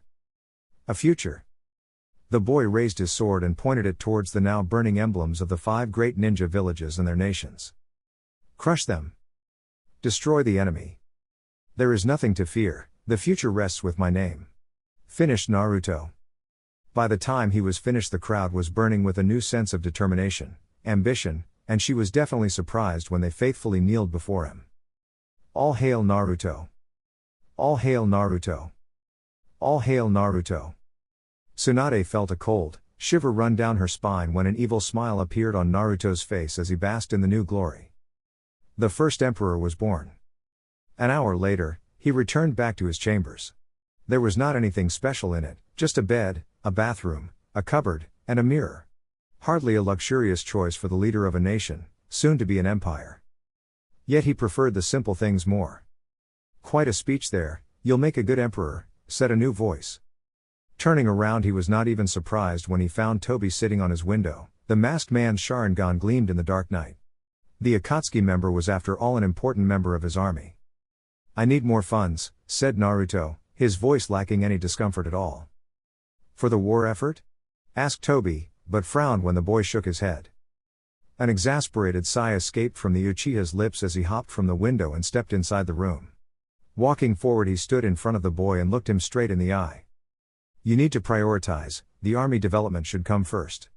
Civilians can wait," advised Toby, disappointment evident in his eyes and voice. "The people need something to fight for, making fake promises won't do it. What I've done for the past 3 months has nearly tripled the applications for the army. People love my soldiers. They support them. No army can win a single victory if it is not backed by its people," said Naruto flatly. "Spoken like a true Kage," joked Toby, as Naruto scoffed.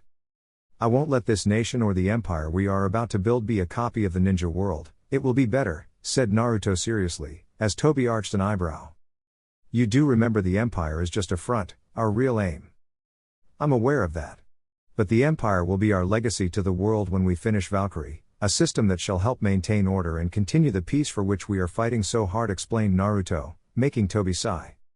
"You're an idealist, but whatever. Just send me the list, I'll make sure you get what you want," answered Toby, getting a thankful nod in return. "Where do you even get this much money and resources? What are you, a thief?" asked Naruto bemusedly, as a chuckle escaped from the older Uchiha's mouth. "I'm a banker with a wide range of investments, I have deep pockets.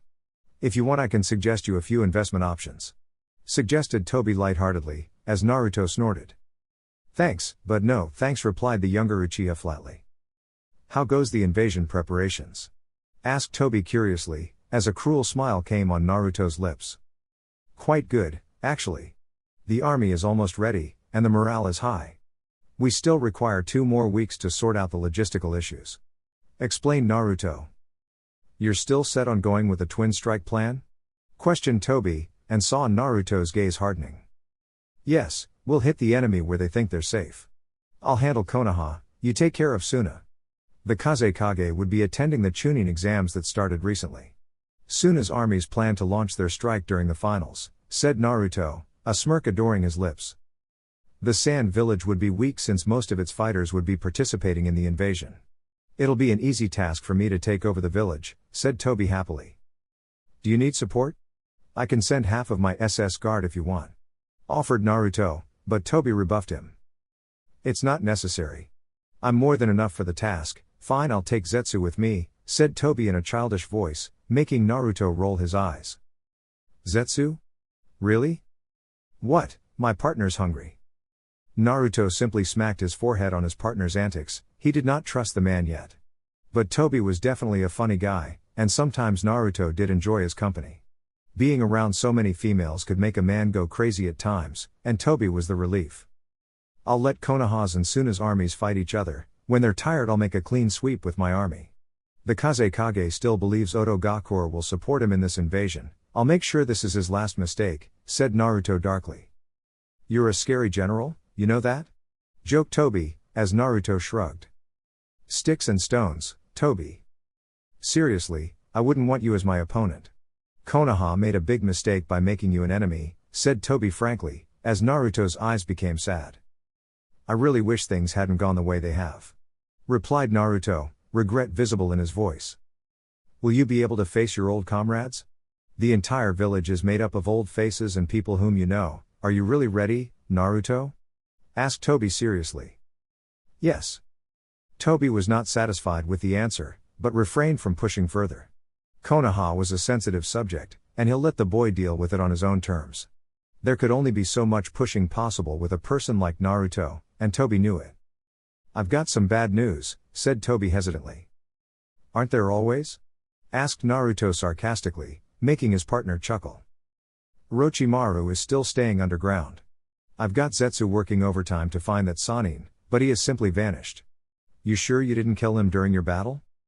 I expected this from him, he suffered quite grave wounds during our battle. He would need a new body if he ever wants to fight me again, and that takes time. He is waiting for his chance to strike, he is the only one who knows my secret, but I can't divide my resources in going after one ninja. We're already stretched thin. Explained Naruto. Point taken, Hiruzen has also invited Princess Kallen for the finals. As soon as Toby said that, he saw Naruto's Sharingan coming to life. The look in the boy's eyes screamed pure murder. She'll be attending it with her entire royal guard, thought you should know. Take out 3 enemies in one strike. Suggested Toby, as Naruto took a deep breath. I see. Replied Naruto curtly. Sensing the tense mood, Toby decided to change the subject before things got awkward between them. You did good by recruiting Tsunade for our cause, you will need her help against Jiraiya. Don't underestimate the Toad Sage, Naruto. Warned Toby. He saw the tension arriving back on Naruto's face as his thoughts drifted towards that man. Jiraiya was said to be the strongest ninja of their world right now. His power surpassed the Kages, not to forget Hiruzen would also be his opponent. While he did have a powerful army, except for Tsunade and Haku, he lacked powerful warriors who could go up against those 2 deadly ninja. Don't worry, I have 2 more allies who will help in this task. I'll take care of it. Promised Naruto, his thoughts shifting towards Gaara and Sasuke. I'll take your word for it. Well, I've gotta go, see you later, said Toby cheerfully. And just like that, the man jumped out of the room's window, and in a blink of an eye, the Uchiha vanished into the darkness of the night. Naruto merely shook his head and crashed on his bed. Being a cage was so damn tiresome. Next morning. Get the fuck up, shithead. A pillow was thrown towards the howler monkey's face by a sleepy blonde. She ducked and stomped towards her leader. Why the fuck did she always receive the most crappy jobs? The blonde sleeping in front of her was a cage, and yet he acted like a normal teenager like her. She raised her leg to kick him in the ass, but then got another bright idea. Naruto didn't know why his hand was touching something extremely soft, just like a woman's breasts. The fuck, said Naruto in shock, as he shot up from his bed. Only to come face to face with a grinning Tuya. He was about to blast out at her until he realized his hand was still on her chest. A smirk visible on the punk redhead's face. Trying to take advantage of me, your highness? Asked Tuya mischievously, as Naruto's face blushed different colors of red. Quickly removing his hand from the sensitive spot, he regained his composure. He would be damned if he let her saw him getting so flustered. He had seen Tsunade's mounds and it didn't bother him. But this girl got on his nerves, in a friendly way.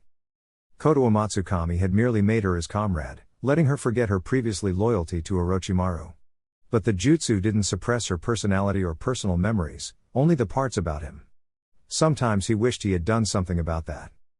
She kind of reminded him of Anko, less the foul mouth. Flick. Tuya's face flushed red in anger when he flicked her forehead, a mischievous smile on his face. That bastard. Your girlfriend wants to see you, damn the ice bitch for ordering me, said Tuya irritatedly, muttering the last part barely above a whisper. Oh, Taiyu-chan? I'm hurt, I thought you were into me? Mocked Naruto, feigning a hurt look in his eyes. Shut up. Screeched Tuya, her cheeks flushing a shade of pink. Damn, his well-toned shirtless chest that was in front of her. Naruto merely leaned towards her ear, and whispered in a husky tone. Wanna have a fling? Asked Naruto mischievously. Bam. A smack impacted with his head, and in a flash the flustered redhead quickly exited from his room. Nobody can win against the Nidaime. Shaking his head, he merely sighed on her antics. It made his extremely hectic life more fun. In fact, he had become quite good friends with the Sound Four. Guren trusted him immensely, and was a loyal soldier just like the other elite officers who were now a part of the SS Guard. Although, he got quite annoyed when they always teased him with Haku already complicating his strange relationship with the Yuki clan member. Haku was no better either, she didn't make any direct advances on him. But her attitude and constant teasing made it extremely hard for him to be loyal to his one true love. Just thinking about Kurenai made him sad. The judgment day was approaching fast, and he would have to ask her that deadly question. A part of him wanted her by his side, while another didn't. His heart was torn with different opinions, and only after Kurenai's answer his agony could end. But before that, he had someone else to aid. Karen got a small smile on her face when she felt a familiar chakra signature approaching towards her. She had the ability to read people's emotions and their inner power by sensing their chakra, and the person coming towards her had a mixture of both good and bad chakras. On the surface, it was so warm like the sunlight which enlightened the entire world through its power, while burning itself in fire the entire time. And deep beneath was a sea of hatred, pain, and regret. It was hard for her to accept that at a mere age of 15 Naruto Uchiha had ascended to the prestigious position of a kage, and if the rumors was true soon to be an emperor. She was one of the few shinobi from Orochimaru's forces who joined him willingly. Sure, she liked Orochimaru in the beginning as he offered an orphan like her a home. But the things that pedophile did to her still sent shivers down her spine. The redhead winced when she saw the bite marks on her body, evidence of the experiments done on her. Never had she thought that being an Uzumaki could actually be a curse in this world. During Orochimaru's reign, she had seen how everyone viewed her as a freak. Nobody considered her a human. She still regretted torturing the prisoners on the Sanin's orders. But there was no other way for her to survive. Her only wish now was to get her revenge against Orochimaru for everything he put her through. She could still not believe she had found a lost member of her clan in Naruto, although the boy was oblivious to her true lineage. Plus, those sexy Sharingan eyes. She had nearly wet herself when she got a glimpse of those dazzling eyes and that handsome face. The cold look which he had given her while scanning through her past records made her blush different shades of red. She was definitely into bad boys, and Naruto Uchiha was a prime candidate of her affections. The fact that he had pardoned her crimes was another reason as to why she liked him. He even permitted her to help in taking revenge against Orochimaru. Looking at the vial in her hand brought a cruel smile on her face. Oh, the look on Orochimaru's face would be priceless when his most prized possession was stolen from him. "Karen, have you finished it?" asked Naruto calmly, snapping her out of her daze. Naruto merely rolled his eyes when she blushed on seeing his face. Only now did he realize how annoyed Sasuke would have felt in the academy when those fangirls bugged him every day. Karen was a perfect fangirl, unfortunately of him for reasons unknown to him. And ones he didn't even want to know. On seeing her past actions with Orochimaru, he wanted nothing more than to send her to the gallows. And only her skills in a certain lost art, and the special powers in her body saved her life from him. The powers which he needed for Valkyrie. As such he inherited the misfortune of tolerating her. "Hi, Naruto-kun. See, I told you I can do anything for you," said Karen flirtatiously, giving him a small wink. "Are you sure? It's very important that this works, or else I'll put your head on a spike," lied Naruto coldly, as she adjusted her glasses. "Trust me, it'll work, Naidime. I was the one who helped him develop this in the first place," boasted Karen. The very next second she wished she hadn't said that, as Naruto's cold eyes glared daggers at her. If looks could kill, Karen would have been blasted to oblivion. The pressure leaking from his body made the floors crack. She collapsed on her knees and her body started trembling in fear. Fortunately he stopped himself from going all out. "Karen, you're an asset, nothing more. I've accepted you into my army and spared your life. Don't test the limits of my mercy," warned Naruto. "Hi, Naidime," replied Karen quickly, as he walked out of the room. Although he completely missed the stars in her eyes as he watched his ass, while muttering a perfect 10/10.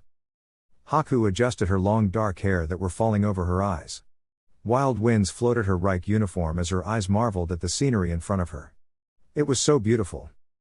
Everywhere there were deep forests surrounding the small civilization. 4 large human faces were carved upon a mountain. The village beneath her so full of life and was stacked with all luxurious facilities which she had never even seen in Kiri due to the civil war. There were hot springs, lavish restaurants, tall buildings, beautiful homes, and a large tower in the center of the village with the fire emblem on it. Konoha was truly worth of the title of the most beautiful village. "Huh? It hasn't changed a bit," said Naruto bemusedly. It had been almost a year since he fled from this place. He had left vowing to protect it till his last breath. And now he's back to destroy it. Oh, the irony. Destiny was a cruel bitch. "Kami, there are thousands of ninja here. I can hardly see any weakness in this village's armed forces," said Haku worriedly, and saw a cruel smirk arriving on Naruto's lips. "Everything has a weakness. Konoha's weakness is my existence." His sharp red eyes spotted several familiar faces as a faint smile arrived on his lips. "It's time for one last reunion."